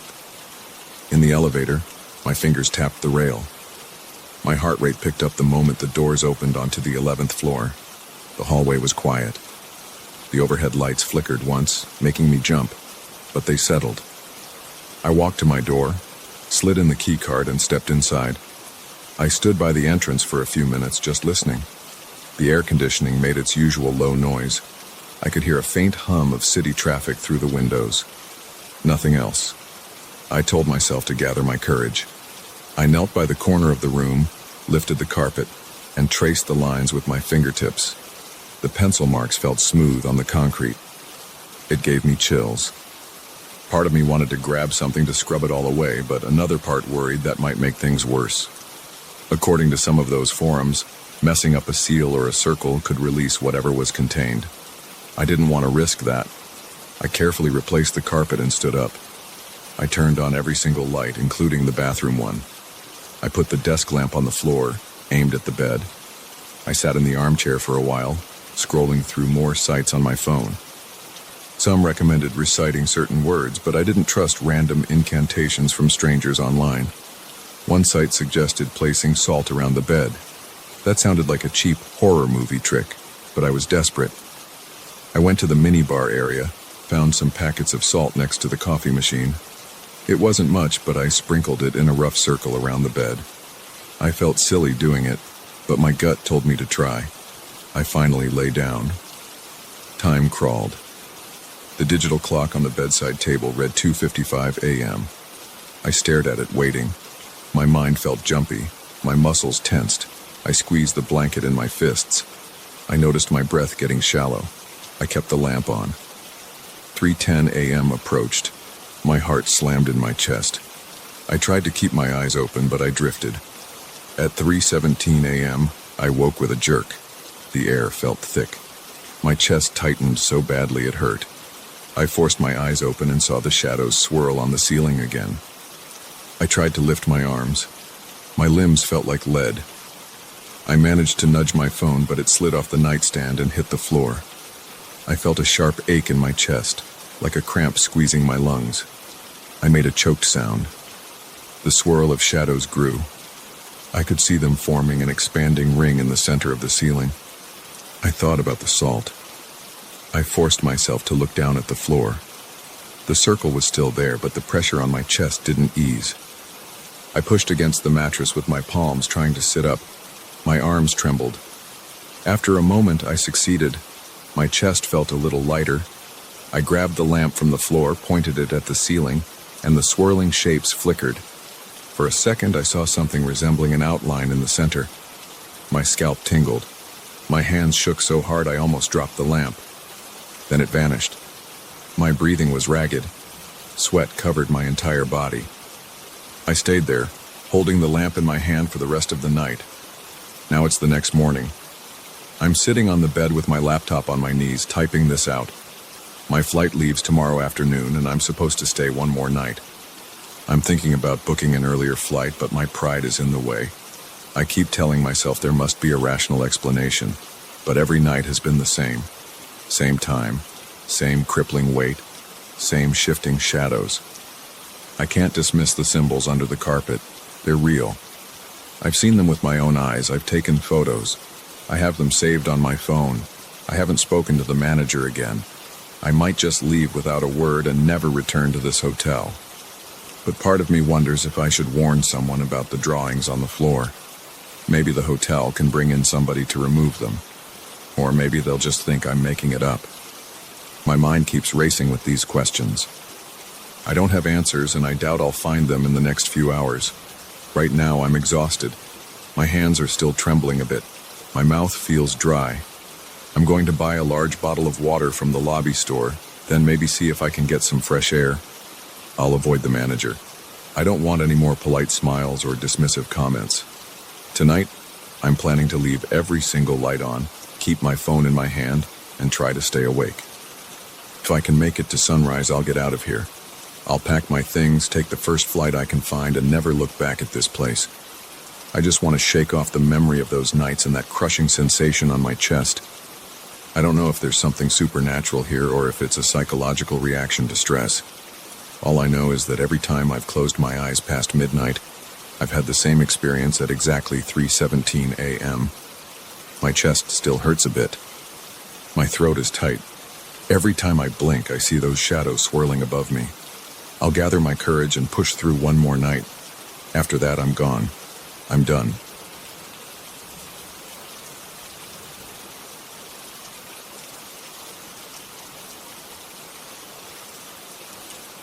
I remember that night clearly. It was foggy, and I had this uneasy feeling in my stomach as I drove along a dirt road that didn't get much traffic. I'd been taking a back route to avoid a main highway closure. There was almost no visibility beyond a few feet, and my headlights only lit up a thick wall of mist in front of me. I rolled down the window a bit to keep myself alert, but the damp air clung to my face.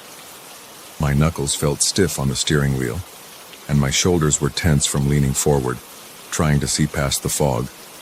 I was on a straight stretch of dirt, lined by tall trees that looked like dark silhouettes against the faint moonlight. The road was bumpy, and every small rock or hole made my car jostle. I kept the radio off because I wanted to hear any sign of oncoming vehicles, although deep down I didn't expect to see anyone. Then I caught sight of a shape through the haze. I tapped the brakes and peered ahead. It looked like a person walking by the roadside. I slowed down until I was barely moving. My heart started to pound because I didn't see anyone out there before, and a pedestrian on this road in the middle of the night seemed odd. Through the blur of fog, I could see an arm come up like a wave for help. I hesitated. I thought about just driving past, but part of me felt guilty. The figure was alone, in the dark, on a deserted road. I decided to pull over. The moment I brought the car to a stop, I realized something was off. The figure I saw was gone. I blinked a few times, rubbed my eyes, and stuck my head a bit further out of the open window. Nothing. No one. The wind rustled through the trees, and I thought I heard faint footsteps somewhere close, but I couldn't pinpoint them. I turned in my seat to look behind the car, wondering if the person had walked around the back, but the rear windshield showed only swirling fog. That's when I heard it, the sound of heavy breathing, like someone trying to catch their breath. It came from inside the car.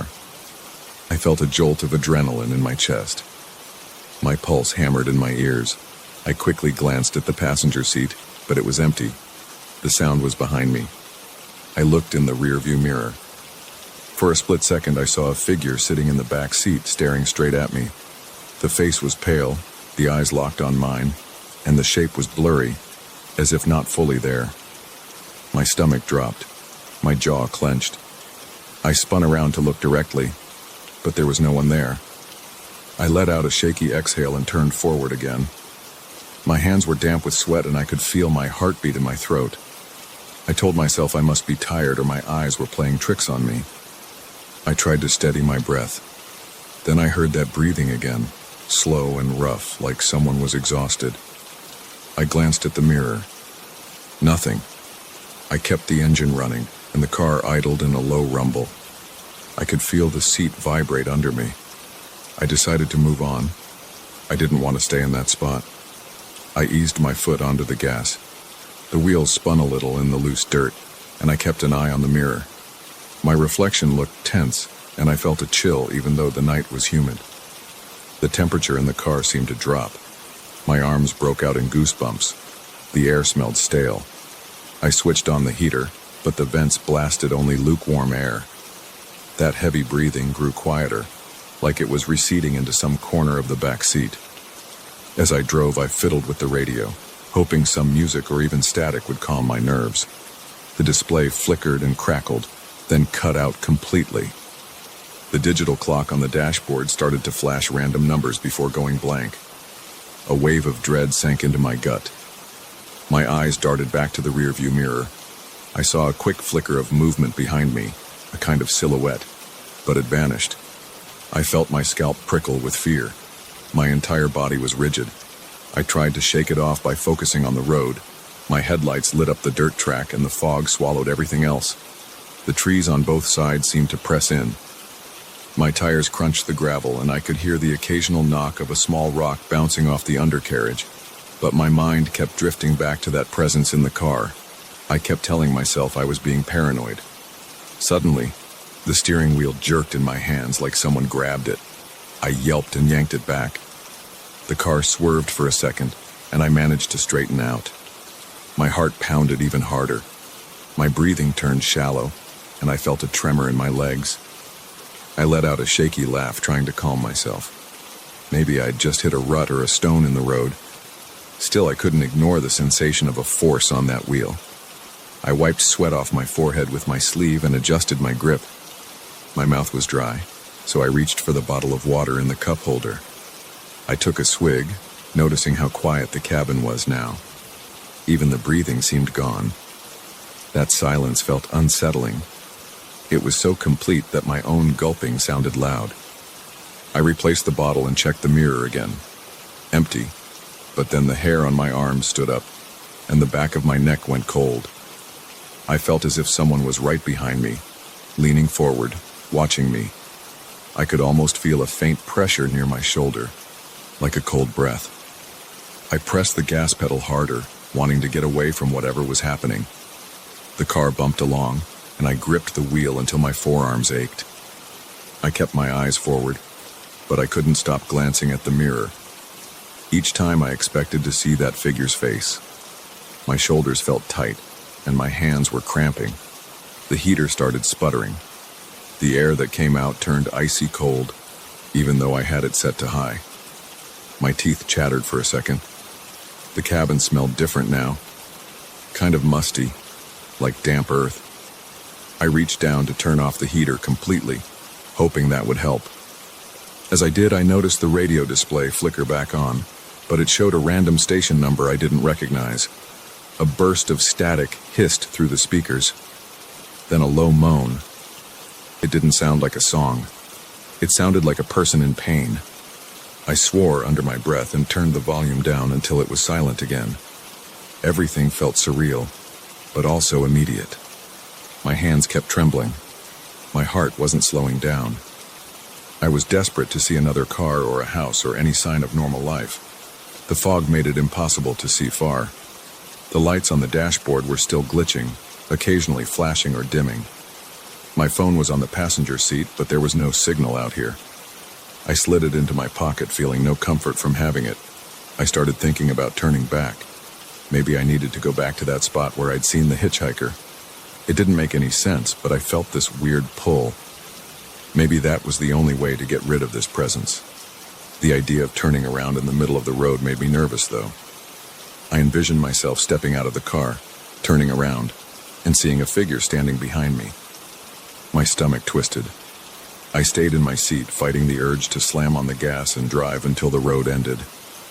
After a few minutes, I forced myself to slow down. I looked at my fuel gauge, half a tank. Enough to try something. I took a deep breath, cleared my throat, and whispered to myself, "I'm going back." I didn't know why I said it out loud, but it felt like I was announcing my plan, maybe to the presence. My words sounded shaky in the silence. I found a small clearing off to the side where the road widened a bit. I slowed to a crawl and turned the wheel, feeling the tires slip in wet dirt. The car faced the opposite direction now, aiming back the way I came. My heart pounded even harder and my muscles burned with tension. Part of me wanted to keep going forward and never look back, but my gut insisted on returning to that spot. I started retracing my path. The fog still rolled around me. The road felt even darker now. The moon was hidden behind thick clouds and there wasn't a single star visible. The only light came from my headlights, which illuminated the gravel in front of me. The uneven road rattled the car. I clutched the steering wheel, leaning in again, peering through the windshield. Then a loud thump echoed from behind me, like something hitting the back seat or the trunk. I jolted upright and almost let go of the wheel. My breath caught in my throat and I felt a jolt of terror in my gut. I stared at the rearview mirror, half expecting the glass to break or the entire thing to rip off. I saw nothing but the faint reflection of the back seat. My chest felt tight. "Hey!" I shouted, my voice cracking. I don't know why I yelled. Maybe I thought scaring it off or confronting it would help. Everything stayed quiet after that. The only sound was the crunch of the tires. I pressed my lips together, swallowed hard, and kept going. My mouth felt dry again, but I didn't dare reach for the water. After a few miles, I saw the same tree line that I remembered near where the hitchhiker first appeared. My skin tingled with anticipation. I kept the car at a low speed. My headlights swept across the dusty ground. I didn't see any sign of a person. The air felt heavy. My breathing was shallow, and my palms left damp streaks on the wheel. I came to a stop at roughly the same spot. I killed the engine, leaving only the faint glow of the dashboard lights. My hands trembled as I unfastened my seatbelt. For a moment, I just sat there, letting the silence press in on me. I didn't hear that breathing anymore. The car felt empty. Still, my muscles were tight and my shoulders ached from how rigid my posture was. I reached for the door handle. My heart pounded so hard I thought it would burst. I opened the door and stepped out. My feet sank into the soft dirt, and I felt the chilly mist on my face again. I stood there scanning the area. Everything looked gray and fuzzy with the fog swirling around. I didn't see footprints or any sign of a hitchhiker. I didn't hear any movement. The trees stood still and the damp air muffled everything. My breath felt caught in my throat. I moved around to the back of the car, turned on my phone's flashlight and pointed it around. The beam cut through the fog in a small circle. No figure, no footprints. The hair on my arms still stood on end. My chest was tight, but I tried to calm my breathing.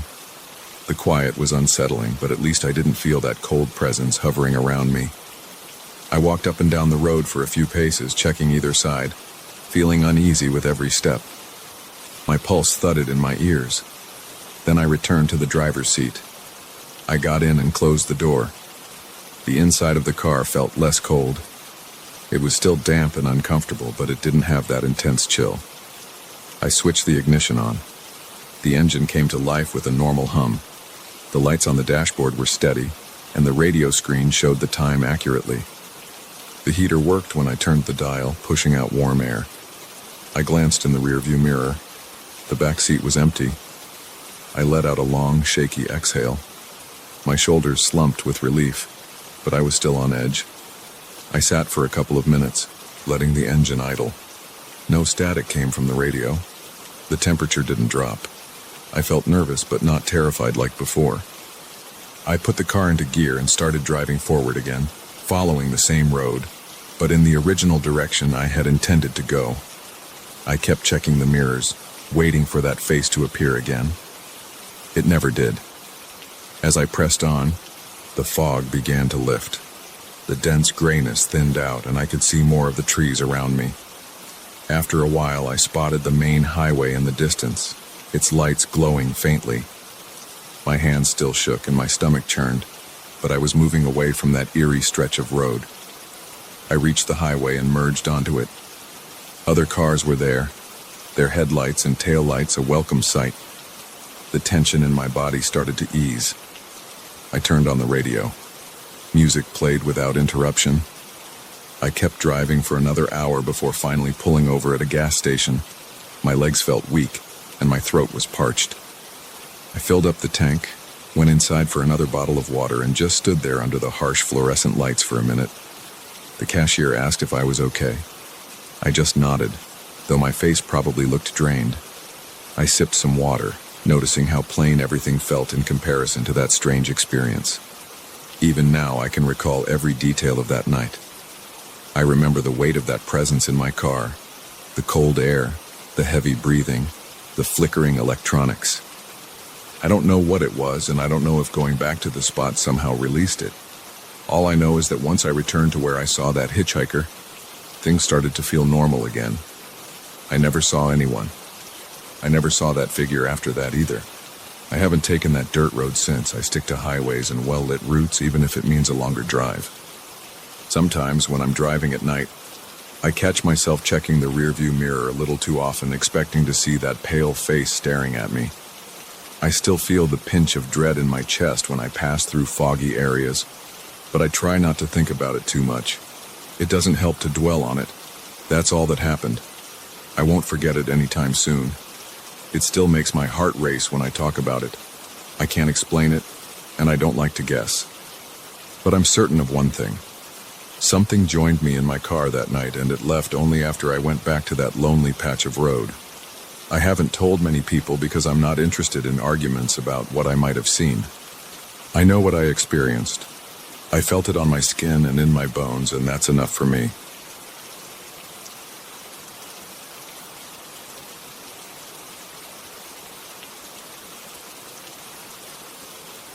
I walked into that boarding house with my head low, my mind focused on my empty wallet. I just needed somewhere cheap, somewhere I could rest without spending more than I had. I never cared about the neighborhood. I wasn't bothered by the cracked paint or the odd smell in the lobby. All I wanted was a place to put my bag and lie down without thinking about how I'd cover next month's bills. When I first talked to the owner, she seemed in a hurry. She told me her name, Lucinda or something like that. She kept looking over her shoulder like she expected someone to appear from nowhere. She offered me a room on the top floor. I thought she meant the usual top floor, but she actually had a small attic space. It had low ceilings and slanted walls. She said it was cheaper than the regular rooms.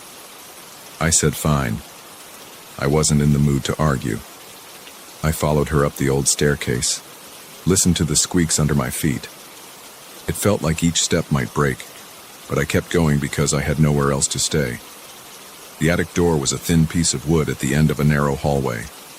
When Lucinda pushed it open, a waft of stale air hit my face. It smelled like dust and something else I couldn't place. The single window was caked with grime. The only furniture was a small bed, a rickety table, and an old wooden chair. I saw exposed beams in the ceiling, and the rafters overhead looked cracked in places. It didn't seem safe, but I reminded myself, it was cheap, it had a lock on the door, and it was out of the rain. I told her it was fine and handed her the small deposit. She left me a single key and walked off without much more to say. I dropped my duffel bag on the floor. I tried not to think about the smell or the flickering bulb that provided a weak yellow light. My mind was on saving money, not comfort. I sat on the bed. The mattress springs creaked under me. The bed sagged in the middle. My stomach growled, so I opened the bag of groceries I had and ate some crackers. That's when I heard it for the first time.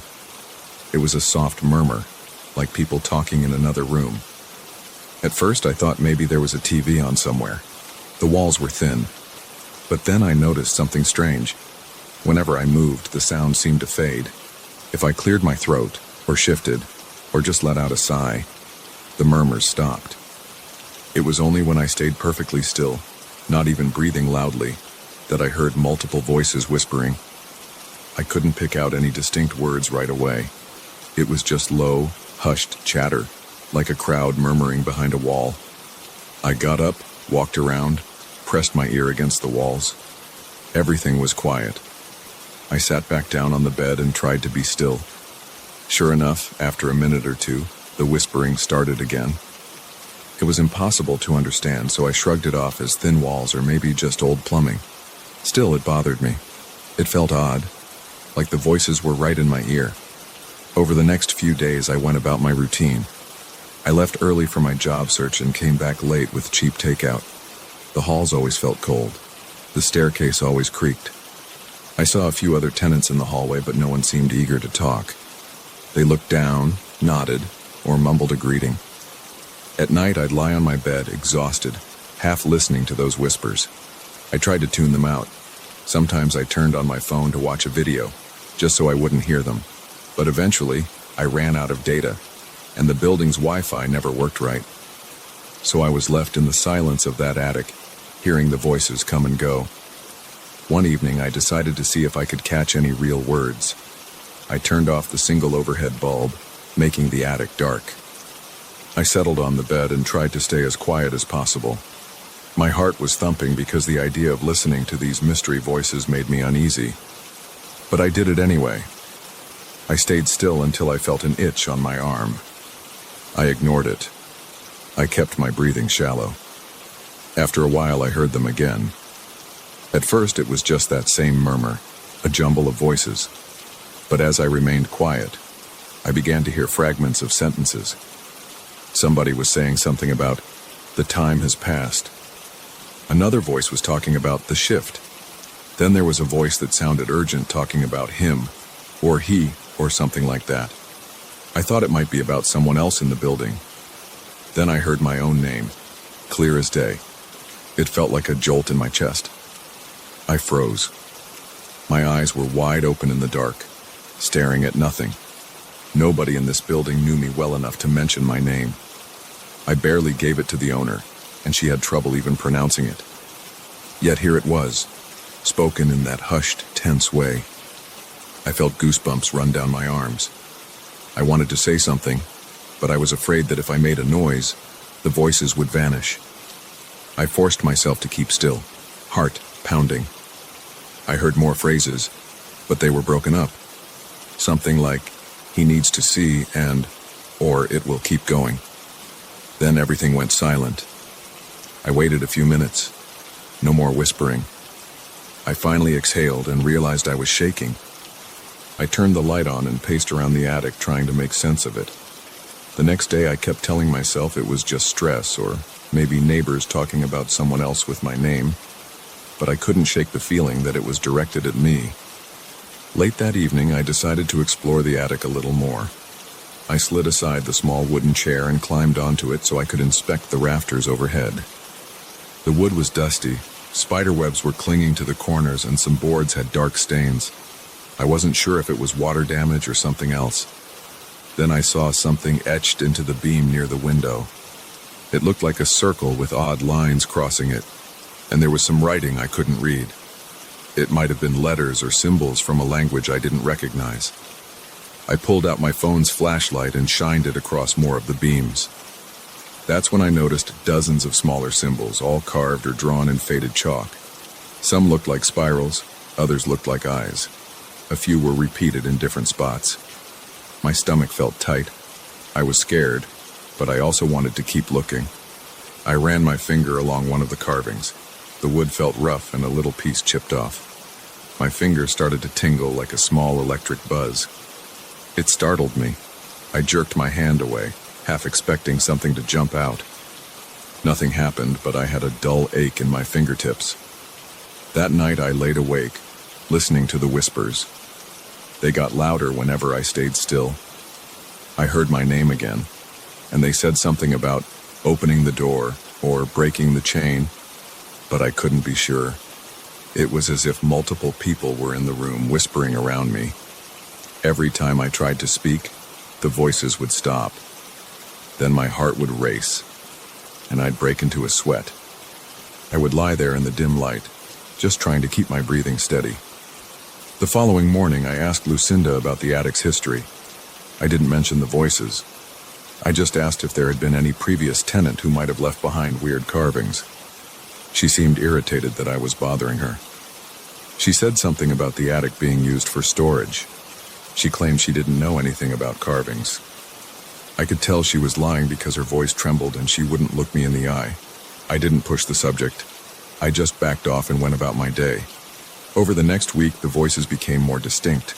They kept mentioning certain names I recognized from my past. Old friends, old enemies, even the name of a place I used to work. My chest felt tight every time I heard that. I couldn't understand why these voices had that information. I had never told anyone in this boarding house about my personal life. One night I decided I needed to investigate more of the attic. I stood on the chair again, but this time I tried to move aside a loose board in the far corner. I used a small screwdriver from my bag. The board popped up with a creak, revealing a cramped space between the rafters. I shined my flashlight inside and saw more symbols scrawled on the underside of the wood. They seemed newer, like someone had drawn them recently. My heart was pounding. I felt sweat roll down the back of my neck. I also found a small bundle of cloth stuffed in there. It was a faded piece of fabric tied with old string. I tugged it out. Inside, There were scraps of paper, all covered in writing I didn't recognize. The letters looked strange, like a code or an ancient script. It also had small drawings of figures standing around a symbol similar to the one on the beam. My hands were shaking as I flipped through them. There were references to echoes and past voices. One line in English said, "They must be heard to be freed." Another said, "If you do nothing, you join them." That made my stomach clench. My breathing grew shallow. I was alone in that attic, crouching under a beam, reading these disturbing messages. I felt cold air on my arms. I heard a faint creaking from somewhere above me, though I couldn't see anything move. I set the bundle down and tried to calm myself. The air felt thick, like it was pressing on my chest. I picked up the bundle again and shoved it in my bag. I was determined to ask someone about this stuff, but I didn't know who. Later that night, the whispers came back stronger than ever. I turned off the light, laid on my bed, and stayed as still as I could.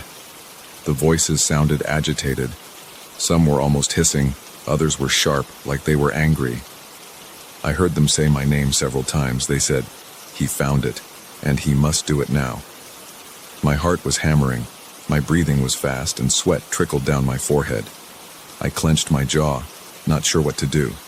I rolled over, switched on the light, and shouted, "What do you want from me?" But the instant I made noise, the voices vanished. My voice echoed in the cramped attic. I felt stupid shouting at nothing. My hands were shaking. My eyes were darting around the room, searching for any movement. I saw nothing, just the same peeling wallpaper and the same dirty window. I stayed up for hours, afraid to turn off the light again. The next day, I realized I couldn't keep living like that. My mind was frayed. I decided to confront those symbols head on. I climbed onto the chair and started scraping one of the carvings with a knife. The wood splintered under the blade, and a few shards fell to the floor. I kept going, ignoring how the attic seemed to get colder. My teeth were chattering. After a few minutes, I stopped. My chest was tight, and I felt a buzzing in my ears, almost like pressure building up. Then I noticed the voices again, but I was still moving. They were so loud that I could hear them even though I wasn't totally silent. They were disjointed, but it felt like they were screaming. I dropped the knife and stepped back, my head pounding. I grabbed my bag and rushed out of the attic, my footsteps echoing in the hallway. I stayed outside for a while, just breathing in fresh air. My heart was racing, my hands shaking. After I calmed down a bit, I went back in, not knowing what else to do. I couldn't afford another place. The boarding house was all I had. That night, I decided to set my phone to record audio while I tried to sleep. I placed it near the center of the attic, made sure it was fully charged, and hit record. I laid on the bed and tried to relax. The voices started up after a few minutes. I heard them mention my name repeatedly. They said something like, "He must break it," or "He must open it." It was always unclear. They also mentioned the bundle, called it the key. I felt my body trembling. My breath was unsteady, and I stayed perfectly still so I could record every word. In the morning, I played back the recording. I heard myself breathing, the bed creaking, and then faint whispers. I turned the volume all the way up. I could make out a few words: liberate, complete, and my name. I heard a phrase that sounded like, "We are echoes from before." My mouth went dry. Hearing it on the recording made it feel more real. I spent the day trying to interpret the clues I had, the strange symbols, the scraps of paper, the voices wanting me to do something. I understood that they wanted me to free them somehow. I also knew that if I did nothing, they might pull me in. I had no idea what that meant. By nightfall, I felt cornered. My body was tense, my shoulders ached. My mouth was dry. I couldn't keep living in that fear. I looked at the bundle of fabric I had found and remembered the lines. They must be heard to be freed, and if you do nothing, you join them. I stood under the beam with those strange carvings, turned off the light, and said, "I'm listening." The attic felt ice cold. My breath came out in shaky rasps. The voices erupted around me like they were pressing against my ears. They sounded furious at first, then desperate, then pleading. I nodded, not sure why, but I just felt like I had to respond. I said, "I accept," without knowing what I was accepting. The murmuring rose to a roar, then died down. I turned the light on. My heart was pounding so hard it hurt. I looked up at the beam. Most of those symbols were still there, except for the one I had scraped. I didn't know what to do next. The voices stayed silent after that. I stood there for a while, waiting for something else. Eventually, I got in bed, stared at the ceiling, and tried to sleep. The next morning, I woke up feeling drained. I heard no whispers. I checked the rafters. The symbols were the same. I took the bundle of papers and placed them on the small table. I felt a bit calmer, though I had no real explanation for any of this. All I knew was that the voices had quieted for now, and I still couldn't leave. I needed that cheap room. But I had the sense that something changed. Maybe I agreed to help them. Maybe I accidentally agreed to let them pull me in. I'm not sure. I just know that every now and then when I'm totally quiet, I still hear those voices.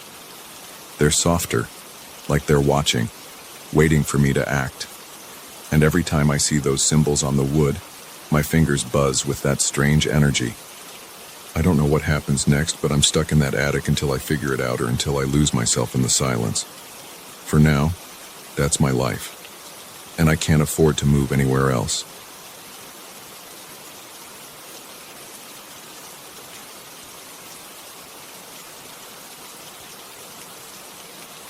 I never expected to feel so on edge in a place I knew like the back of my hand. I've been a guide in these catacombs for 8 years. I used to walk through every tunnel with complete confidence. I knew which passages were blocked off, which turns led to water damage, and which halls never saw any visitors because they were too unstable. I wasn't scared of the dark corners or the damp smell. I always considered it a routine job, maybe a bit claustrophobic at times, but nothing serious. Now I'm not so sure. My hands shake when I think about going back down there. My throat gets tight and I keep looking behind me. I don't sleep well. I can still hear those sounds echoing in my head. I can still feel that rush of cold air brushing against my face when I least expect it. It's like something's breathing in the darkness. I can't shake the feeling that I've crossed a line and seen something I wasn't supposed to see. I started noticing strange things about a month ago. I was taking a small group through the usual tourist path, pointing out old carvings and explaining the history. I tried to keep it engaging. Then I heard what sounded like a faint scream somewhere off to my right. The group didn't react. I thought maybe it was my imagination or maybe a trick of the echo from a separate tour group. But the sound got louder in my head, like a muffled wail. My stomach tightened, and I forgot a few lines of my usual script. I took a moment to breathe and continued with the tour, but I couldn't ignore the sick feeling it gave me. After the tour ended, I walked back to that section by myself. I stood there, flashlight in hand, listening. I heard nothing. The air was stale, and the silence seemed to press in on my ears. I felt uneasy, but told myself it must have been a random echo. Still, I went home with a headache that night. I shrugged it off. During the following week, there were more odd moments. I'd step away from the group for a second, maybe to show them a specific inscription, and I'd feel a sudden gust of air on my back. The catacombs don't usually have strong drafts. The air is often still and musty. But this felt like a breeze from a tunnel opening, except there wasn't any new opening in that area. I'd look around, shining my flashlight in every corner, and see the same old walls, damp stone and cracks. No gap in the bricks, no new hole, nothing. Yet I felt the rush of air, cool on my skin, real as anything. I convinced myself there must be a narrow ventilation duct somewhere I hadn't noticed. I didn't want to think about it too hard, but the feeling was strong enough that I sometimes dropped my flashlight from the shock. My heart would race and I'd have to calm myself down by taking slow breaths.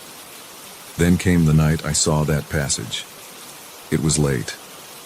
I'd stayed behind after the last tour, double-checking a back section of the catacombs for safety issues. We were scheduled for a larger group the next morning, so I wanted to make sure everything was stable. Most nights I feel fine in the tunnels, even when I'm alone.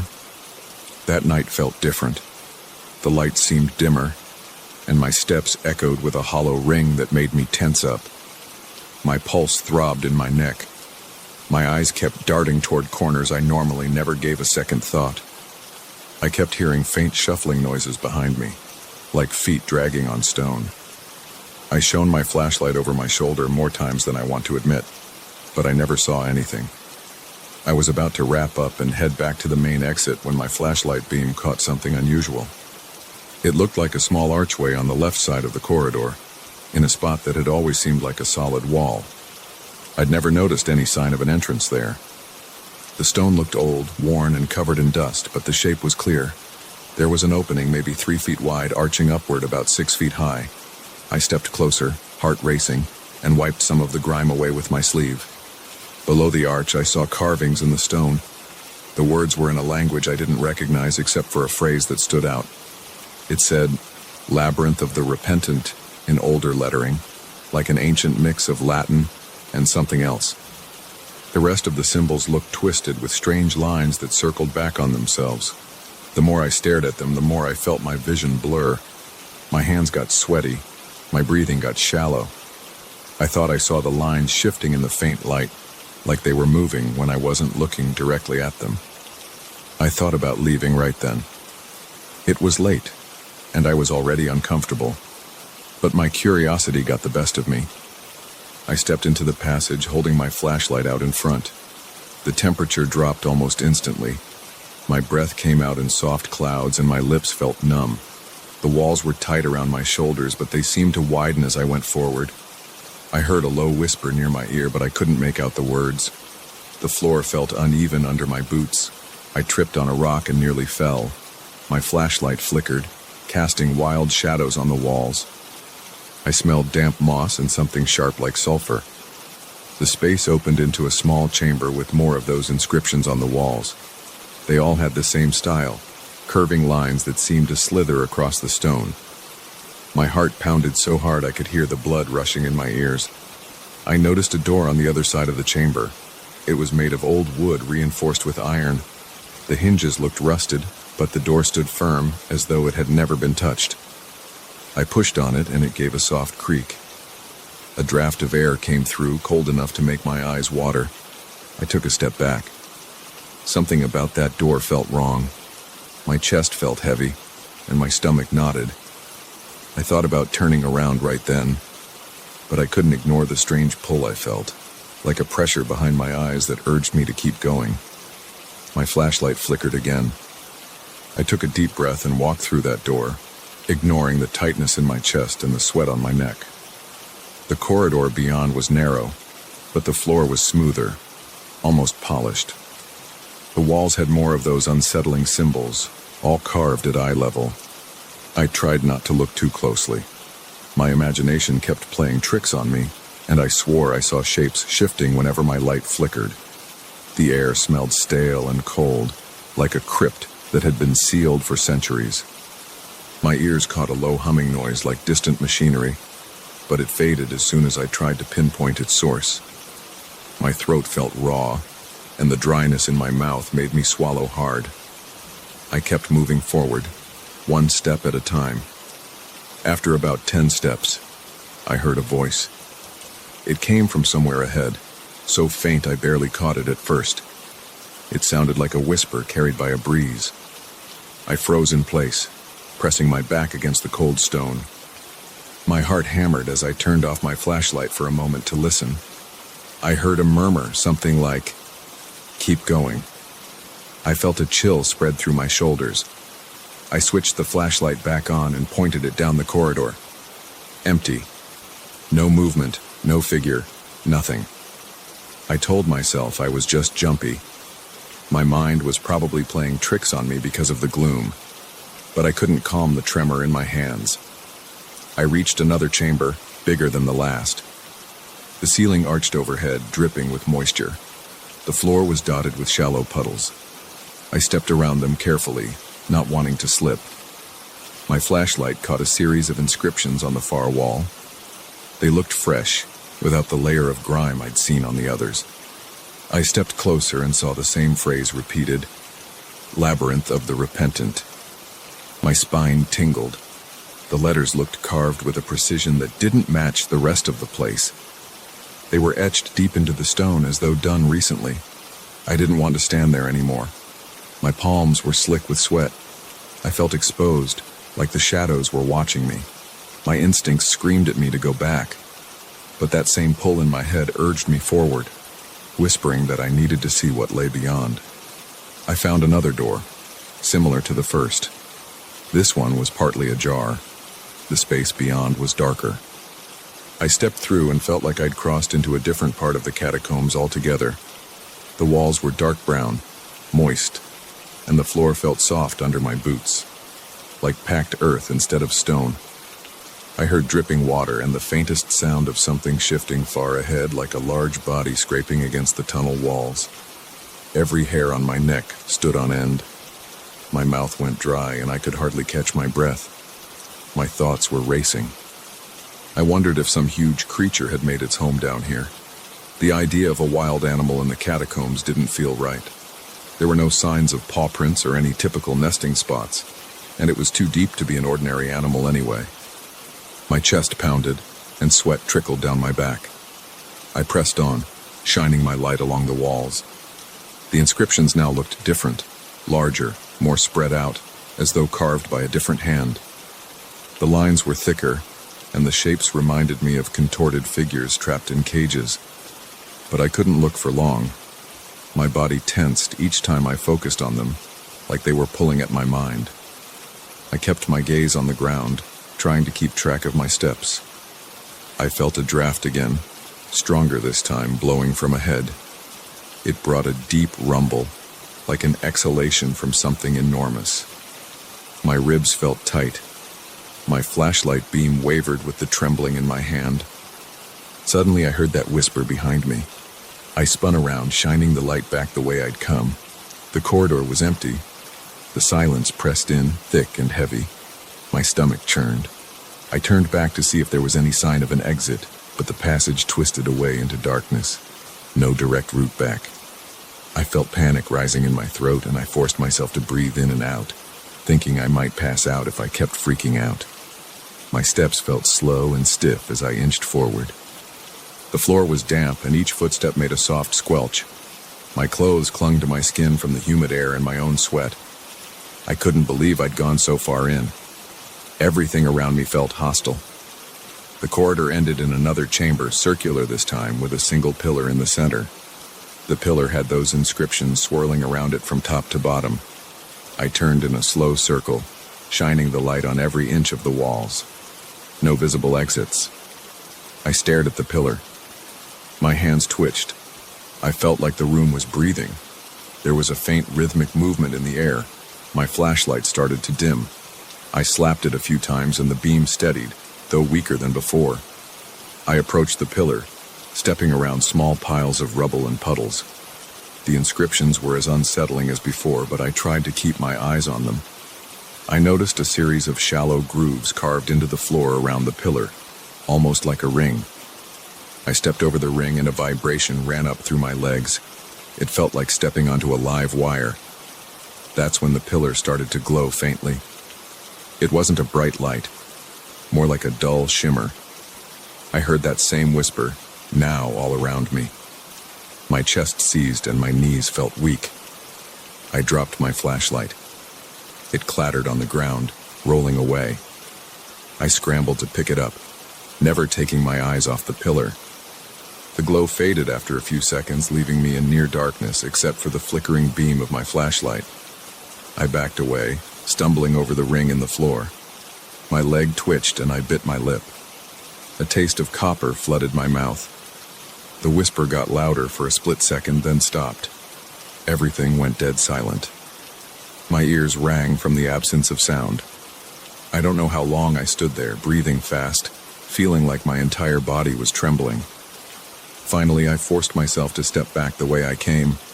I moved slowly, shining my flashlight on every inch of the walls to find the corridor.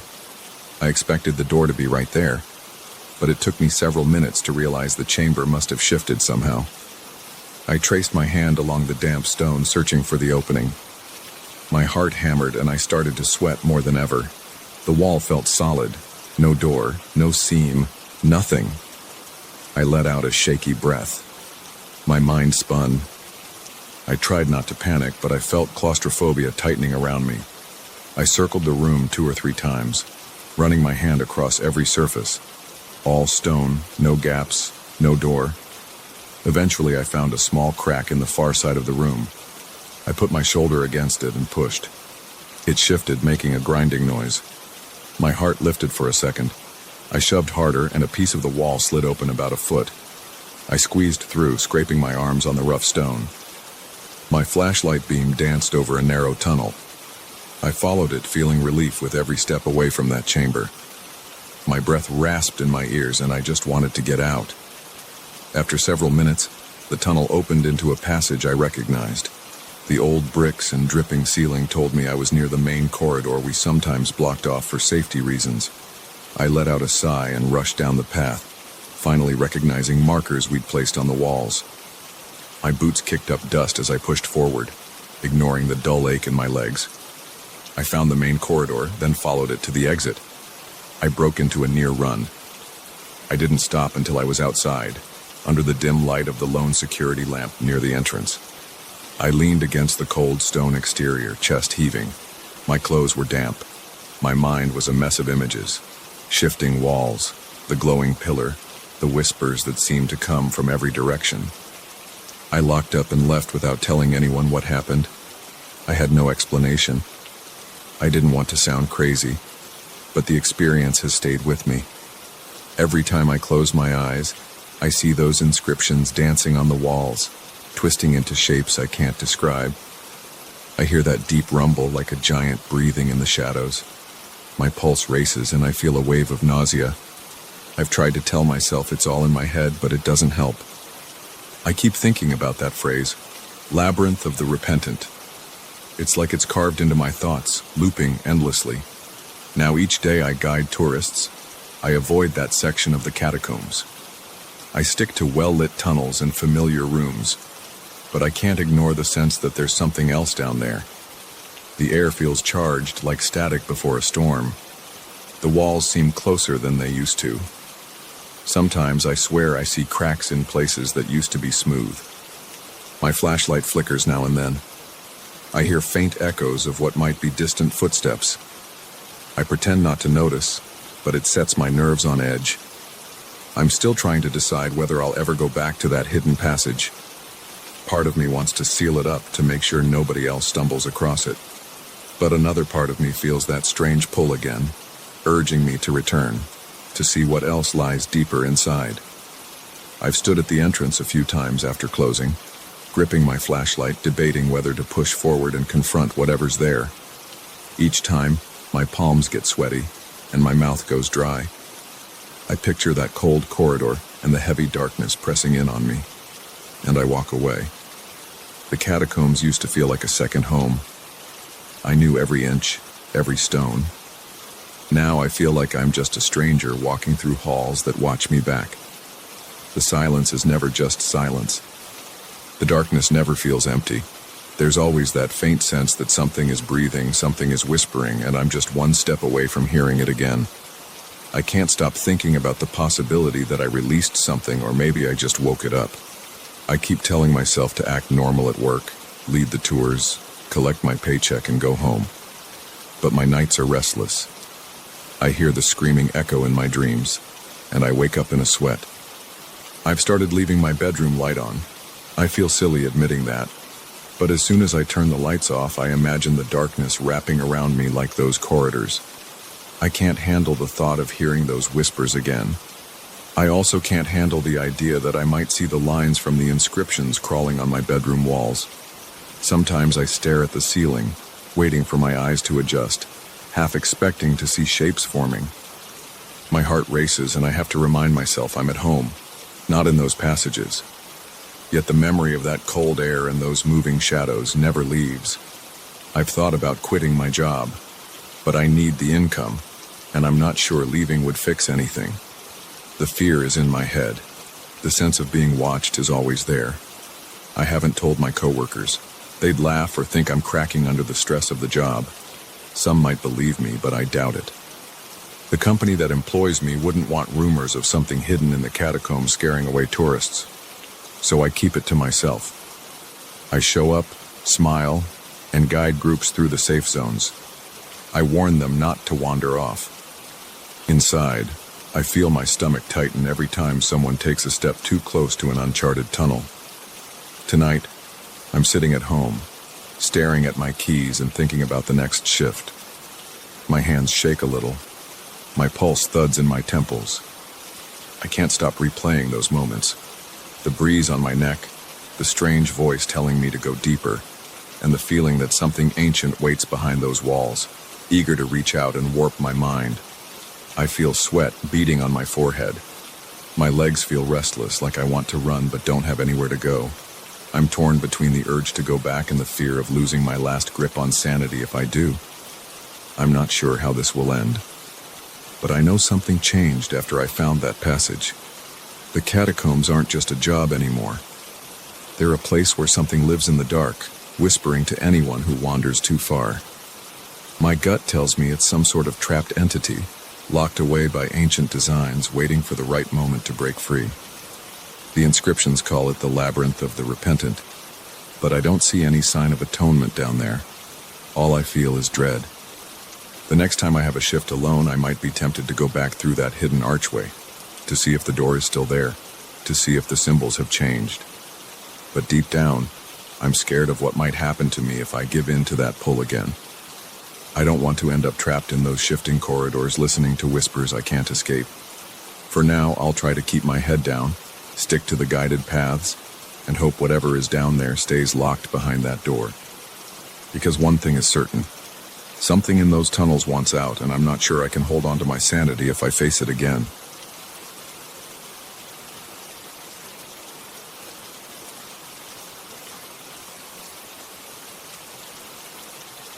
I still remember the jolt in my chest the first time I heard my own name whispered in an empty hallway. I had just moved into this attached house a few weeks earlier, and I thought I knew every strange corner of the place. I was wrong. I never planned to live in a house with such a peculiar design. The real estate ad showed a standard layout, but I quickly noticed the unusual slope of the staircase and the cramped space underneath it. The agent said it was a storage area, nothing more. I didn't think much about it until I started cleaning and found that old tape recorder. When I first opened the door to that little compartment, I noticed a stale odor. It wasn't strong, but it made me wrinkle my nose. The space was small, barely big enough for a few boxes. It had a low ceiling and the light bulb flickered when I switched it on. The walls were rough with peeling paint and a few cobwebs. I saw a dusty stack of cardboard boxes in the corner. I dragged them into the hallway, hoping to toss out whatever junk the previous owner left behind. That's when I noticed a smaller box hidden behind the rest. It was an old shoebox with torn edges. I opened it and saw a tape recorder inside. It looked like something from decades ago with large buttons and a heavy plastic casing. Next to it were several cassette tapes labeled with dates. I carried the box into the living room, set it on the coffee table, and sat on the couch. My plan was to throw it away if it didn't work, but I got curious and decided to see if the device still had any juice left.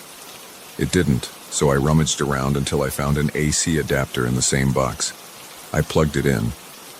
The tape recorder made a soft click when I pressed the play button. At first I heard static and faint humming. Then a voice spoke. It was muffled and had that weird warbling you get with old recordings. October 12th, the person on the tape said. Footsteps in the hallway again. I heard them around midnight. They stopped right outside my bedroom door. I paused the tape, feeling a slight tension in my stomach. I glanced around my new living room. It was broad daylight, and the windows let in a lot of sun. Nothing felt strange at that moment, but the voice on the tape sounded serious. I breathed slowly and hit play again. The steps were heavy. They sounded like boots on the hardwood floor. I got up to check. Nobody was there. but I felt cold air near my face. I didn't like the idea of hearing about ghosts or weird footsteps in a house that was now mine. I switched off the recorder and decided to put everything back in the box.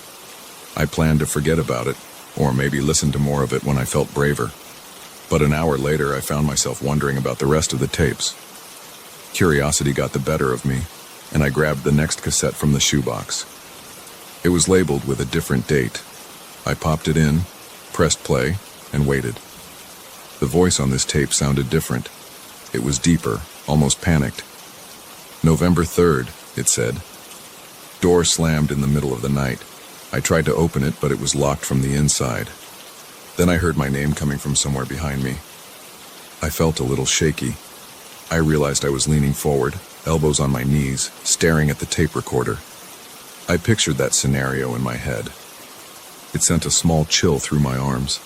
I rubbed my palms together, trying to calm myself. Then I heard a tapping noise. It came from the wall behind me. I froze and turned around. The wall looked solid. I stood up and walked over, pressing my ear to the plaster. Nothing. It was probably the house settling. Maybe the neighbor. It was a semi-detached property after all. The walls were shared, but the timing freaked me out. The tape talked about a door slamming, then I heard taps on the wall. I had an uneasy feeling, but I played the tape again. The deeper voice described something else. I keep hearing that same voice in the hallway. Last night it whispered, "Come here," but it sounded like it was right next to my ear. I pressed to stop and exhaled. My living room was quiet. I felt the hum of the refrigerator in the kitchen. I heard a car drive by outside. Everything seemed normal. I told myself I was overreacting. I rewound the tape to see if I had missed anything. Then I noticed something else in the background, a faint thumping. It was softer than the voice, but it was there. My skin prickled. I switched off the recorder again and got up. I thought I might be scaring myself, so I decided to go outside for some fresh air. I stepped onto the front porch and leaned on the railing. The street was quiet. The neighbor's car was parked a few feet away. A cat wandered across the sidewalk. I stayed out there a while, just breathing and trying to steady my heart rate. I told myself these tapes were probably some old recordings from previous tenants or some personal project. Then I remembered the tapping on the wall. It had lined up too well with the tape. The thought kept swirling in my head. Later that evening, I ordered some takeout and ate in the dining room. I noticed how creaky the floors sounded, but I tried to ignore it. The house was older, after all. I had to accept that. After dinner, I felt restless. I wanted to check the rest of the tapes. I'm not sure why. Maybe I wanted to get it over with. I fetched the shoebox from the living room and took it up to my bedroom. I sat on my bed with a small lamp on. The rest of the room was dim. I held the recorder and the next tape labeled November 10th. When I pressed play, a new voice spoke. This one sounded female. I noticed the closet door was open again. I always keep it locked. Now it's wide open. I swear I locked it before bed. I heard a sharp intake of breath on the recording. Then she spoke again. There's tapping inside the walls. I tried to ignore it, but it keeps happening at random times. I paused the tape. The mention of tapping made my chest feel tight. A second later, I heard 3 quick knocks from somewhere downstairs. I jumped. My back tensed up. I didn't move for a few seconds. I waited, hoping I'd hear nothing else. The house was quiet after that. I was getting scared, but I still felt an urge to keep going. I let the tape play. The woman described hearing her name being called. She talked about waking up at 3 a.m. and seeing a shape at the foot of the bed. Her voice trembled, and it made me feel uneasy. Then she said, "It's calling me again. I can hear it right now." The tape ended with a click. I set the recorder down and tried to breathe normally. My bedroom suddenly felt colder. I checked the thermostat on the wall. It read 68 degrees, which was normal for that time of night. But my skin felt cold. I rubbed my arms and tried to think logically. Maybe the neighbors were making noise. Maybe these tapes were just old stories. But the knocks I heard matched the woman's description so closely. I grabbed another tape. This one had no date. I popped it in and the tape started right away, no introduction. I heard a voice whisper, "He's here." My heart thumped. The voice said it again, louder this time. "He's here." Then it spoke my name. It spoke it clearly, as if someone stood right behind me. I dropped the recorder on the bed and jumped up, nearly stumbling over the corner of the blanket. I looked around the room. I was alone. I stayed there, breathing fast. I picked up the recorder again, hands shaking. The tape kept playing. The voice said, "He just moved in. He doesn't know we've been following him." I felt my forehead grow damp with sweat. I couldn't believe what I was hearing. My pulse pounded in my ears. I wanted to stop listening, but I couldn't make myself do it. I needed to hear the rest. The voice continued, "He'll hear the knock soon. He'll hear his name. It's always the same sequence." Then I heard another person's voice in the background, like 2 or 3 people were talking at once. They said things I couldn't make out, except a few words like steps and walls. I bit down on my lower lip, trying to stay calm. The tape ended with static. I sat there in the dark bedroom, playing with the corner of the cassette, tapping it against my knee. I didn't like the feeling I had, as if the walls themselves were listening. I got up and turned on every light in my bedroom. I paced around, checking the closet, checking the hallway, checking under the bed. Everything looked normal. But I couldn't shake the idea that these recordings somehow described events right as they were happening. The next day, I told myself I'd ignore the tapes. I woke up, had coffee, and went about my errands. I did some grocery shopping, passed by the post office, then came home around lunchtime. As I walked through the front door, I felt a slight hesitation. The hallway felt different. It was quiet and still. I closed the door behind me. I heard a soft shuffle upstairs, like someone slid their feet across the floor. I turned the doorknob to the closet on my left, checking if anything was out of place. It was empty except for a broom and some cleaning supplies. I shut it and stood there in silence for a few seconds. I thought about the tapes again, especially the one that said, "He's here." I tried to remember the exact wording. It said something about following me for a long time.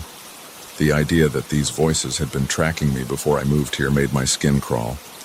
I'd never noticed anything odd in my old apartment, unless I just never paid attention. I couldn't rest. I went back to the little storage space under the stairs, wanting to see if I missed anything else. The light bulb flickered when I turned it on. The walls looked the same. Peeling paint, a few cobwebs, some scuff marks on the floor. I noticed a weird scratch pattern on one wall. It looked like long lines, maybe from something scraping against it. I ran my hand over it. The lines were shallow but irregular. I wondered if some piece of furniture had been dragged through there. I checked the corners, using my phone flashlight to see if there was any hidden compartment. Nothing. I shook my head, feeling a wave of frustration. There had to be a logical explanation for all this. Maybe the previous tenants recorded these tapes as a prank or some kind of therapy. Still, the mention of my name was too specific. That afternoon, I decided to listen to each tape from start to finish. I sat in the living room, curtains drawn, lights on, and worked through them one by one, taking notes on a pad of paper. Most of the tapes featured different voices, both men and women, and they all described similar events: knocking, footsteps, voices calling their names. Some described cold spots or doors slamming. A few mentioned seeing shadows. The final tapes mentioned my name.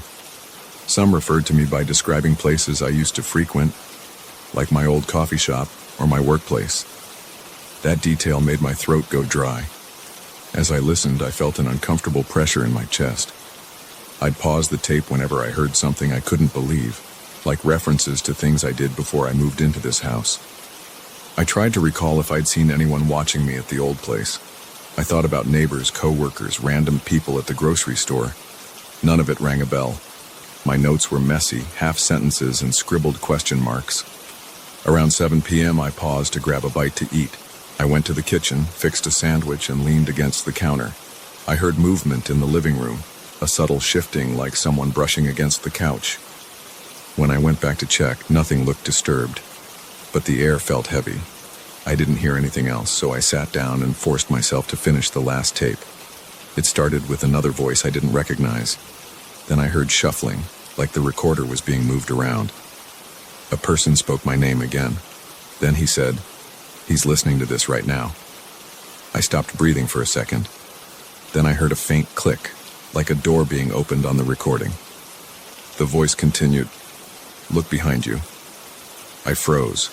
My eyes darted around the living room. I felt my grip tighten on the recorder. I slowly turned my head and looked behind me. Nothing. Just the wall and the hallway leading to the kitchen. My hands were slick with sweat. I turned off the tape. I couldn't do it anymore. I sat there, heart pounding. I tried to focus on what to do next. I considered leaving the house, but I didn't know where else to go. I had just moved here, and I didn't want to run off just because of some creepy tapes. I paced around the living room. My legs felt jittery. Each step made the floor creak. I opened the curtains to let in the fading daylight. Outside, the street was empty. A neighbor's porch light was on. It made me feel a little less alone. That night, I went to bed with every light in the hallway on. I heard a few thumps here and there, but I didn't investigate. I stayed under the covers, staring at the ceiling, waiting for morning. The next day, I explored every inch of the house. I checked the attic, the basement, even the crawl space under the back porch. I found nothing unusual except old dust and spider webs. I still live here. I keep the tapes in that shoebox in a closet upstairs. I haven't listened to them in a while. Sometimes I hear taps on the walls or weird footsteps at night. I don't investigate anymore. I try to ignore them. But I can't stop thinking about how those tapes knew so much about me. Sometimes I lie in bed, wondering if there are more tapes hidden somewhere, or if a new tape is being recorded right now, capturing everything I do. I haven't told anyone about it. I don't want to be labeled as the paranoid new guy who thinks his house is haunted. For now, I'm trying to stick it out. The knocks and creaks still happen. I still feel like someone's watching me sometimes. But I choose not to look deeper. I don't want to hear more predictions.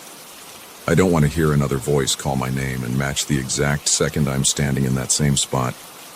That's all there is to say. I'm here, living with these tapes, these odd sounds, and this under-the-stairs space that still smells stale and flickers with that old light bulb. I wish I had never pressed play in the first place. But now, it's too late. If the tapes are right, there's more in store. The only question is whether I'll ever have the courage to listen again.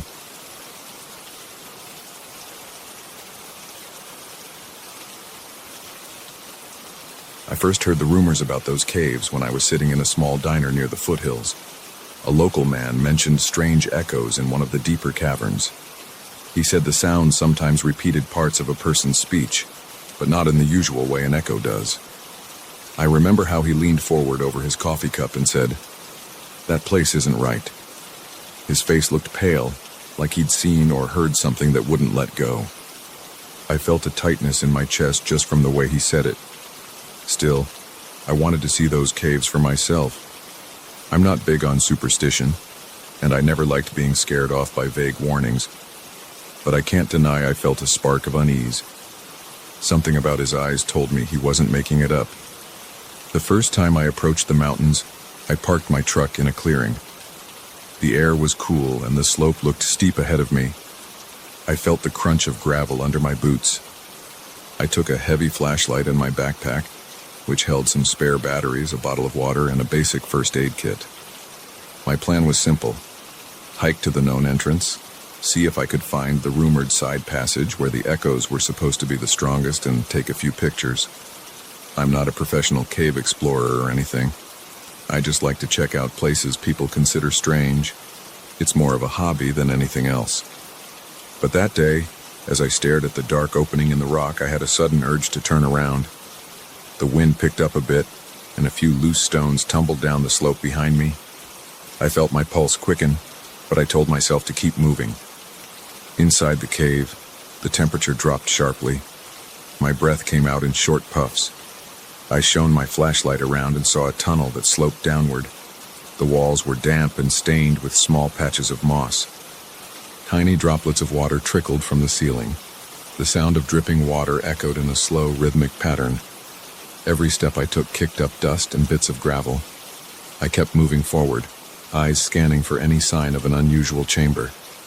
After a while, I came to a spot where the tunnel forked into two directions. On the left was a narrower path with old wooden beams that looked like they'd been placed there ages ago to support the ceiling. On the right was a wider route that had a slight downward slope. I chose the narrower path first.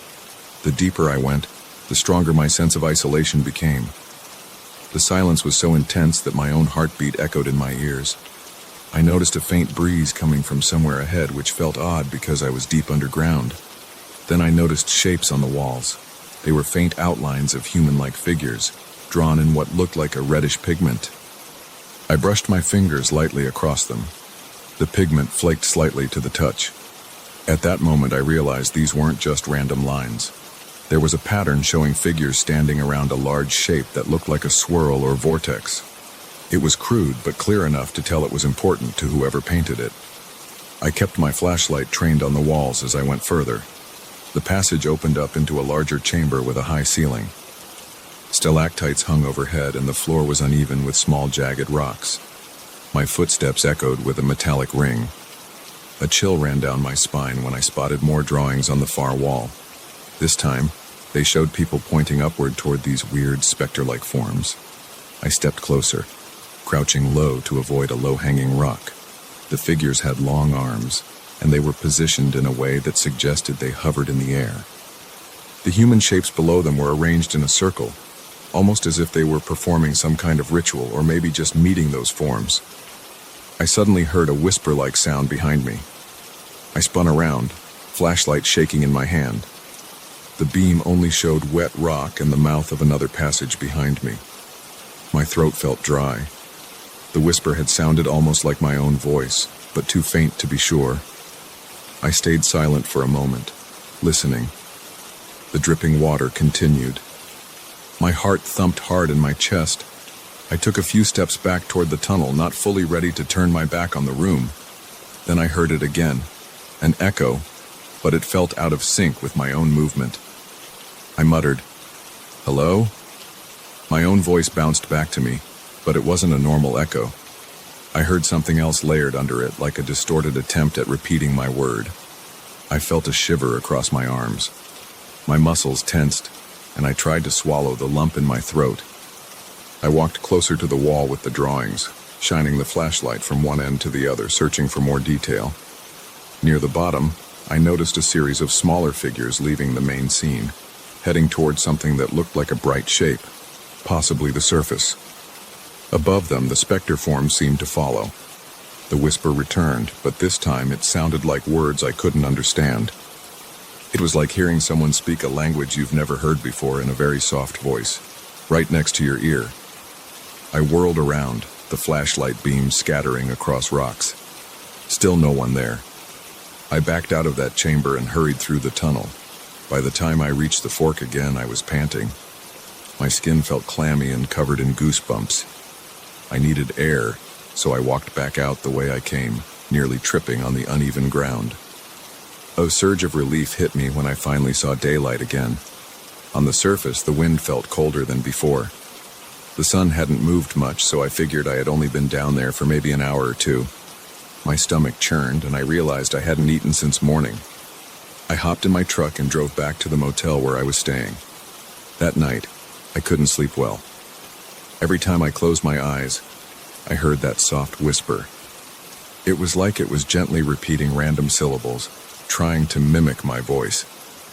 Around 2 a.m, I got out of bed and sat by the small table in the corner of the room, trying to calm myself with slow breathing. I told myself maybe it was just my mind playing tricks, but I decided I needed better proof. If something was going on down there, I wanted to record it. The next day, I bought a small digital recorder. It wasn't anything fancy, but it had a decent microphone. I headed back to the cave around midday. A couple of hikers passed me on the trail, but they didn't seem to be heading for that specific cavern. I didn't warn them about anything. I just nodded and kept going. My hands felt sweaty, and I could feel my heartbeat in my neck. Part of me wanted to turn around and forget it, but the thought of letting that weird echo keep me up at night without trying to capture it felt worse. I entered the same tunnel, noticing that the temperature drop still felt dramatic. My breath looked thick in the flashlight beam. I made sure the recorder was turned on and clipped it to my jacket. I spoke a few words as I walked, describing the surroundings. My voice echoed softly off the walls. At first, everything was normal. I heard my footsteps, my breathing, and the drip of water. I reached the large chamber again, noticing the same paintings. This time I could see them more clearly. The red pigment formed the shapes of swirling lines above the specter forms. It looked like a chaotic scene, but I couldn't decipher the meaning. I turned in a full circle, shining my flashlight around. That's when the echo started again. I heard words that sounded like eyes or ice. The syllables were muffled, but it definitely wasn't just my own voice bouncing back. My hands tensed on the flashlight. I stayed quiet to see if it would continue. After a few seconds, a series of hushed sounds floated through the chamber. It was like a group of voices whispering at once. My pulse hammered in my ears, and I felt sweat forming on my forehead. I said, "Who's there?" My voice echoed, but it didn't match up perfectly with what came back. The whisper that returned sounded like a mixture of my words and something else. Eyes that see, in the dark. It was choppy and distant, but I caught enough to piece it together. I stepped back, nearly stumbling over a rock. My breathing got faster. I forced myself to hold still and keep the recorder running. Another phrase came a few seconds later, broken and hard to understand. It sounded like, "Beings, follow each visitor." My stomach flipped. My legs felt weak. I slowly left the chamber, moving with short steps. The echoes continued, but they grew fainter as I inched away. They seemed to fade into static. I didn't dare speak again until I was back near the entrance. Once I saw the daylight, I ran the rest of the way out. My lungs burned from the sudden burst of effort. Outside, I snatched the recorder from my jacket and replayed the last few minutes. At first, I only heard my own voice and some random echoes. Then it came, faint but definitely there. Voices, fragmented words, eyes that see in the darkness, and beings that follow. I froze in the parking area, the recorder still playing in my hand. My heart pounded in my chest and I stared at the tree line like something might come crawling out. I had proof that I wasn't imagining it, but that didn't feel good. It felt horrifying because I couldn't explain it. That night in the motel, I tried playing the recording again with headphones. The voices were clearer on headphones, but they had this warbling effect. It reminded me of radio static mixed with breathy whispers. I felt goosebumps on my arms and a knot in my stomach. The worst part was that after I took the headphones off, I still heard a faint whisper in my ears. I sat on the edge of the bed, eyes locked on the recorder. I thought about driving home first thing in the morning, just leaving it all behind. But a part of me needed answers. I kept telling myself there had to be a logical explanation, like some bizarre acoustic phenomenon or maybe a trick of the wind. However, the mention of eyes watching in the dark, plus the images I saw on those walls, made me think there was more going on. The next few days, I couldn't shake the feeling that something was following me. I'd be standing in line at the local grocery store and I'd hear a soft hiss behind me. I'd spin around, but no one was there. At night, I'd wake up to faint sounds in my motel room, like distant whispers calling my name. My appetite dropped and I noticed my hands shaking whenever I tried to eat. Even the daylight didn't help much. I'd be walking around outside, feeling the sun on my face, and that echo would still ring in my ears. It wasn't constant, but it was enough to keep me on edge. I grew paranoid, checking corners and expecting to see shadows that weren't there. I replayed the cave recording over and over, hoping to find some clue or a sign that it was just a hoax, but it always sounded the same. The words about eyes and beings repeated like a broken warning. One evening I sat in the truck, staring at the path that led back to the cave. I had two choices: go back in for a final look or leave. A rational part of me said to drive away and never return, but I couldn't push aside the feeling that something had marked me. It was like the cave had reached inside my head. The best way to break free, I thought, might be to face it directly. If I could force whatever it was to show itself, maybe I could prove it was just an echo or some weird trick. So here I am, sitting behind the wheel, the engine still running. My hands are sweating on the steering wheel. My heart feels like it's going to burst out of my chest. I can't keep living with this constant tension. Either I confirm there's nothing really there, or I encounter whatever it is and find a way to end it. I shut off the engine and grab my flashlight, a fresh set of batteries, the recorder, and a small handheld camcorder. I approach the mouth of the cave, feeling the hair on the back of my neck stand up. The smell of damp rock hits me again, and I start down the tunnel. My legs feel like they're made of lead. The dripping water echoes louder than before, or maybe my nerves are amplifying everything. I record every step, describing the path in a low voice, forcing myself to sound calm. I reach the large chamber, and the paintings are still there. The red pigment stands out in my flashlight beam. I speak into the recorder. I'm back. I want to know what you are. My voice shakes on the last word. I stand in silence for a long moment. My breath is ragged. The chamber stays quiet aside from the water dripping. Then I hear a small click in my headphones. This time I'm monitoring the recorder in real time. A faint voice breaks through.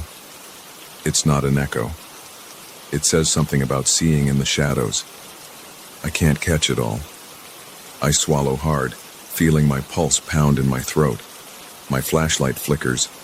I tap it lightly, and it stabilizes. Then a breeze blows past me, colder than the rest of the air. It almost feels like something brushed against my arm. My shoulders tense and I spin around, shining the flashlight in every direction. Nothing moves. I feel dizzy. The whisper returns, forming words. We see you. My chest tightens, and for a second I can't catch my breath. My instincts scream at me to leave, but I manage to speak again. Why are you here? The reply doesn't come immediately, just a light static. Then, you carry us out. That phrase hits me like a punch in the gut. My mind races, remembering the paintings of those specters following the human figures to the surface. I think about the possibility that whatever's in here doesn't stay behind. That's when I drop the recorder. I grab it off the ground, but my hands are shaking so badly I can barely keep my grip. The fear is overwhelming. My heart thuds in my chest and my breathing feels shallow. Every nerve in my body tells me to run. Without another word, I stumble toward the tunnel. My foot slips on a loose rock and I catch myself on the wall, scraping my palm. The pain is sharp, and I feel warm blood trickle. I push forward, not caring about anything except getting out. The walk back to the surface feels longer than before. I keep expecting to hear footsteps behind me, but I only get more of those faint whispers echoing against the rock. They sound like laughter or faint chatter, but I can't make out exact words. Finally, I see the gray light of the entrance. It's late in the afternoon and the sun is behind the mountains, casting long shadows on the ground. I rush toward my truck and fling the door open, tossing my gear inside. My hands fumble with the keys and I drop them once before getting the engine started. My lungs burn with each breath and my entire body trembles. I tear out of that clearing, bouncing over the rough ground. Even as I drive away, I sense something lingering on me. My ears still pick up a soft hiss like a voice reminding me it's not done. Now I'm sitting in a different motel, a few towns over, trying to decide what to do. I can't deny that the whispers have followed me. I still hear them at night, especially when the room is quiet. They seem to get louder when I let myself think about the cave. I have no clue how to remove this sense of being watched. Sometimes, I feel a presence in the corner of my eye. Whenever I turn my head to check, it's gone. But the feeling remains. I'm jumpy and exhausted. Part of me thinks I should just keep running, keep driving until I'm across the country. Another part wonders if that even matters. Maybe whatever latched onto me can't be escaped by distance alone. I haven't made my final decision yet. The fear sits in my stomach like a stone. My nerves are shot, and I can't imagine going back into that cave alone.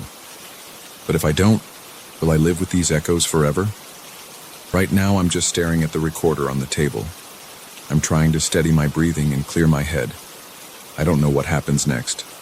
All I know is that those warnings about eyes in the darkness feel very real, and I'm not sure if I can handle carrying them with me any longer. For now, I'm just sitting here, listening to the silence and bracing myself for the next whisper that I know is coming.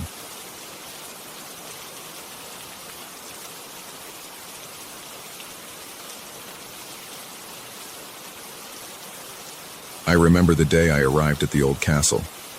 I had driven for hours on narrow roads, passing fields and small villages that looked quiet and untouched by modern life. The castle itself stood on a hill with tall, dark stone walls and narrow windows. Its presence made my stomach tighten. I felt drawn to it as soon as I got out of my car. The air around it felt heavy and cool, even though it was late summer. I wanted something different and unsettling, so I headed straight for the oldest wing of the castle to see if I could stay there. I had read about the place in a travel brochure that promised a unique medieval atmosphere. The woman at the reception desk raised an eyebrow when I insisted on staying in the oldest room, but she handed me a key without question. She told me I'd find the room at the end of a dark hallway on the second floor, near the spiral staircase. I carried my suitcase inside and followed her directions. The corridor felt dusty and smelled of old stone. The walls were lit by a few electric lights that cast weak yellow pools on the floor. Every step made a hollow sound against the old wood beneath the thin carpet. I could hear the wind outside rattling the small windows at the end of the hall. My chest felt tense, and I kept looking over my shoulder, even though I hadn't seen anything unusual. Finally, I found my door. It was a heavy wooden door with black iron hinges. The key screeched when I turned it. Inside, the room was small, with a four-poster bed, a wooden dresser, and a fireplace that looked like it hadn't been used in years. A single window let in a faint glow, but it was mostly shadows in there. I dropped my suitcase and took a moment to breathe. The quiet felt unsettling. I switched on the one lamp in the room. Its light didn't do much except make the corners look darker. The walls were cold stone, and the temperature in the room seemed to drop a few degrees compared to the hallway. I set my suitcase on the bed and opened the window to let in some fresh air. That's when I noticed how thick the walls were. The windowsill looked almost a foot deep, and the stones around it were rough. Outside, the sun was setting, and the sky was turning orange. The courtyard below was empty except for a few parked cars. I rubbed my arms to get rid of the chills. As the sun dipped below the castle walls, I noticed my shadow on the far wall. It seemed normal at first, just me standing there. Then I moved to close the window, and there was a brief delay before my shadow moved. I stopped and did the same motion again, but more slowly. I raised my hand. The shadow lifted its arm a split second later. My stomach knotted up. I told myself it might be the weird angle of the lamp or something about the light from outside. I tried to shake it off, but it felt strange. I pressed my hand against the wall and the shadow did the same, but I noticed it kind of jerked at the last moment, like it hesitated. I told myself I was just tired from the long drive. It was the first evening, and I had nothing else to do, so I wandered downstairs to see if there was some kind of dining area. I found a small dining hall in the newer wing. I took a seat near the corner and ordered a simple meal from the staff. They served me bread, soup, and a glass of water. There weren't many guests around. I overheard a couple in the distance, but they seemed preoccupied with their own business. The staff moved quietly, and the atmosphere felt subdued, almost somber. After I finished eating, I walked around the courtyard for a few minutes. The night sky was clear, and I saw a few bats flitting near the castle towers. The moonlight gave the place a faint silver glow. My footsteps on the cobblestones echoed in the empty space. I tried to calm my nerves by focusing on my breathing. Eventually, I headed back to my room. I switched off the lamp and slipped under the covers. I planned to get up early the next day to explore the nearby village and maybe learn more about the castle's history. Sleep didn't come easily. Every small sound made my heart pound. I heard the old wood beams creaking and the wind whistling through the windows. Finally, I drifted off. The next morning, I woke up feeling stiff. My back hurt from the old mattress, and I noticed the shadows under my eyes. I got dressed quickly and went downstairs. I asked the receptionist if there were any guided tours. She said there was one in the late morning, so I joined it. The tour guide was a local man in his 40s. He spoke about the castle's construction, the families who had lived there, and various renovations over the centuries. The group walked through the courtyard, the main hall, and then up into one of the towers. Nothing felt too strange until we reached a narrow room in the tower. It had large windows facing the surrounding countryside. The guide pointed out that this room used to be some sort of guard post. Then he casually mentioned a rumor about a living shadow that caused problems in one of the older sections of the castle. He smiled in a joking way, but I noticed my heart pounding. I asked him for more details, but he waved it off like local folklore. After the tour, I pulled him aside and asked him directly. He shrugged and said, "There's a story about a shadow that doesn't match the person casting it." He said people claimed it belonged to a spirit or force trapped in the castle, waiting for a chance to escape. I asked him if it ever harmed anyone. He said there were no official records of injury or death, but a few guests over the years had left the castle earlier than planned, complaining that something felt off. He said the staff tried not to talk about it because it scared away business. When I got back to my room, I stared at the spot on the wall where I had noticed the delayed movement the day before. I felt my skin crawling. I stepped in front of the window and watched my shadow on the stone floor. I moved my arm in a slow circle. The shadow moved with me, but I noticed a split-second difference again. It was like a slight lag in a video call. My stomach felt tight, and I swore softly under my breath. Over the next few days, I tried to ignore it. I walked around the castle grounds, took photos, and ate my meals in the dining area. At night, I read a book or scrolled through my phone. But every time I looked up, I felt like the shadow was out of sync. One afternoon, while I was in the corridor heading to my room, I saw my silhouette on the wall. It looked taller than me.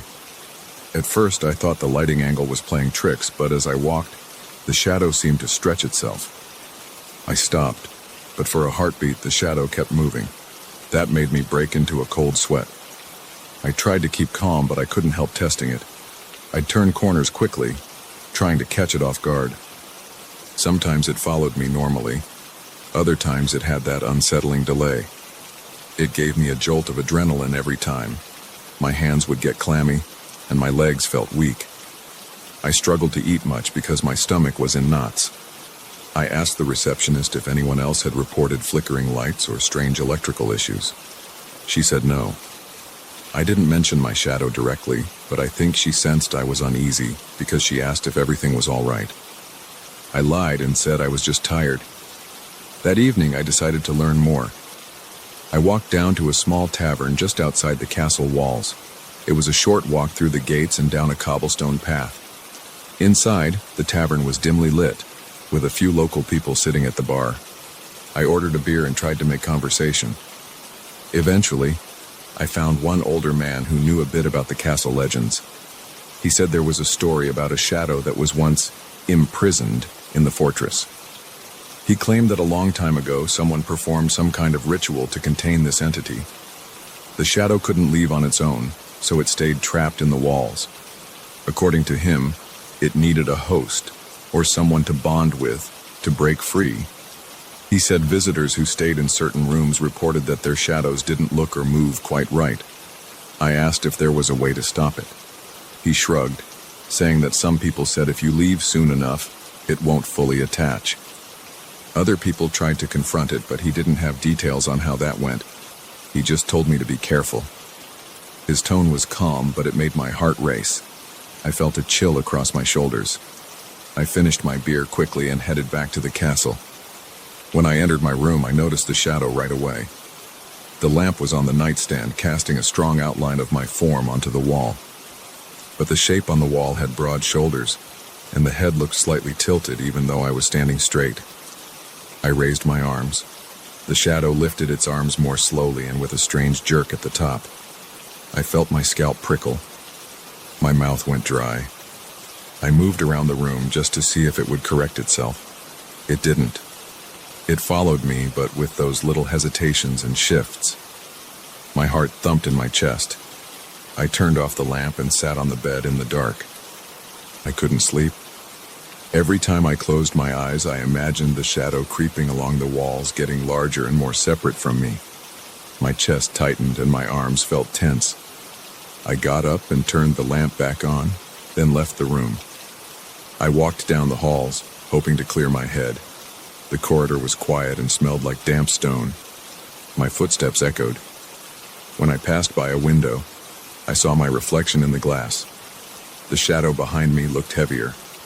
I swung my arm. The reflection shadow took an extra second to catch up. I cursed under my breath and nearly tripped over my own feet. I went back to the front desk and asked the receptionist if there was another room available in a different wing. She said they were booked up for the night because a small tour group had arrived earlier that evening. She offered me a couch in the lobby if I felt uncomfortable, but I couldn't say yes to that without explaining why. I didn't want to sound crazy. I shook my head and thanked her, then returned to my room. The next morning, I woke up feeling groggy.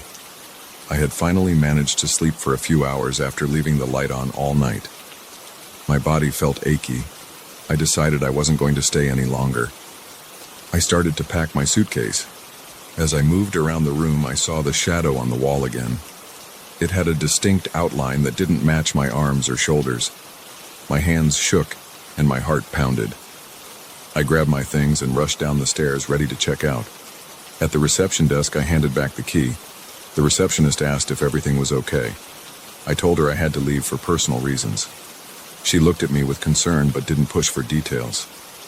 I walked outside into the courtyard. The air felt cool against my face. My legs were shaky, and my pulse was racing. I got to my car and tossed my suitcase in the back seat. Then I started the engine and pulled out, my eyes flicking to the rearview mirror. In the mirror, I saw the interior of the car and a hint of my outline in the back seat from the morning sun. My shadow looked normal at that moment, just a typical dark shape.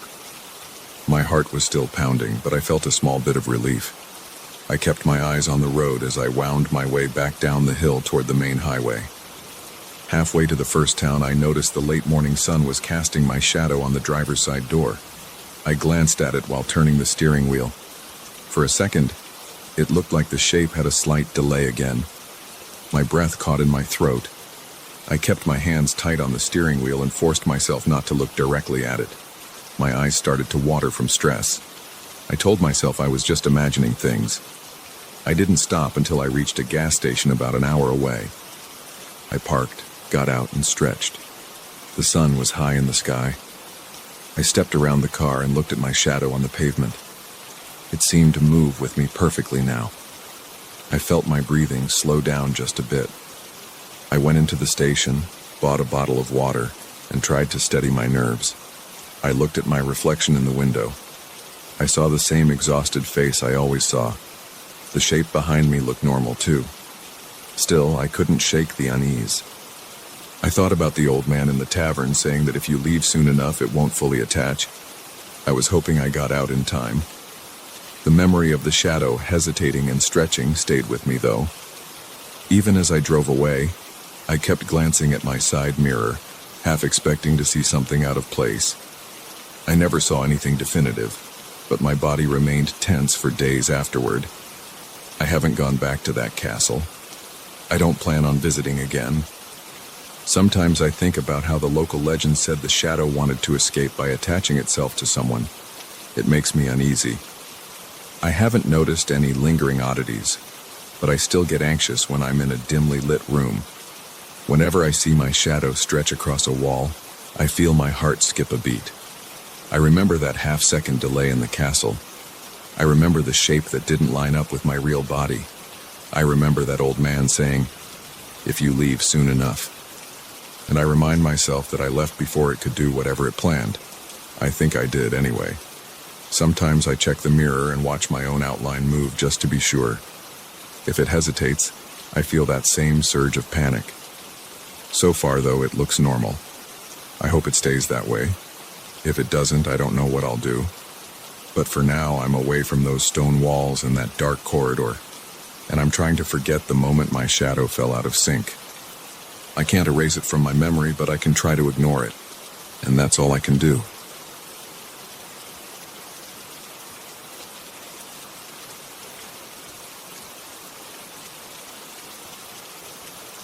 I ripped out a section of the old drywall in the hallway one morning and saw dark shapes spreading along the corners of the ceiling.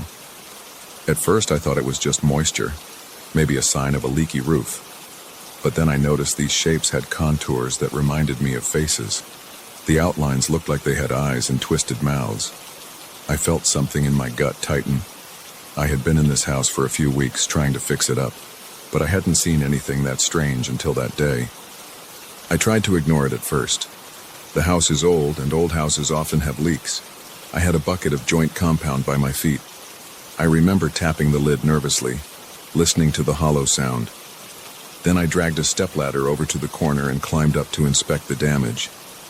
I reached out and pressed my fingertips against the wet plaster. It felt slick, and a faint odor of damp earth clung to my skin after I pulled my hand away. There was no obvious hole or crack. No sign of infiltration that I could easily patch. It just looked like water had seeped through the plaster in random patterns. Except the patterns didn't look random at all. I spent the rest of the day scraping off the old paint, applying sealant, and trying to force myself not to stare at those shapes. Every time I glanced back, I felt like they changed a bit. It's hard to explain, but I kept seeing new angles, like new curves forming. The shapes weren't moving in a normal sense. It was more like I'd leave for 10 minutes and then come back, and the smudges had shifted into different outlines. When I finished for the day, I wiped the sweat off my forehead and went to bed in the makeshift bedroom I'd set up. I tried to convince myself I'd deal with it in the morning. That night I dreamed of people pressed against walls. They weren't screaming, but their mouths were open. They were inside the walls, struggling, their arms bending in strange angles as if they were pushing through a layer of thick, wet material. I woke up gasping for air, and my skin felt damp. I blinked and realized I wasn't sweating because it was hot. I was sweating because I was terrified. My heart was pounding so hard I could hear it. I sat up in bed, stared at the dark outline of the bedroom door, and listened to the silence. The quiet felt heavy. I heard the faint drip of water somewhere behind the walls. I got up, turned on the small flashlight I kept on the nightstand, and walked to the hallway. I aimed the light at the ceiling. The shapes were still there, but I noticed some fresh outlines near the edges. I lifted a hand to my mouth. My fingertips trembled. They looked like new faces. I stood there for a minute, breathing through my nose, fighting the urge to run out of the house. I finally went back to bed but kept the flashlight next to me in case I needed to look again. Over the next few days I tried standard fixes. I bought new plaster, tried mold-resistant paint, and checked the gutters outside. I climbed up on the roof with a flashlight in broad daylight. I inspected every inch, felt around for soft spots, and found nothing. No holes, no broken shingles, no visible cause for the persistent moisture. Yet inside, the shapes kept returning. Sometimes they'd appear in corners I'd already repaired. I'd look up and see another faint outline like a new mouth or eyes. I started feeling a constant tension in my stomach. My breathing got shallow whenever I walked through the hallway. My hands shook when I worked. I called a local contractor to see if maybe the foundation was leaking from below. He came by, walked around, examined the place, and shrugged. He told me he couldn't see any big structural issues. No cracked pipes or obvious water damage from the plumbing. He said the house just seemed old. Maybe the humidity was higher than usual, or maybe I needed better insulation. I thanked him and paid him for the visit, but I felt uneasy. I couldn't shake the feeling that something else was happening here. At night, my dreams got worse. I'd see these figures in a murky room. They looked soaked, their clothes sticking to their bodies. Their eyes were wide, as if they were desperate.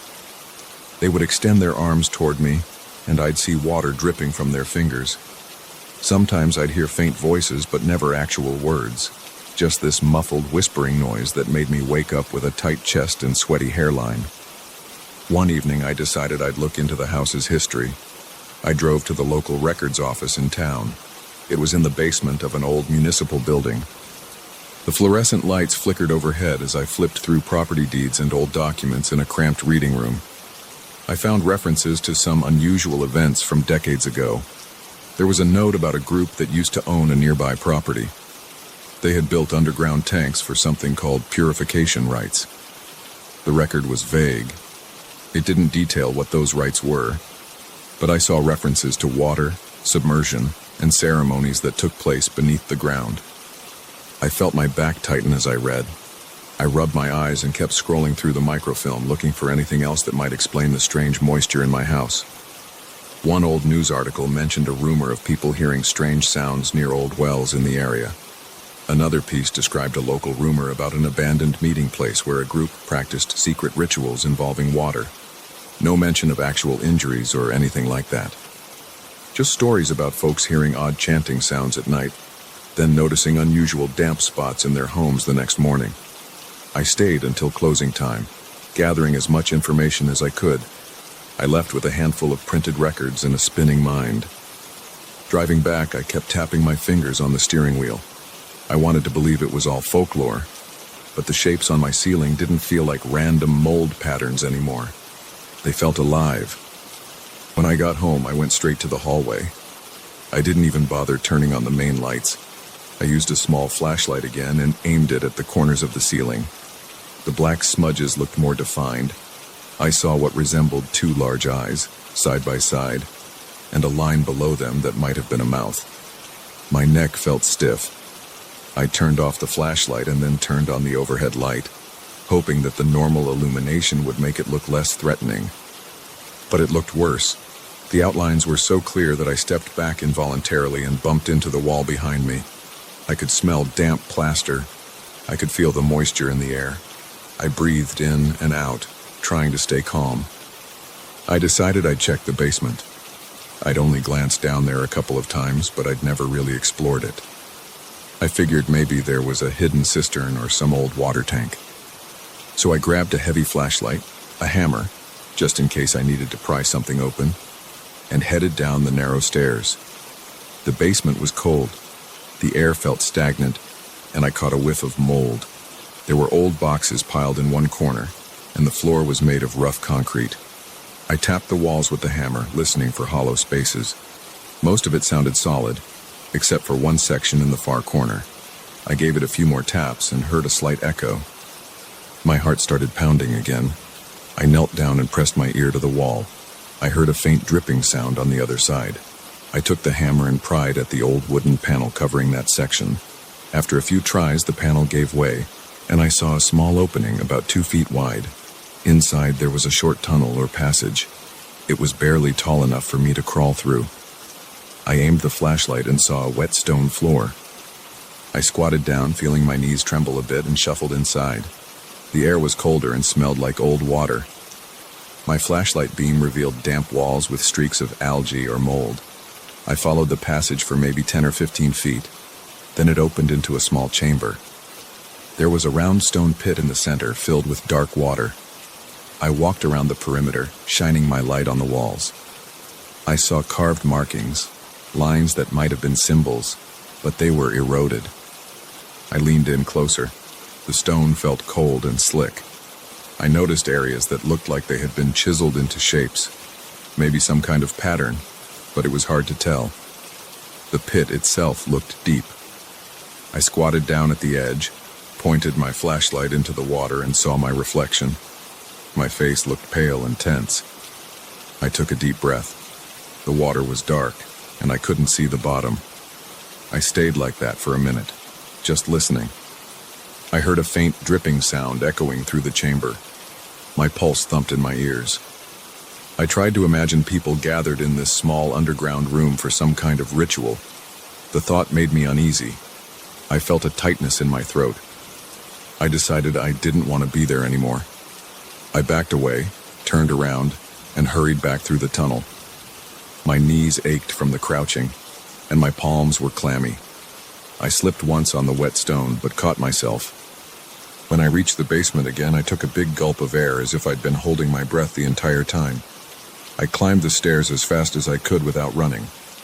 Back on the first floor, I sat down at the kitchen table. My hands shook. I stared at them for a minute, trying to steady my breathing. The house felt too quiet. I could hear the faint hum of the refrigerator, but it did nothing to calm me down. I thought about what I'd seen in the basement, that hidden chamber, the dark water pit, the weird symbols.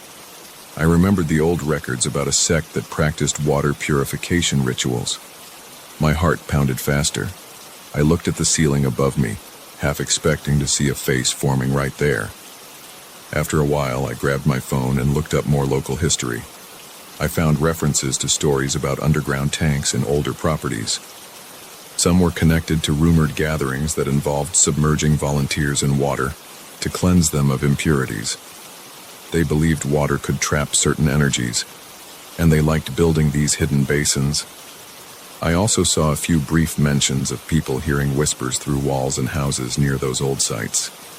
My mind raced, and I shut off my phone screen because reading more just made me anxious. I wanted to leave the house. Part of me felt that staying was a mistake. But I had already invested my money in this place, and I felt this compulsion to figure out what was happening. I wanted a rational explanation. I got up and walked to the hallway again, looking at the wet corners on the ceiling. The shapes seemed even more pronounced than before. I tilted my head back and stared for a few seconds. My breath caught in my throat when I noticed the distinct shape of an open mouth. It seemed to be pointed toward me, like it was trying to speak. I felt the hairs on my neck stand up. I took a step back, then another. My shoes squeaked on the floor. I heard a soft dripping noise above me. A drop of water landed on my shoulder. I jumped and brushed it off, then touched the spot with my fingertips. It left a dark stain on my sleeve. It smelled damp like the basement. My chest felt tight, and my legs felt weak. That night, I couldn't sleep. I lay in bed, listening for any sound. I heard faint creaks in the walls, the usual house-settling noises, but they felt magnified by my imagination. My eyes darted around the room. The plaster on the ceiling was newly painted, so I didn't see any faces in here. But I couldn't stop picturing those shapes in the hallway and that water pit underground. Whenever I closed my eyes, I saw those dream figures writhing inside the walls, arms pressed against the plaster. The next morning, I went outside to clear my head. The sun was out. The air felt cool on my skin, and I took a long breath. Then I stepped back inside, feeling a sudden chill in the entryway. I walked to the hallway, determined to see if things looked any different in daylight. The shapes were still there, and they appeared clearer in the bright light. The moisture glistened. The lines of what looked like eyes and mouths stood out. I clenched my jaw and forced myself to look. I wanted to see if they would move while I watched. They didn't move in any obvious way, but I couldn't shake the sense that something was shifting within them, like a slow, silent transformation. I knelt down by the wall, placed my hand on the floor, and felt a slight vibration. It might have just been my own body trembling. I stayed like that, breathing slowly, trying to decide my next step. The documents I found suggested something was sealed down there, something to do with that water pit, or maybe it was just an old ritual site.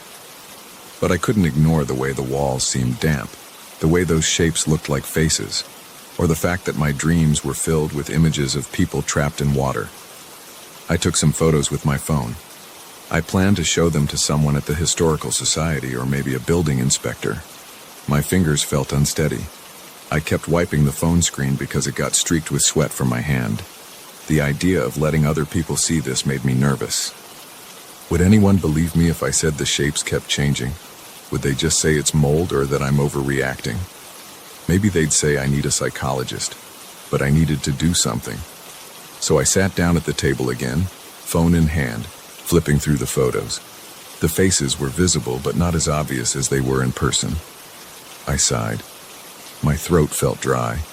I decided I'd invite a local historian over to take a look at the basement chamber. Maybe they'd have more clues about the group that once operated around here. Maybe they'd know how to handle weird underground structures. But right now, I'm still here in the kitchen, glancing at the hallway every few minutes. The house feels tense. The air is thick and my skin prickles when I think about what's beneath the floor. I can't stop imagining that stone pit and the water that never seems to dry up. I picture those dreamlike figures submerged, their eyes wide, reaching out through the damp walls of my house, trying to make themselves heard. I don't know exactly what happened here in the past. I just know that every day those dark spots on the ceiling keep changing. The shapes get clearer.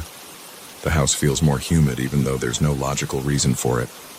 My breathing becomes shallow whenever I pass that corner in the hallway. My mouth tastes like copper when I think about going back down into the basement tunnel. And every night I wake up shaking, convinced that I can hear those silent whispers coming through the walls. I'm not sure how long I can stay here. But for now, I'm still inside this house trying to figure out what to do next. I keep telling myself it's just mold and water. Then I remember that hidden chamber, the pit of dark water, and the stories I've read about a group that performed purification rituals underground. Maybe that's all it is, just old water that never drained properly. Or maybe it's something else that's still stirring behind these walls, desperate to be free. I feel the tension in my stomach every time I think about it, and every time I look up at the ceiling, I swear those faces are staring back at me.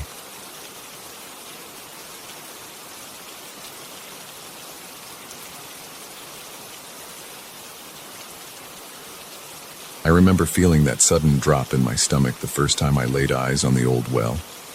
I wasn't looking for hidden places, and I sure wasn't expecting anything out of the ordinary. But that day, during my hike on a little-known trail, I found something that shifted everything. It was just an old stone well covered in damp moss. It looked unused, maybe forgotten, but it drew me in like it had some kind of pull. I'm not sure why, but the second I saw it, I felt like there was a chill in the air, even though the sun was still high. I walked closer, and I noticed how quiet the forest got around me. I moved right up to the edge, brushing some of the moss away with my palm. The stones felt slick under my fingertips. I wasn't thinking about anything but how deep it might be. I grabbed a small pebble from the ground and dropped it inside. I listened for an echo. Instead of a normal echo, I heard a weird, muffled moan. It didn't sound like an animal. It was more like a person in pain, or maybe someone whispering in a low voice. I froze. My mouth went dry and my eyes darted around, but there was no one else near me. I took a step back and glanced into the well. I couldn't see the bottom. The darkness was thick. I leaned forward, carefully, but the only thing I noticed was a strange smell, like stale water and old mud. I got out of there in a hurry. I walked back along the trail, trying to act normal, but my hands were shaking. My mind kept replaying that moan. At first, I wondered if it was just my imagination. Maybe I was tired, but I could still hear it in my head. That night, I struggled to sleep. Every time I closed my eyes, I saw that well, dark and silent. Then, in the middle of the night, I dreamt I was walking through an underground corridor. The walls were wet and dripping. My feet splashed through shallow water.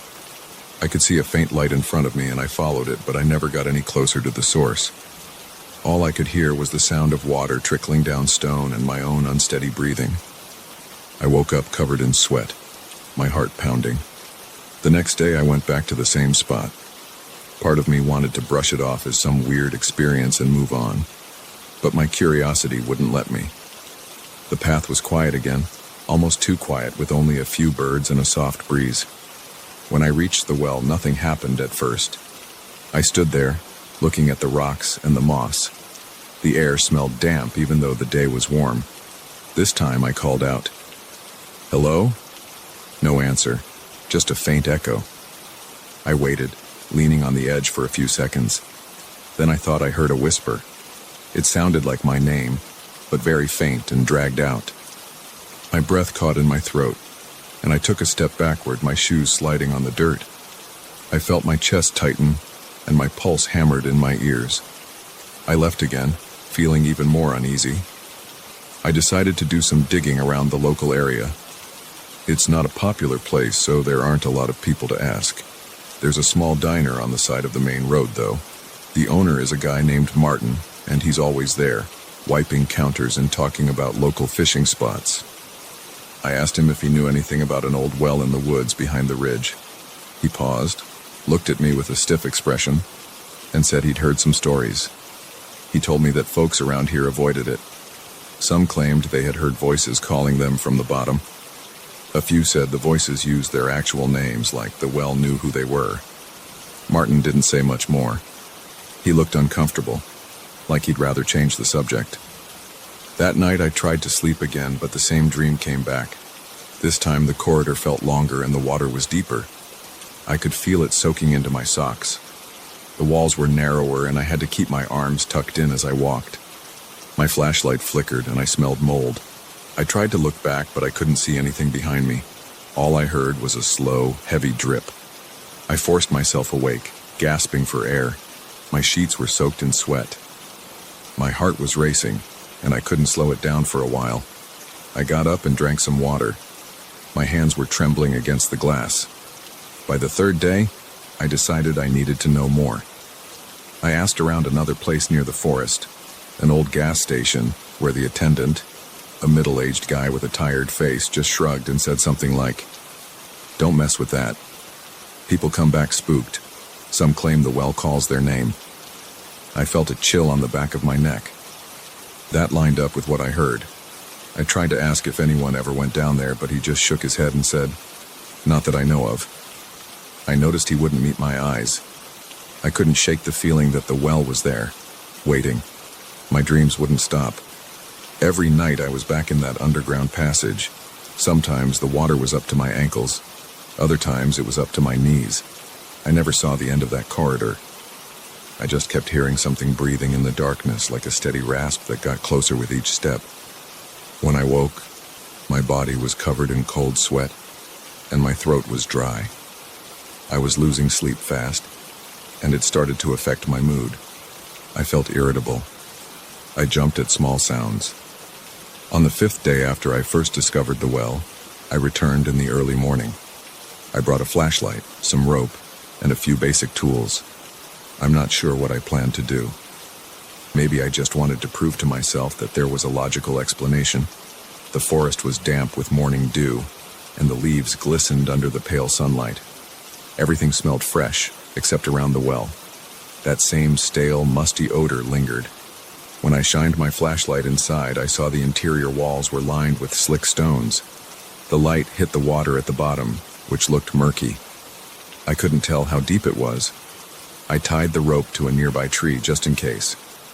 My palms were clammy and my mouth felt dry again. I swung the rope into the well, letting it dangle. The stone rim was solid, and I leaned forward to see if I could catch a better glimpse. I yelled down, "Is anyone there?" My voice echoed softly, and for a second everything was quiet. Then I heard a faint moan. It was the same muffled sound as before. My heart pounded so hard I felt it in my temples. I forced myself to stay calm and pointed the flashlight straight down. I could see the light reflecting off the water. There was a slight ripple. It looked like something was moving underneath, but the water was too murky to show anything clearly. I got this intense knot in my stomach. My instincts told me to leave it alone, but a part of me wanted to go further. The thought of climbing down there made me sweat. My arms felt weak just imagining it. I tugged on the rope, testing its strength, but I never actually started the descent.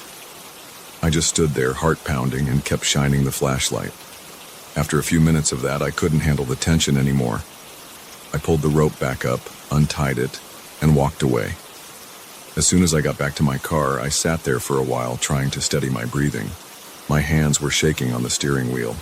I felt like something was following me, even though I didn't see anyone. The next night, the dream was worse. The corridor's water was now up to my waist. I felt slimy things brushing against my legs. I kept hearing that same moan echoing through the darkness, and I sensed something at the far end, waiting. When I woke up, I was shaking so hard my teeth were chattering. I decided to look deeper into local records. There was a small county office with a few dusty files about the area. I found a reference to an older structure labeled as a well, built decades ago. There was a note about it being sealed once, but the file didn't explain why. It just mentioned some local rumors of voices and illusions. I couldn't find anything else. It seemed like everyone just wanted to forget about it. I asked the clerk if she knew anything, and she shrugged, saying it was just a weird old story that people around here didn't like to discuss. For the next few days, I felt torn. The well stayed on my mind all day. At night, I dreaded sleeping, but the exhaustion caught up with me, and every time I slept, I had that same nightmare. Each time I went deeper into the corridor. Each time I felt more water around my body. In one dream, I even heard my own name spoken in a rough whisper. I woke up shouting, my hair plastered to my forehead with sweat. My heart pounded so fast I felt lightheaded. I finally told myself I had to make a choice. Either I give in to whatever that thing was, or I seal it up for good. I went back to the diner to talk to Martin. I explained what I'd been going through. He looked at me like he'd heard it all before. He set down the rag he was holding and said, "Look, if you think you can close that place off, do it. Some tried before, but they never finished the job. The stones keep shifting, and the water underneath always pushes back. Nobody really knows what's in there. Folks just stay away." I bought several bags of cement mix, a shovel, and a sturdy tarp. I drove out to the well in the late afternoon. I parked my car on the side of the old dirt road and hauled the supplies over. The forest was still and quiet. The sun was lower, casting long shadows. Every step I took felt heavy. My muscles ached from the stress and the lack of sleep. I got to the well and stood there breathing hard. My eyes locked on the dark opening. The smell of damp stone clung to the air. My heart pounded so loud I could hear it in my ears. I started by mixing cement in a small bucket. My plan was to fill in the top portion of the well, maybe block it with rocks, then seal it with cement. As I worked, I kept expecting to hear something from the well. For a long while, it was quiet. The sun kept dropping, and the shadows stretched over the clearing. My nerves were on edge. Every rustle in the bushes made me jerk my head. My hands were coated in cement mix and sweat. Once the mixture was ready, I began dropping small rocks into the well. They made soft splashes.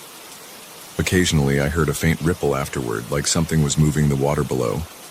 I poured in the first batch of cement, letting it trickle down the inside of the well, hoping it would start to form a base. My arms trembled from the physical effort.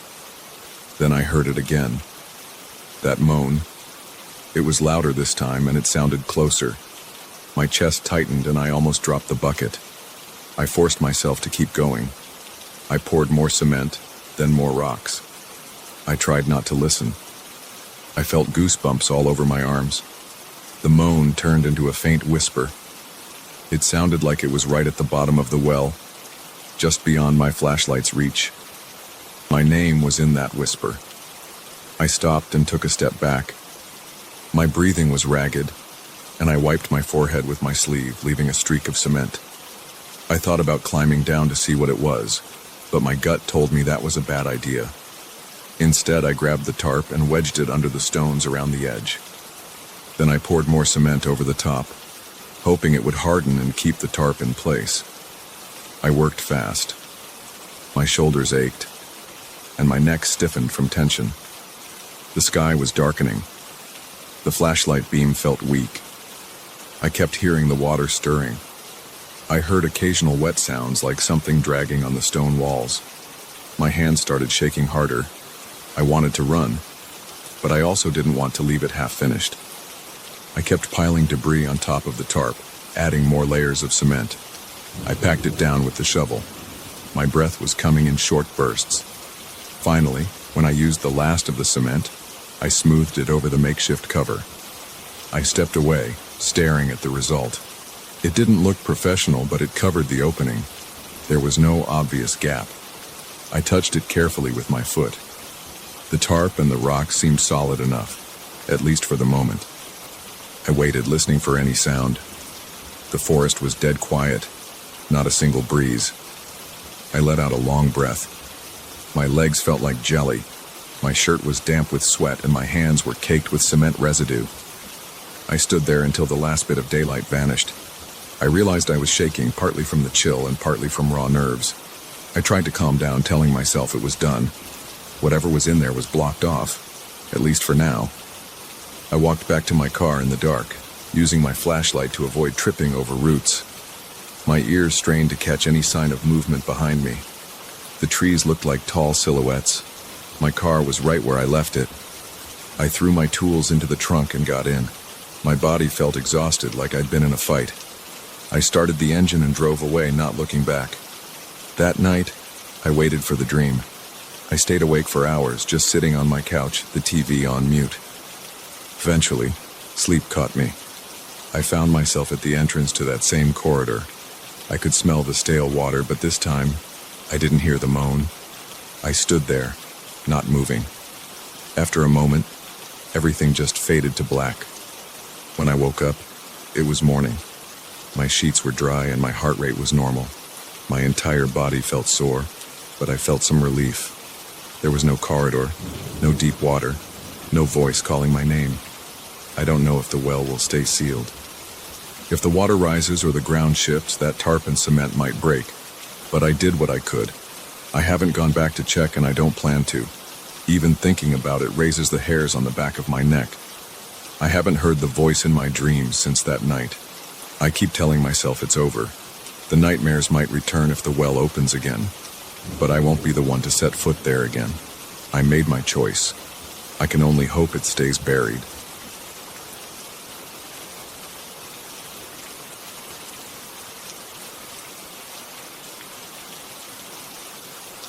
I still remember the package resting on my doorstep. It was wrapped in thick brown paper and secured with plain twine. My name was scribbled on the top in a shaky handwriting. I had no idea who sent it. I didn't recognize the return address.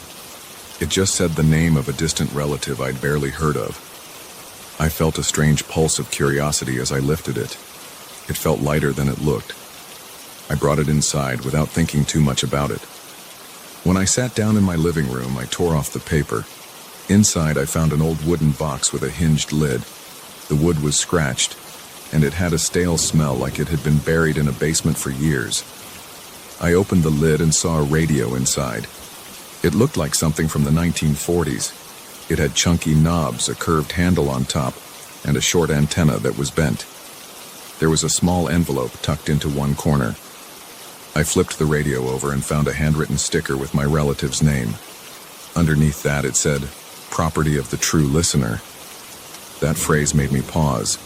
I set the radio down, opened the envelope, and pulled out a single note that read, "Take care of this. It hears more than music." I felt an uneasy twinge in my stomach, but I dismissed it. I plugged the radio into the wall just to see if it worked. At first, there was nothing but a faint hum. The radio's dial didn't match modern stations, so I fiddled with the big knob, trying to find some clarity. Nothing came through, just bursts of static. It didn't surprise me. It was a relic. I turned it off and went to bed, figuring I would look into it more the next day. That night I woke up around 3 in the morning, feeling a dull ache in my chest. It wasn't sharp, just a heavy pressure. I wasn't sure why I woke up. I listened for any noise, wondering if something fell in the kitchen or if a car alarm was going off. Everything was silent. Then I heard a crackle from the living room. I got out of bed, rubbed my eyes, and walked toward that sound. It was coming from the radio. It was on, even though I remembered switching it off. I stood there in the dark, staring at the radio's old dial glowing a weak green. It made an odd metallic whispering sound, like a person mumbling through a tin can. My heart pounded. I reached out and turned the power knob, but it was already at the off position. That didn't make sense. I picked up the radio and turned it around to see if there was some other switch. There wasn't. I set it down again. That was when I heard it say my name, clear as day, but in a scratchy, uneven voice. Daniel. That's all it said. I didn't even breathe.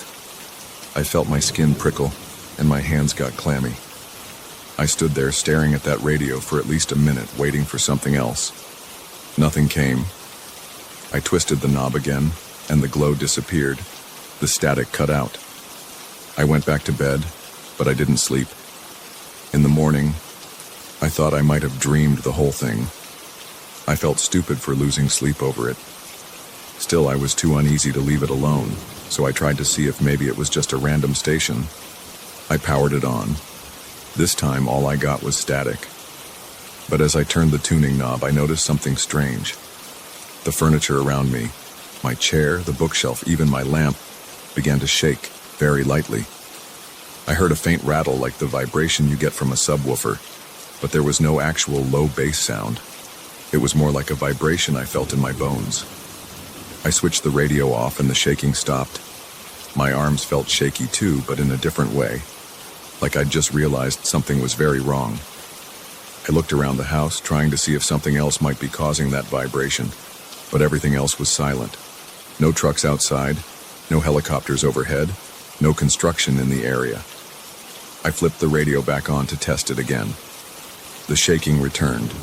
The dial pointer moved smoothly under my fingers, but the static remained.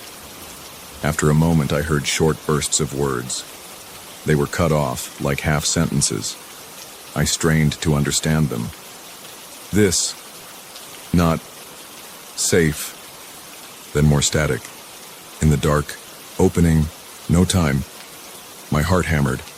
I leaned in, trying to catch another fragment, but it was just fuzzy noise. My name didn't come through again, but I felt singled out somehow. I looked for more clues in the wooden box. There were some folded pieces of paper at the bottom. The top page had a list of frequencies in pencil. Beside each one, there were notes like contact or response. I saw a date from decades ago. Below that, there were short lines.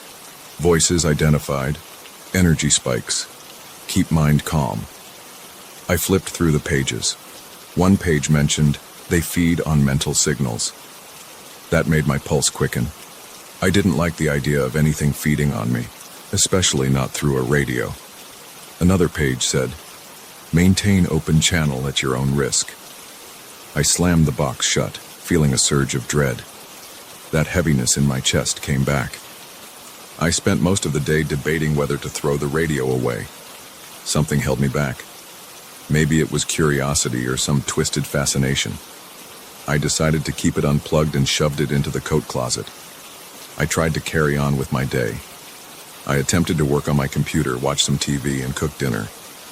Around 8 in the evening, I heard a soft thump from the closet. I approached it cautiously. My ears felt hot. My hands tingled. I grabbed the doorknob and pulled it open. The radio was on. It was glowing again, even though I'd unplugged it. I picked it up and it felt cold. Not room temperature cold, but like icy metal. My fingertips felt numb for a second. Static crackled. Then I heard a faint voice again. It wasn't speaking clearly. It was making strange clicks and buzzes like it was trying to form words. I wanted to smash it on the floor, but I couldn't move. I just stood there. Then I heard the radio say something that sounded like, help. It was so soft that I almost doubted I heard it at all. I heard my own heartbeat pounding in my ears. My breathing was shallow. I forced myself to breathe in deeper. I couldn't stay frozen. I set the radio on the couch, sat across from it, and stared. I felt sweat forming on my forehead. I remembered the notes. They feed on mental signals. I started thinking that maybe these voices, or whatever they were poking at my mind. That sensation of heaviness in my chest became more intense. My heart fluttered in a weird pattern, like it was skipping beats. The voice fell silent for a few seconds, replaced by a slow, pulsing static. Then it said, Daniel, open the gate. We see you. My stomach twisted. I felt like I might throw up. I got up and pulled the plug from the wall again, even though I knew it didn't matter. The radio went silent. I needed some fresh air. I walked outside, leaving the radio behind. It was a clear night. I stared up, expecting to feel calm. I didn't. I felt on edge, like I was being watched. My neck was stiff. I couldn't shake the tension in my body. I went back inside and sat at the kitchen table. I wanted to read more of my relative's notes. Maybe there was a way to break this connection. The papers said the radio was a portal. Apparently, he had spent years trying to tune into signals from beyond. He believed he made contact with entities that needed a host mind to latch onto. He claimed these entities traveled through certain frequencies no one could hear unless they had the right equipment. The notes mentioned bizarre experiments. He wrote about hearing his name through the static, about feeling drained, about objects vibrating. He warned that once the contact had been established, it was almost impossible to sever the link. I felt a wave of panic. I kept reading. The last entry said, "I can't close it alone. I need someone else to hold the line. I have to pass it on." My hands started shaking so badly that I could barely read. I shoved the notes back in the box. I marched over to the radio, wrapped it in a towel, and stuffed it into a large plastic bin in my storage room. I didn't want to look at it anymore. I called a friend, just to hear a normal voice. I told him I was dealing with some weird old family item. Nothing more. I tried to distract myself, but my mind was stuck on that radio. That night, I couldn't sleep again. I lay there tossing and turning. Around 2 a.m, the lights in my hallway flickered. I heard that low hum coming from behind my bedroom door. I cursed under my breath. My body felt stiff. My legs felt like concrete. I forced myself to get up. My skin crawled with goosebumps. I opened the bedroom door. The hallway was dark. I saw the glow from the storage room. I heard a faint rattling noise. I didn't want to go in there, but I knew ignoring it wouldn't solve anything. The bin was shaking. The lid was vibrating like there was a strong current running through the plastic. I could hear that static again. This time it was more rhythmic, like a steady pulse. I yanked the bin open. The towel was moving, shifting around the radio. I reached in, grabbed the radio, and felt that freezing cold metal again. The static changed to soft mumbling. I felt all the hair on my arm stand up. I moved it to the floor and sat down next to it, swallowing the lump in my throat. I turned the dial slowly, trying to see if I could get the words to make sense. The static rose and fell. I caught fragments. Open mind. We cross. Energy is near. Hungry. My chest felt tight and I clenched my teeth. I tried to speak. I said, "What do you want?" My voice shook. I waited. Static. Then I heard, "Need your thoughts?" My breathing sped up. My heartbeat thudded in my ears. I remembered the notes. They feed on mental signals. They lure curious people. I didn't want to be a conduit for anything. I turned the dial again, trying to find the end of that weird frequency range. The radio squealed. The objects on the shelves around me trembled. I felt a weird pressure in my head, like something pushing. My vision blurred for a second. I blinked hard. Then I heard a rising shriek in the speaker, followed by silence. My entire body felt like it was buzzing with leftover adrenaline. I set the radio aside and stood up. My legs wobbled. I felt drained, like I hadn't eaten in hours. I left the storage room, leaving the radio behind. My hands were slick with sweat. I splashed water on my face in the bathroom and looked at myself in the mirror. I saw dark rings around my eyes. I didn't look like me. My mind was racing. I thought about destroying it, but I remembered the line in the notes. Maintain open channel at your own risk. That implied there was a way to close the channel, but I didn't see instructions on how. My relative must have known something. I went back to the notes. One page mentioned a method. Disconnect all power. Enclose the radio in a sealed space. Focus your intent on breaking the link. It sounded like nonsense, but I wanted to try anything. I found an old metal chest in my garage. I tested it with a flashlight. It had no cracks. It was heavy, but I dragged it into the storage room. I wrapped the radio in layers of cloth and put it inside the chest. I locked it. Then I stepped back and listened. Silence at last. For a few minutes I stood there waiting for the chest to shake. It stayed still. My heart rate gradually slowed down. I wiped my forehead. Then I remembered the note said something about focusing my intent. I felt silly, but I placed one hand on the chest, closed my eyes, and thought about severing any connection. I whispered, "You are not welcome. You cannot feed here." My voice cracked, but I repeated it a few times. The chest stayed still. My stomach unclenched a bit. I stood up and made my way to the kitchen. I wanted a glass of water. My throat was sore. I was sweaty all over. After I drank, I felt a small rush of relief. I realized how tense I'd been for the past few days. I didn't hear any static. I didn't feel that weird vibration. Part of me worried that it was just a temporary break, that the radio would power itself on again and call my name.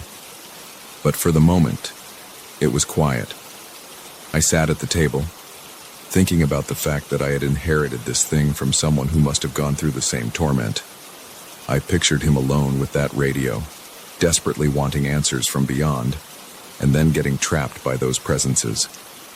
He passed it on to me, probably hoping I could finish whatever he started or at least get it out of his hands.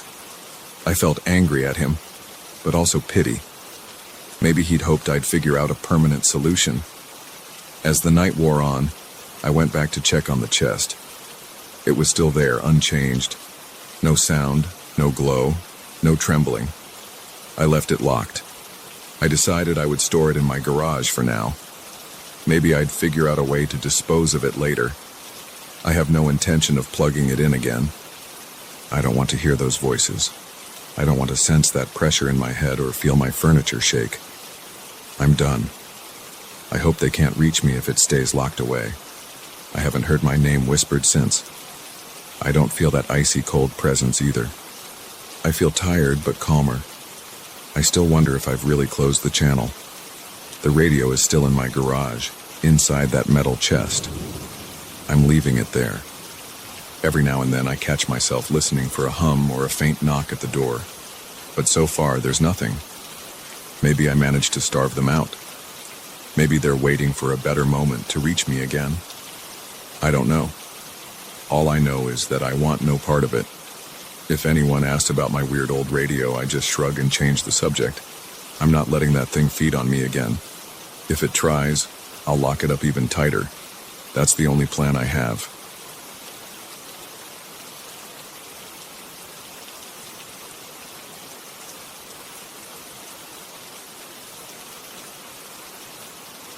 I still remember the first time I saw that figure in the locker room mirror.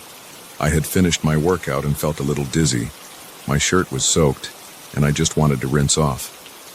When I went to the mirror over the sink, something caught my eye.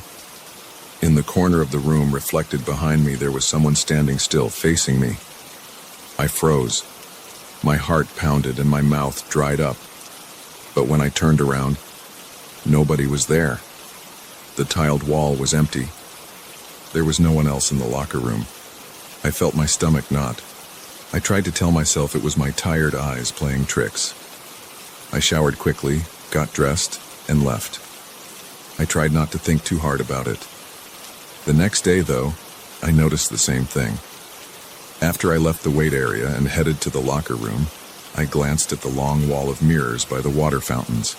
My reflection looked normal, but there was something odd in the background. It was like a figure standing far behind me. I spun around. Nothing. A smooth, empty hallway. I made a joke in my head, telling myself I should check my pulse or get more sleep. But I felt my legs tense up. My chest tightened. I felt silly for being nervous in public, so I moved on. I tried to ignore the whole situation, but it kept happening. At home the next morning, I went to wash my face in the bathroom. I happened to glance in the mirror before turning on the water. The figure was behind me again, almost pressed into the far corner of the reflection. My hands shook, and I gripped the edge of the sink so I wouldn't fall. The image lingered there. I didn't want to turn around, but I did. I forced my eyes up to see if someone was in my bathroom. Nobody was there. My shower curtain was closed. I grabbed it and pulled it back in one motion. The tub was empty. My face was burning. My breath came out in short bursts. Then I looked again at the mirror.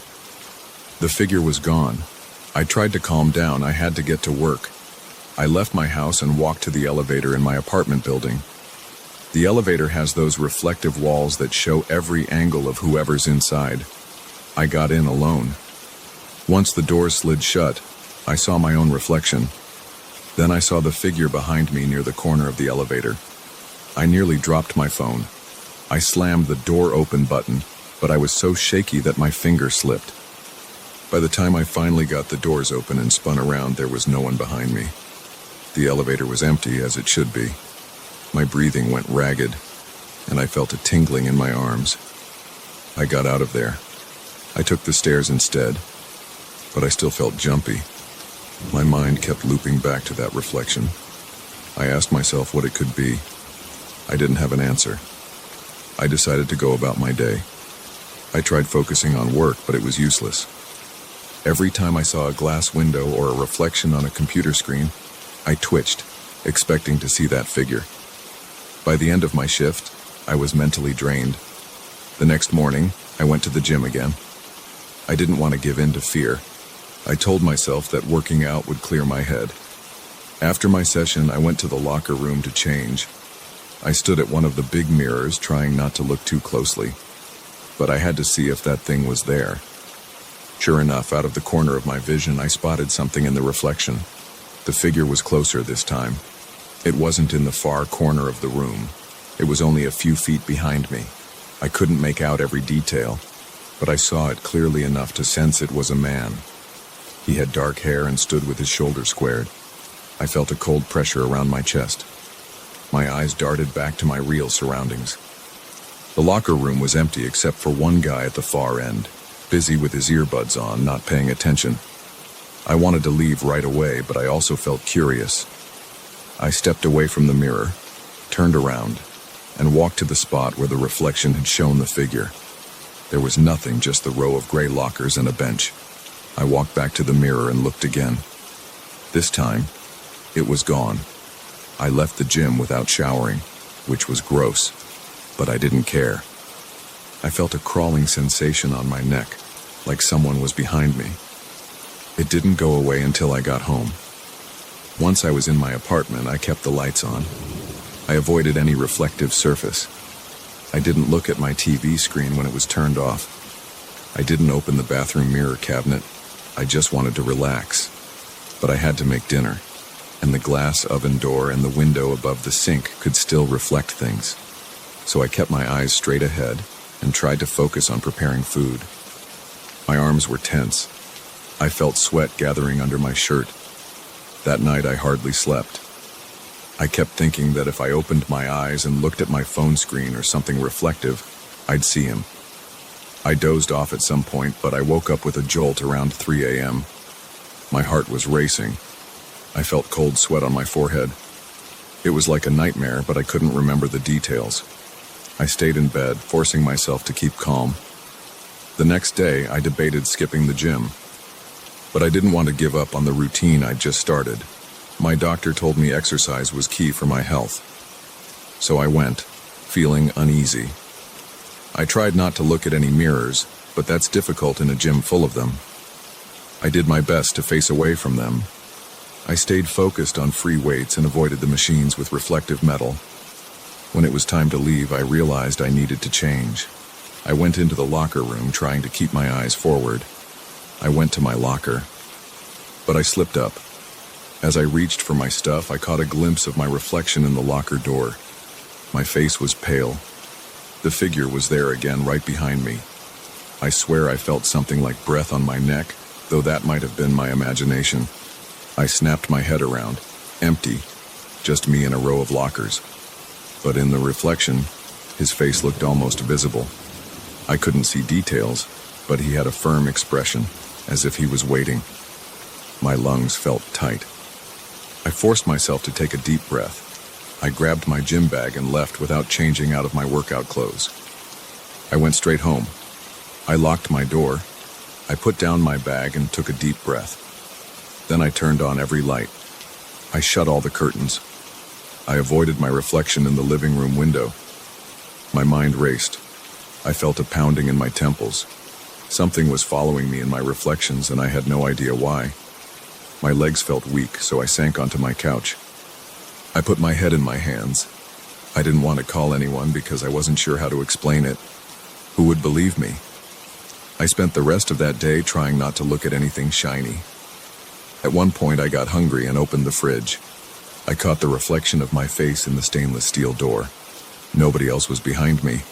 I felt relieved, thinking maybe it was over. But that comfort didn't last.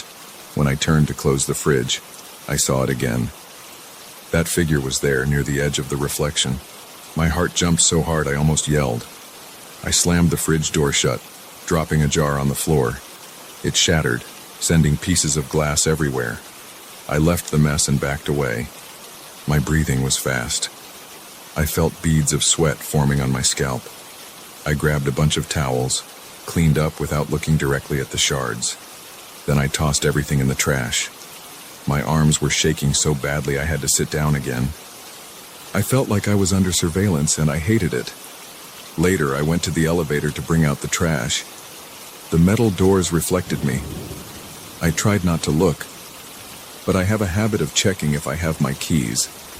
So I looked down at my hand, then up at my reflection. The figure was standing next to me in the reflection. I lost my grip on the trash bag. I actually felt pressure on my right side, like something was near me. That made my whole body tense up. I slapped the elevator button to open the doors and dashed out into the hallway. There was no one behind me. I dragged the trash to the chute, dumped it, and took the stairs back to my place. I felt stiff and cold, like my muscles were locked. The more I ignored it, the closer he seemed to get. I noticed that each time I tried to pretend I didn't see him, he would appear even nearer. A few days later, it reached a point where, in any reflective surface, he was almost right at my shoulder. I felt my stomach churn every time I got a glimpse of him. It felt like he was waiting for the moment when I would finally acknowledge him face to face. I started to sweat just thinking about that possibility. I had constant headaches.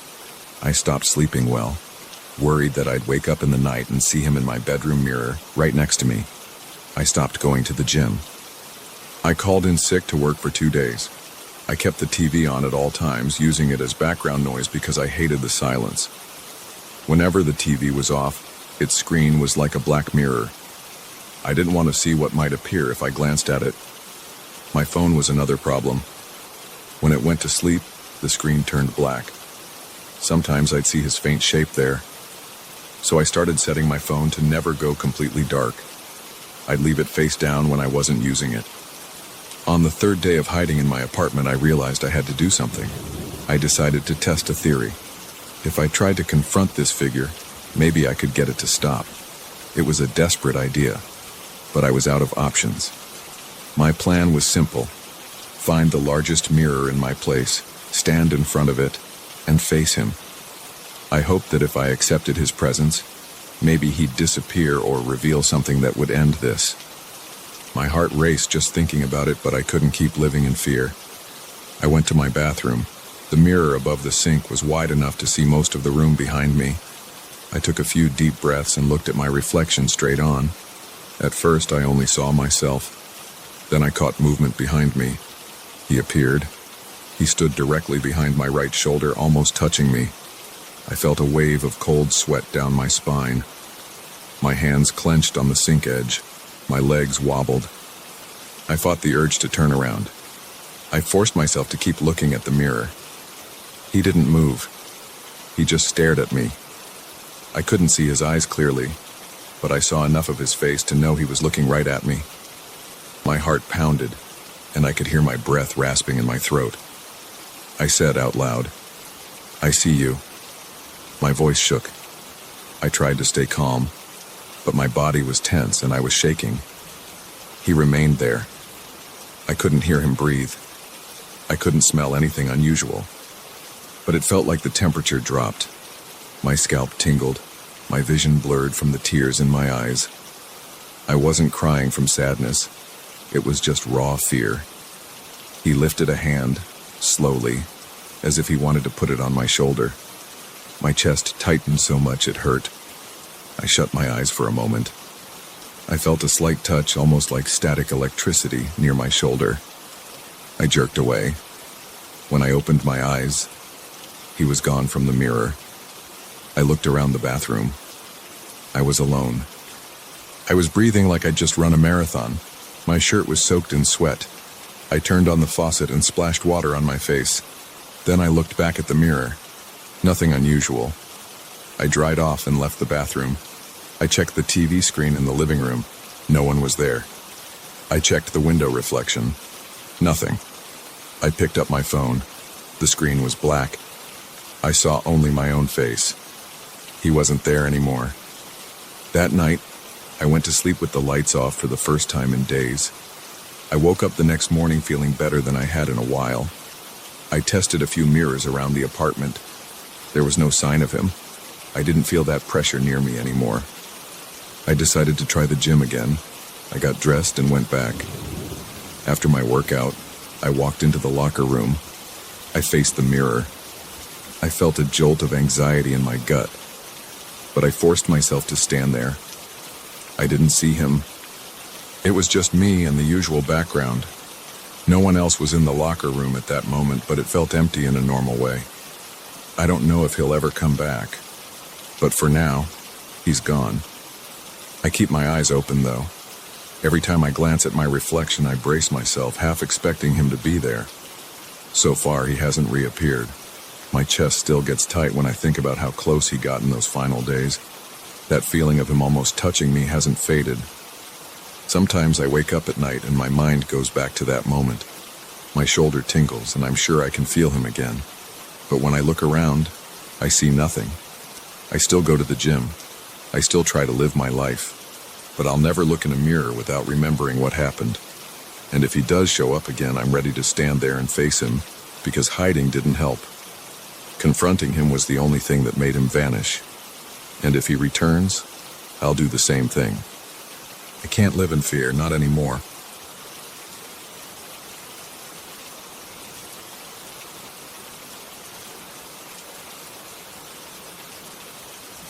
I can't forget the first time I saw that shape outside my door.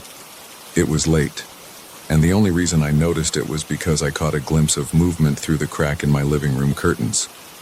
At first, I thought it was a trick of the street lamp or some neighbor stopping by. It wasn't. It stood in one spot turned toward my house, but never knocked or spoke. I stared at it for a long time, my heart pounding, wondering if it was a person or something else. I tried to push the thought away, but it never really left my mind. I live alone in a single-story house. It's not fancy, and it's pretty quiet here at night. I have a small front porch with a single light above the door. The interior of my house is basic. A living room with a couch and an old TV, a kitchen with a table that barely seats two, a narrow hallway, one bedroom, and a small bathroom. The walls are thin, and I can hear the wind outside when it picks up. That night I saw a silhouette through the curtains. I stood perfectly still, my hand resting on the side of the window, careful not to move the curtain too much. The figure didn't budge. It was like a statue, facing my door. I felt a chill in my arms. I felt my breathing become shallow. I watched for maybe a minute, then decided to turn off the living room light. Darkness felt safer, even though it only made me more aware of the figure's presence. I sat on my couch and tried to ignore the feeling that someone was right outside. My TV was off. My overhead light was off. I was left with only a table lamp in the corner. I couldn't relax. Every minute or so, I found myself looking toward the front door, half expecting to hear footsteps on the porch or a knock. But the knock never came. Nothing came. The figure just stayed out there. Eventually, I got up and turned off the table lamp. I peeked through the curtains again, barely lifting one corner. The street lamp threw a weak glow over the sidewalk and the edge of my yard. I could see the outline of a person, tall, or at least it looked tall. It was so still. No swaying, no shifting weight from one foot to the other. I wanted to believe it was a trick of the light, but I knew it wasn't. Something or someone stood there, silent, in the same spot as before. I checked the time on my phone. It was around midnight. I turned the screen away from the window so the glow wouldn't be noticed outside. I felt my stomach tighten. I tried not to think about it, but then I realized that if someone was outside, they knew the lights inside had turned off. They knew I was aware of them. My hands started sweating. My legs felt weak. I wondered if I should call the police, but what would I say? There's a figure outside my house that isn't moving or knocking. That sounded ridiculous. Plus, it hadn't done anything except stand there. An hour passed. I remember because I kept checking the time on my phone, and it was around 1 a.m. when I looked again. I glanced through the curtain. The shape was still there. My chest felt tight. I wanted to open the door and yell, but I also feared what would happen if I did. I tried turning on the porch light, hoping that would scare it off or reveal who it was. I got to the switch by the front door and flipped it. The bulb flickered on, and I could see a bit more of the figure. It was wearing something dark, maybe a coat, but I still couldn't see a face or any details. Then I noticed something that made me step back. It was closer. Before, it had been near the edge of the yard. Now it was standing just past the footpath to my porch. I hadn't seen it move. It was as if it had teleported a few feet closer. My mouth went dry. My scalp tingled. I turned off the porch light. I felt my heart pounding in my ears. I rushed back to the living room, almost stumbling over the coffee table. My breath came in quick bursts. I didn't know what to do. I switched on my TV, keeping the volume low, trying to distract myself. Nothing helped. I ended up hitting the mute button so I could listen for any noise outside. I heard nothing. The street was empty except for that figure. I used the remote to access the feed from my security cameras. I have 3 cameras. One pointed at the driveway, one at the front porch, and one at the backyard. The driveway camera showed me the side of the yard. No movement. The backyard camera was static. No problem there. But the front porch camera made me jump. The figure was definitely closer than before. It was maybe 8 feet from my front door, but I never saw it move on screen. One moment it was at the edge of the yard, and then a few frames later, it was by the porch stairs. I didn't see arms or legs clearly. It looked like a dark human shape that flickered forward when I wasn't looking.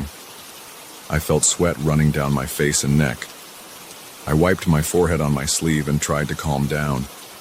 I pressed my back against the couch cushions, trying to breathe. I felt nauseous. I felt corners of panic creeping in. But I told myself I was safe inside, and the door was locked. I had the security chain in place. I tried to think of a plan. Another hour passed. It was around 2:00 a.m. The figure remained outside, never knocking or calling out. I left the TV on the security camera feed, watching it without blinking. At some point, I dozed off for a few minutes because I suddenly jerked awake and realized it was now almost 2:30. My eyes jumped to the screen and my heart dropped. The figure was standing right in front of the camera, but not facing it directly. It was angled in a way that I couldn't see details of a face. It was as if it knew exactly where to stand so the camera wouldn't capture its features. I saw the edge of a shoulder, or maybe the side of a head. It was tall, definitely taller than me. I didn't hear my phone ring or any alarm, but I was shaking. My chest was tight. I wanted to leave, but I didn't want to open the door. I decided to check the back door, even though I almost never open it. I walked slowly down the hall, checking each room to make sure no one was inside. Everything was dark. The windows were all locked. My back door was locked too. I put on my jacket, grabbed my house key, and thought about slipping out the back. But I was afraid the figure would somehow be there as well. I changed my mind. I couldn't handle the idea of stepping outside into the darkness alone. At 3 a.m. I heard a faint rustling sound. I muted the TV to listen. I pressed my ear to the front door. Nothing else. Then I returned to the living room. I checked the camera feed and saw no movement. The figure was still there near the door, but slightly off to the side. My breathing sounded loud in my ears. I felt like it was listening to me, listening to every breath, every shuffle of my feet. I remembered some old letters I found in my attic a few months ago. I never paid much attention to them. They were dusty and smelled of mildew. They mentioned something about an entity that doesn't knock. I grabbed a box from the closet where I kept the letters. My hand shook as I flipped through them. It was a bunch of handwritten notes from a person who used to live here decades ago. They described nights of seeing a shape outside the door. They wrote about feeling a presence that never announced itself, never made a sound. The letters warned, never invite it inside. If you invite it, it never leaves. I dropped the pages onto the floor. My heart pounded. The words on those pages felt too real. I was reading about what I was experiencing now. I glanced at the front door again. The chain was still latched. The doorknob was locked. I could see the small seam of light from the porch. No shadows passed by. No knocks. No voice. I felt like I was in a nightmare where everything moved slowly except my thoughts, which ran wild. By 4 a.m. my eyes burned from strain and fear. I couldn't stop staring at the security feed. The figure was still right there, frozen in place or moving in small increments when I turned my head. Every time I blinked, I worried it would end up closer, maybe even inside. My mouth was dry, and my heart wouldn't slow down. I heard the wind outside. I heard the old house creak. I turned off the heater because the sound of the blower was messing with my ability to listen for movement outside. At some point, I got so tense that I decided to do something. I went to my kitchen drawer and grabbed a small flashlight and a dull steak knife. It's not much, but holding the knife made me feel a tiny bit safer. I tightened my grip on it and walked to the front door. I rested my hand against the wood, feeling my own pulse. I could sense something on the other side. It felt like a pressure or a vibration, almost like there was a low hum I couldn't quite hear. I stood there, trying to steady my breathing. Then I lifted the chain from the door just enough to see if it would react.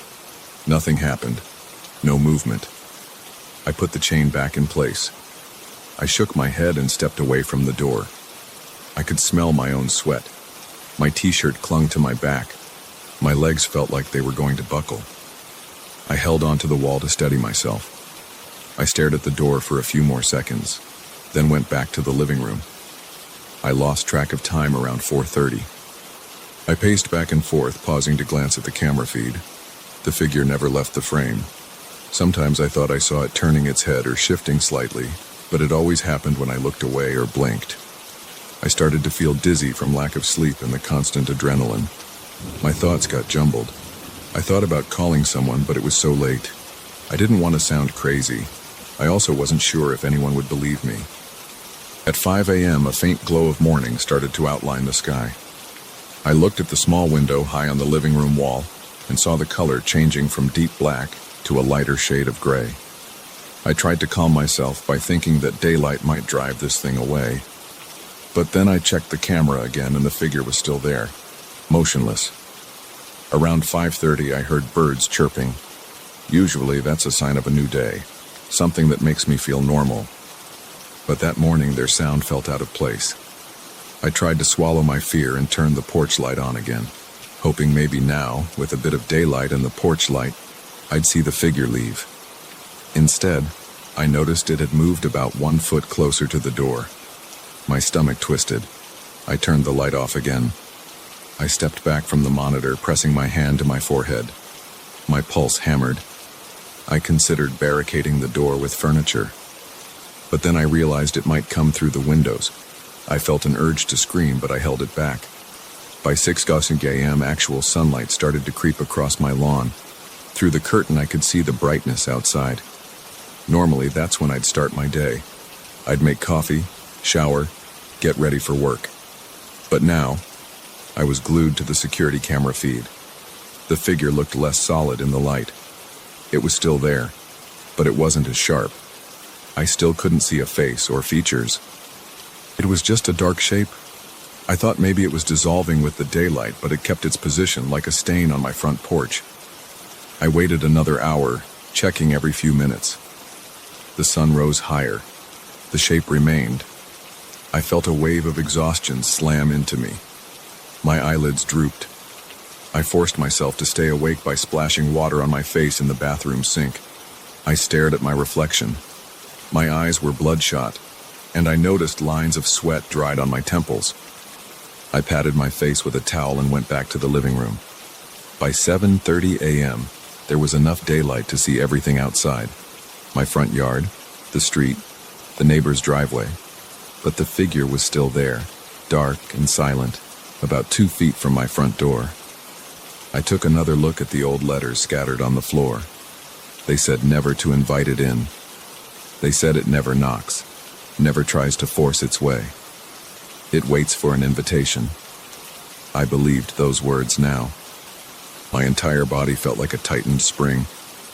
I wanted to run out the back door and never return, but it was my home. I couldn't just abandon it. I paced around the living room, then went to my bedroom to stare out the side window. Sometimes I could see the reflection of my front porch from a slight angle, but I couldn't see the figure from there. I thought about calling a friend or a neighbor, but I hesitated. What would happen if someone showed up and casually opened the door saying, "Hey, come in for a moment"? That would be an invitation. The letters said that's all it needs. So I stayed inside, alone, fighting off the crushing sense of dread. I wanted to sleep, but I was afraid of what might happen if I closed my eyes. I returned to the living room, flicked on the TV, and forced myself to watch the news. I tried to ignore the security feed, but every few minutes I switched back to see if the figure was gone. It wasn't. When the clock hit 8 a.m., I stood near the door and listened. There was no knocking, no scratching, no breathing. I lifted the curtain a bit, letting more light into the room. I saw the figure's outline pressed against the edge of the porch, almost blending into the shadows under the roof. My chest felt tight. My head hurt. I felt a wave of anger, like I wanted to shout and demand it leave, but I didn't. I remembered the letters. I didn't want to provoke it, and I definitely didn't want to give it any invitation to enter. As I write this, I'm still in my living room. The time is now 8:30 a.m. Daylight is strong, and I can see people walking their dogs a few houses down. Nobody seems to notice the figure. It's like it only exists for me.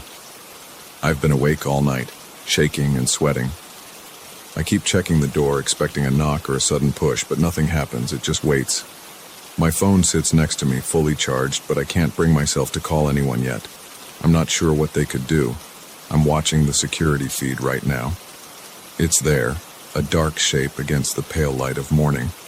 I feel it waiting for me to slip up, to open the door, to invite it inside. My plan is to hold out until it leaves. The letters suggest it might go away eventually if I never invite it in. I'm not certain. But I'm tired, and my mind is unraveling with worry. Still, I refuse to open that door. I don't know when it will leave. I don't know if it ever will. But I remember the warning. It never knocks. It just stands there until you give in or lose track of your words and let it cross the threshold. So I'll keep the chain in place. I'll wait. I'll keep an eye on the cameras. That's all I can do. And maybe if I'm lucky, it'll be gone by the time the sun sets again. If not, I'll lock every door and window. I'll sit here until my eyes burn and my lungs ache from holding my breath. Because letting it in is not an option, and I'm not willing to find out what happens if I do.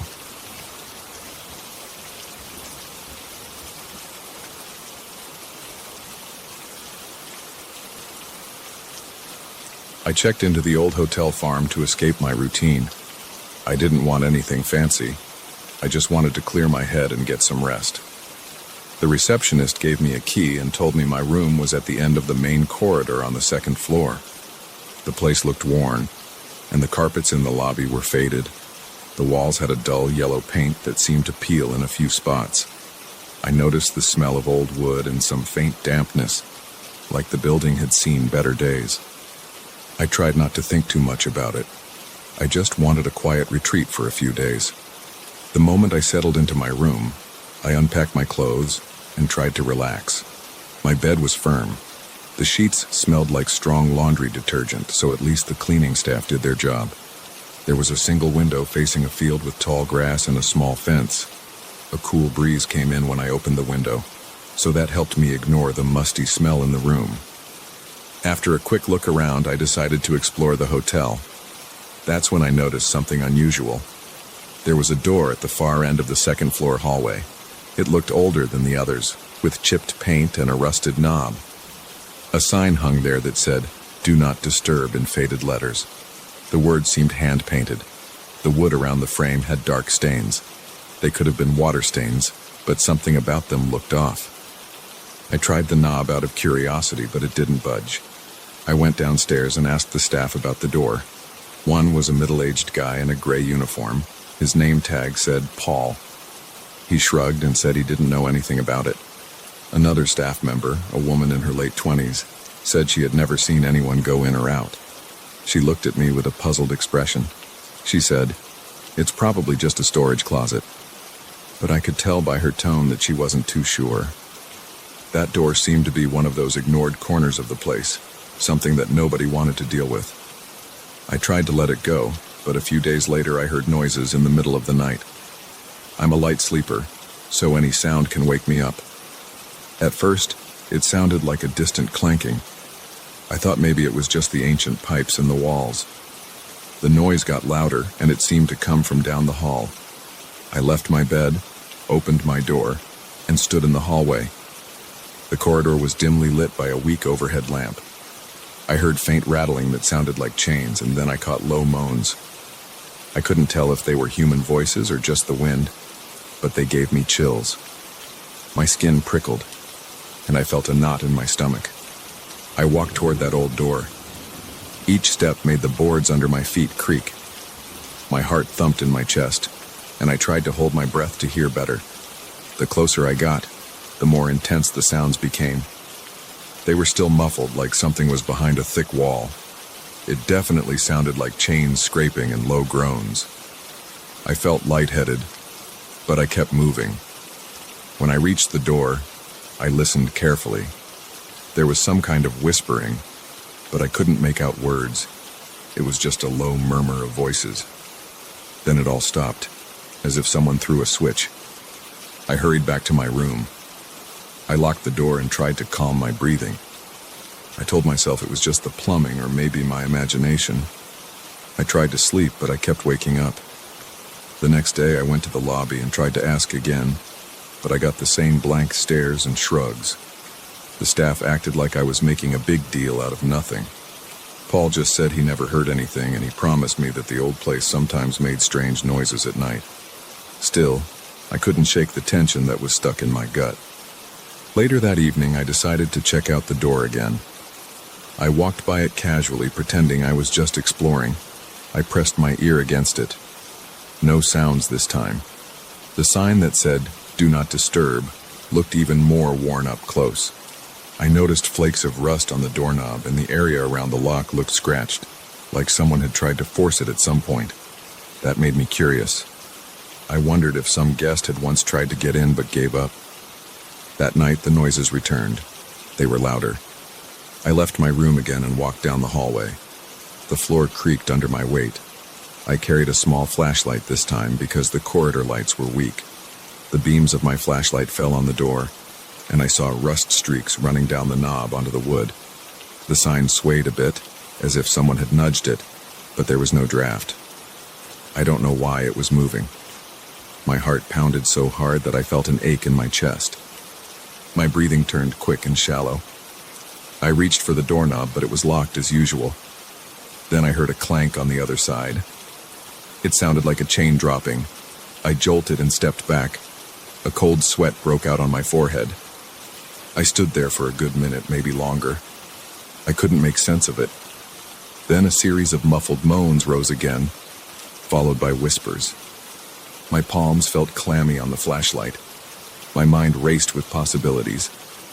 I wondered if someone was trapped in there, but the staff insisted nobody use the room. My instincts told me something was off, and I couldn't let it go.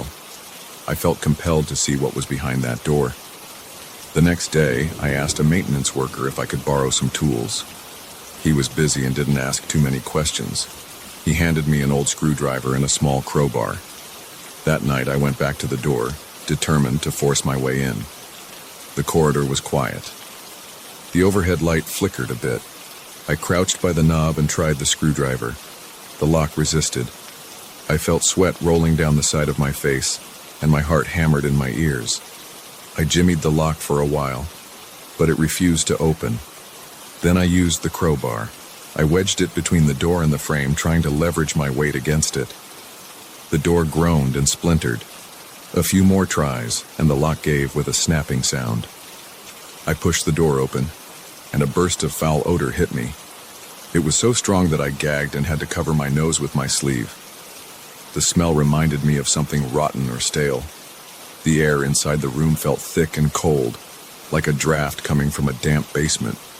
My body tensed and I hesitated on the threshold. Finally, I pointed my flashlight inside. The room was dark and had only faint shapes. I stepped in, still holding the crowbar in one hand. The floor creaked under my feet and the beam of my flashlight cut through layers of dust in the air. The smell made my eyes water. I swept the light around and saw a bare floor with strange marks. They looked like shapes or letters drawn in something dark and crusted. The lines curved in odd ways, like symbols I didn't recognize. The corners of the room were empty. No furniture, no storage boxes, nothing. It was just an empty space with those weird markings on the floor. I felt an intense chill travel up my spine. My pulse pounded in my neck and I took a shaky breath. I kept expecting to see a person, but there was nobody there. My hand trembled a bit when I lowered the flashlight toward the symbols. They were dried, like they had been there for a long time. The color was brownish black. I didn't want to guess what it could be. The air felt heavier the more I stood there. Then I heard a faint scraping noise behind me. I spun around, shining the flashlight at the door. Nothing moved. But my mind played tricks on me, and my muscles tensed. I moved the flashlight slowly across the walls. There were streaks and smudges like someone had tried to wash something away, but the stains remained in the plaster. I tried to steady my breathing. It was fast and my chest felt tight. I backed out of the room, still pointing the flashlight inside. I closed the door, but it wouldn't latch anymore because I had broken the lock. I left it as close to closed as I could and hurried back to my room. I spent the rest of that night tossing and turning. My heart wouldn't settle. My head was full of images of those symbols. I wondered if I had walked into something dangerous or something best left alone. I had trouble thinking straight. My hands shook a bit even when I tried to drink water. I told myself that the next day I would ignore it and maybe even check out early. But the next afternoon I wandered back to that hallway like I was in a trance. I found the door slightly ajar. I hadn't left it that way, but I figured maybe it didn't close properly after the lock broke. The sign was still on the outside, hanging crooked. I peeked in.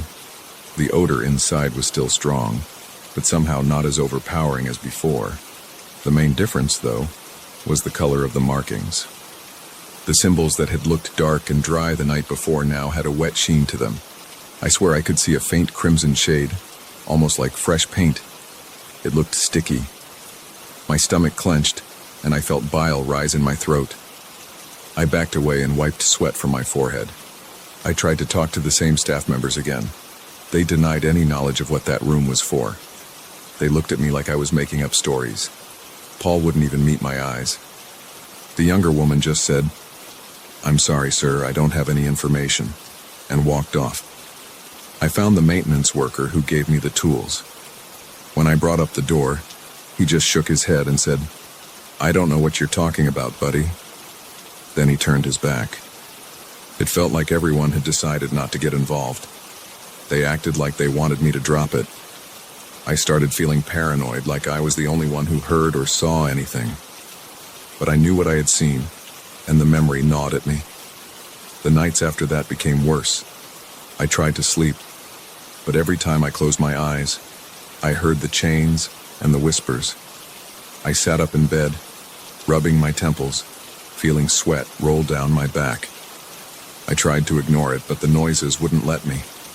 I heard the floor creak outside my door, then soft scraping sounds, like something was being dragged. My heart pounded, and my hands turned clammy. I felt a knot in my stomach again.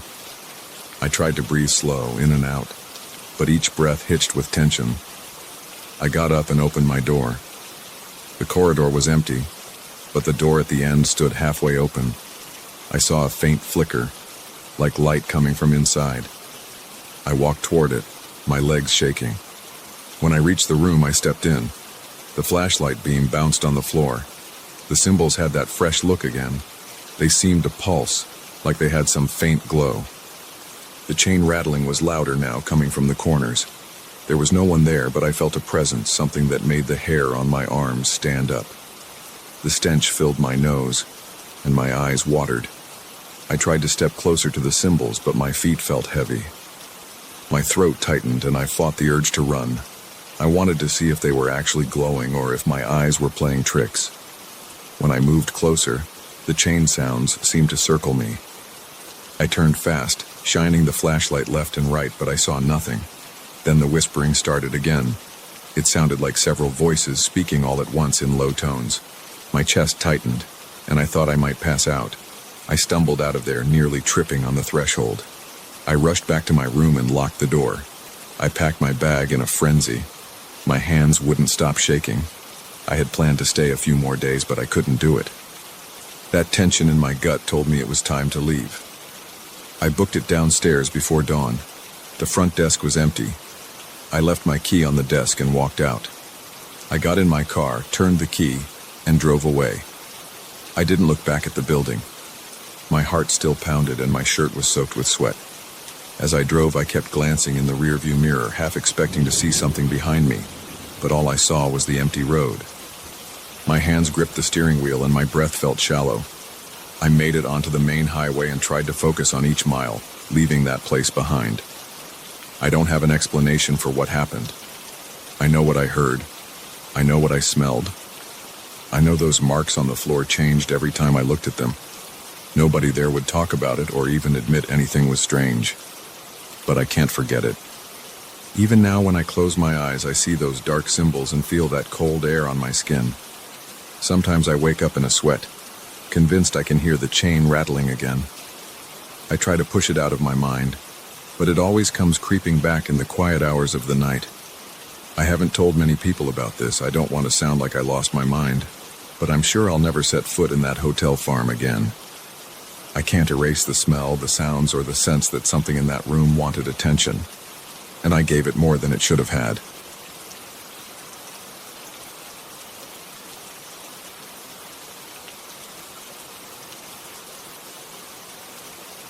I knew something was off the moment I saw that strange shape on the edge of a photograph. I had developed the role in my darkroom, following every step with care. The chemicals were fresh. The equipment was clean. I saw nothing unusual when I took the shot, but the print showed a dark silhouette in the background standing near a table facing the camera. It didn't match anything in the room. That was the day I realized my routine had taken a turn I couldn't explain. I've worked with analog photography for years. I started in high school, learning how to load film onto reels in complete darkness, how to measure chemicals, how to watch the images appear on the paper. I never saw anything strange. My clients were mostly local businesses, couples wanting engagement photos or small fashion shoots. Nothing glamorous, just ordinary jobs that paid the bills. I had a small studio in a converted basement, filled with boxes of film, bottles of chemicals, and 3 enlargers. It was calm there, a bit cramped, but it had everything I needed. One evening, I pulled out a new roll that I had shot earlier in the week. It was just a simple set of pictures for a friend who needed some portraits. I switched on the safe light, loaded the film onto the developing reel, and followed my usual steps. I moved the spool from the developer to the stop bath, then to the fixer, drained the tank, rinsed the film. When I hung the negatives to dry, I caught something in the corner of my eye. I saw a darker patch on one of the frames. I thought it might be a defect in the emulsion or maybe a problem with the camera's shutter. I brushed it off. After the negatives dried, I examined them carefully. The rest of the pictures looked normal, except for one. In that shot, my friend was leaning against a brick wall. To the left, in the far background, stood a faint silhouette. It looked like a person, but there was no clear face or clothing details. I could only see a shape. I felt uneasy, but I assumed it was a trick of the light. I printed that frame. I watched the image appear in the developer tray. My friend's figure was clear and well lit. The silhouette appeared sharper on the print. I saw what looked like shoulders and a head, turned slightly to face the camera. I didn't want to jump to conclusions, so I checked the contact sheet for other anomalies. All the other frames were clean. I shrugged and stored the weird print in a folder, figuring I'd investigate later. A few days passed and I processed another roll for a small product shoot. This time, the silhouette showed up again. It appeared in the background behind a display table with small jewelry pieces. The shape was more defined. I saw what seemed like arms crossed at the chest. I remembered who was in the studio that day. It was just me and the client. No one else was around. I started to feel tense. My stomach tightened. My hands felt cold. I checked the negatives again. The shape was there, faint but visible. I decided to test the camera. I used a different camera body and lens, thinking maybe there was a light leak or mechanical problem. I shot a new test roll taking photos of random objects in the studio. I developed them. The silhouette was in 3 of the frames, each time standing in a different part of the background, like it was trying to stay on the edge of the shot. I wiped sweat from my forehead and looked around my darkroom. It was just me, the hum of the ventilation fan, and the red glow of the safe light. I felt a small jolt in my chest every time I thought about that shape. I didn't believe in ghosts or anything supernatural. I kept telling myself it had to be a film defect. I tried switching to digital for a while. I used a DSLR for the next couple of jobs. I checked the shots on the viewfinder after each click. Everything seemed normal. But once I loaded the files onto my computer, I saw it again. A silhouette stood off to the side in 4 pictures from that day's session. My breath caught in my throat when I realized the figure was moving closer in each shot. In the first photo, it was near the corner. In the second, a bit closer. In the third, it seemed almost halfway to the center of the frame. By the fourth, it was near the subject, facing the camera with what looked like blank white eyes. My skin prickled, and I felt the hair on my arms stand up. I leaned back in my chair and stared at my monitor. My heart was pounding.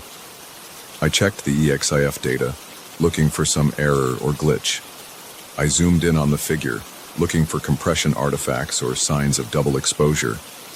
It was none of those things. The silhouette had a shape like a tall person, arms by its sides, head cocked slightly. The eyes were white circles. They looked like holes. I turned off the computer and took a break. I needed air. I walked outside, left the door unlocked, and paced around the block. My pulse refused to settle down. I thought about quitting photography, at least for a little while, but this was my job. I depended on it. 2 days later, I received a message from a person who called herself a specialist in unusual phenomena. I had asked around in a few online forums about unexplained images and photographs. Most replies were jokes, but one person suggested contacting this woman. Her email said she'd seen similar cases and believed it might be something called an image parasite. She claimed it was a supernatural entity that attaches itself to people through photographs. I'd never heard of such a thing. I didn't believe in that type of stuff, but I felt desperate. I visited her in a small office above a diner on the other side of town. She was older, spoke quietly, and didn't smile much.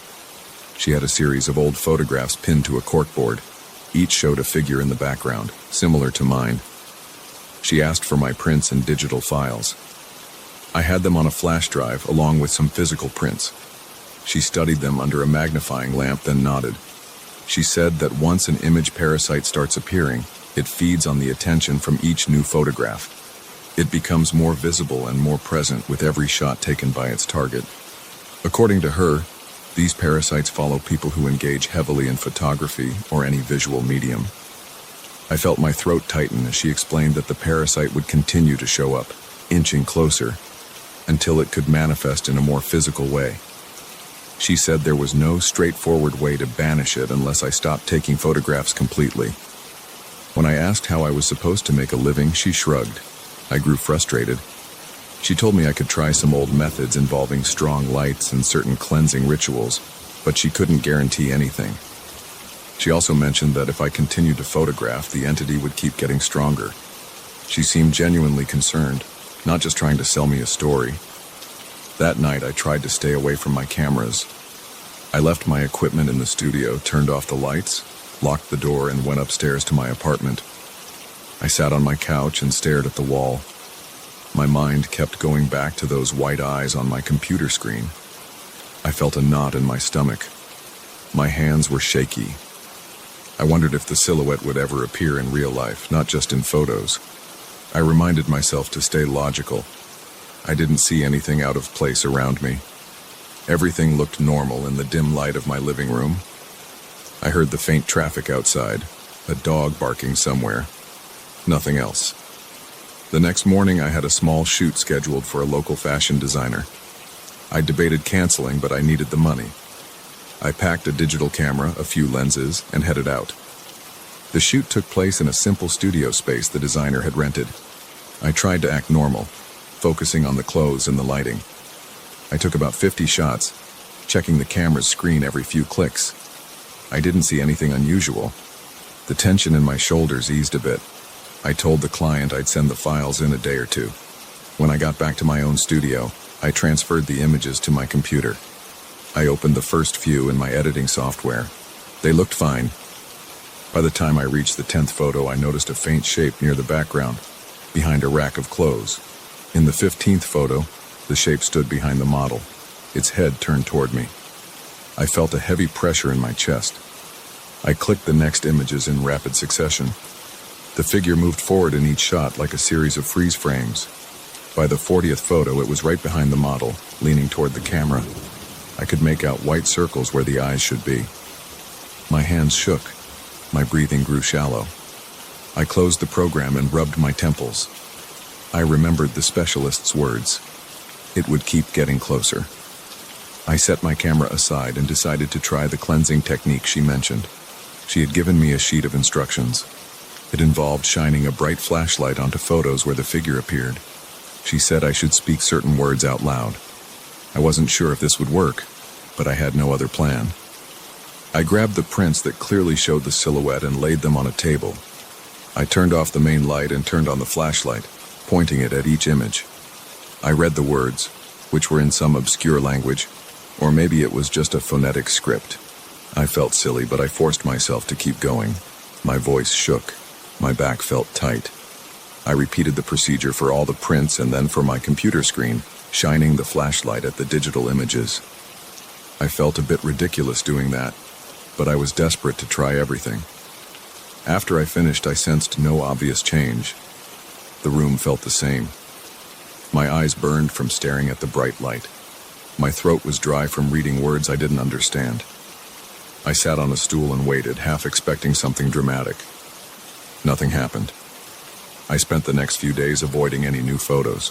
I rescheduled 2 small gigs, pretending I was sick. I stayed in my apartment flipping through TV channels, scrolling through social media on my phone. I tried to relax, but I kept thinking about that thing. I wanted to see if the cleansing had helped, but I was afraid to take more photos. My income was basically on hold. By the 4th day, I started feeling the financial pressure. I couldn't just stop working. My head ached. I decided to do a test with a cheap disposable camera. If the thing showed up, at least the digital workflow wouldn't be involved. I took the camera outside and snapped a few shots of a parking lot, some storefronts, and a bus stop. I dropped the camera off at a 1-hour photo lab, paid, and waited. While I waited, I looked around the store. People were browsing prints, a machine whirred behind the counter. I tried to remain calm. My skin felt clammy. My jaw clenched when I saw the technician come over with my envelope. I sat in my car, opened the prints, and flipped through them. The first few were normal shots of the parking lot, a row of cars, and some random people walking by. My heart pounded as I neared the last photos. Then I saw it. In the second-to-last print, near a lamppost, stood the silhouette. The figure looked less transparent. I could see a dark outline of a face, but the eyes were still white. It was turned toward me. I felt a cold sweat on my forehead. I let out a low groan. The cleansing hadn't worked. My muscles felt weak. I drove straight to the specialist's office. She listened to my report. She told me again that stopping photography was the best solution. I told her that wasn't an option. I had bills to pay. I couldn't just give up my career.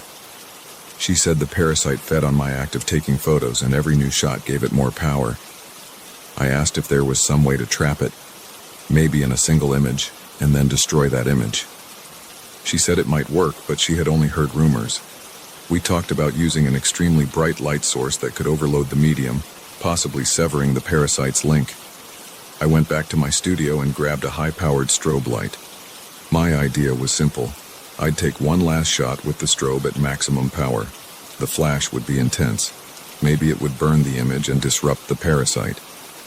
I set up a tripod, put a mirror on the other side of the room, and aimed the camera at the mirror so it would capture me. I wanted the silhouette to appear next to me, if it was going to appear at all. I attached a big strobe with a huge power pack. The instructions warned that it was extremely bright and could damage eyesight if used too close. I stepped back, set the focus, and took a deep breath. I pressed the shutter button. The strobe fired with a deafening pop. A harsh light filled the room. My eyes hurt. My head rang. I blinked hard. The camera beeped, indicating it had taken the shot. I checked the LCD screen. The image was mostly blown out, a wash of white. I did see a faint shadow near my left shoulder, but it was impossible to tell what it was. I felt a rush of relief followed by a wave of exhaustion. My knees felt weak. My heart pounded as if I'd just run a race. I haven't seen the parasite in any photos since then. I've gone back to taking pictures for work, using both film and digital. I check every image carefully. Sometimes I think I see a blur in the background, but it never forms into a silhouette. I avoid sharing my story with clients or colleagues because it sounds bizarre. But I keep a file of all those old prints and digital copies, just to remind myself of what happened. I keep the strobe light in my closet, ready to fire again if needed. For now, everything seems normal. I don't know if the parasite is gone for good. All I can do is stay alert and keep shooting. If it ever comes back, I know what I'll do. I'm not ready to give up photography. I'll face it again if I have to.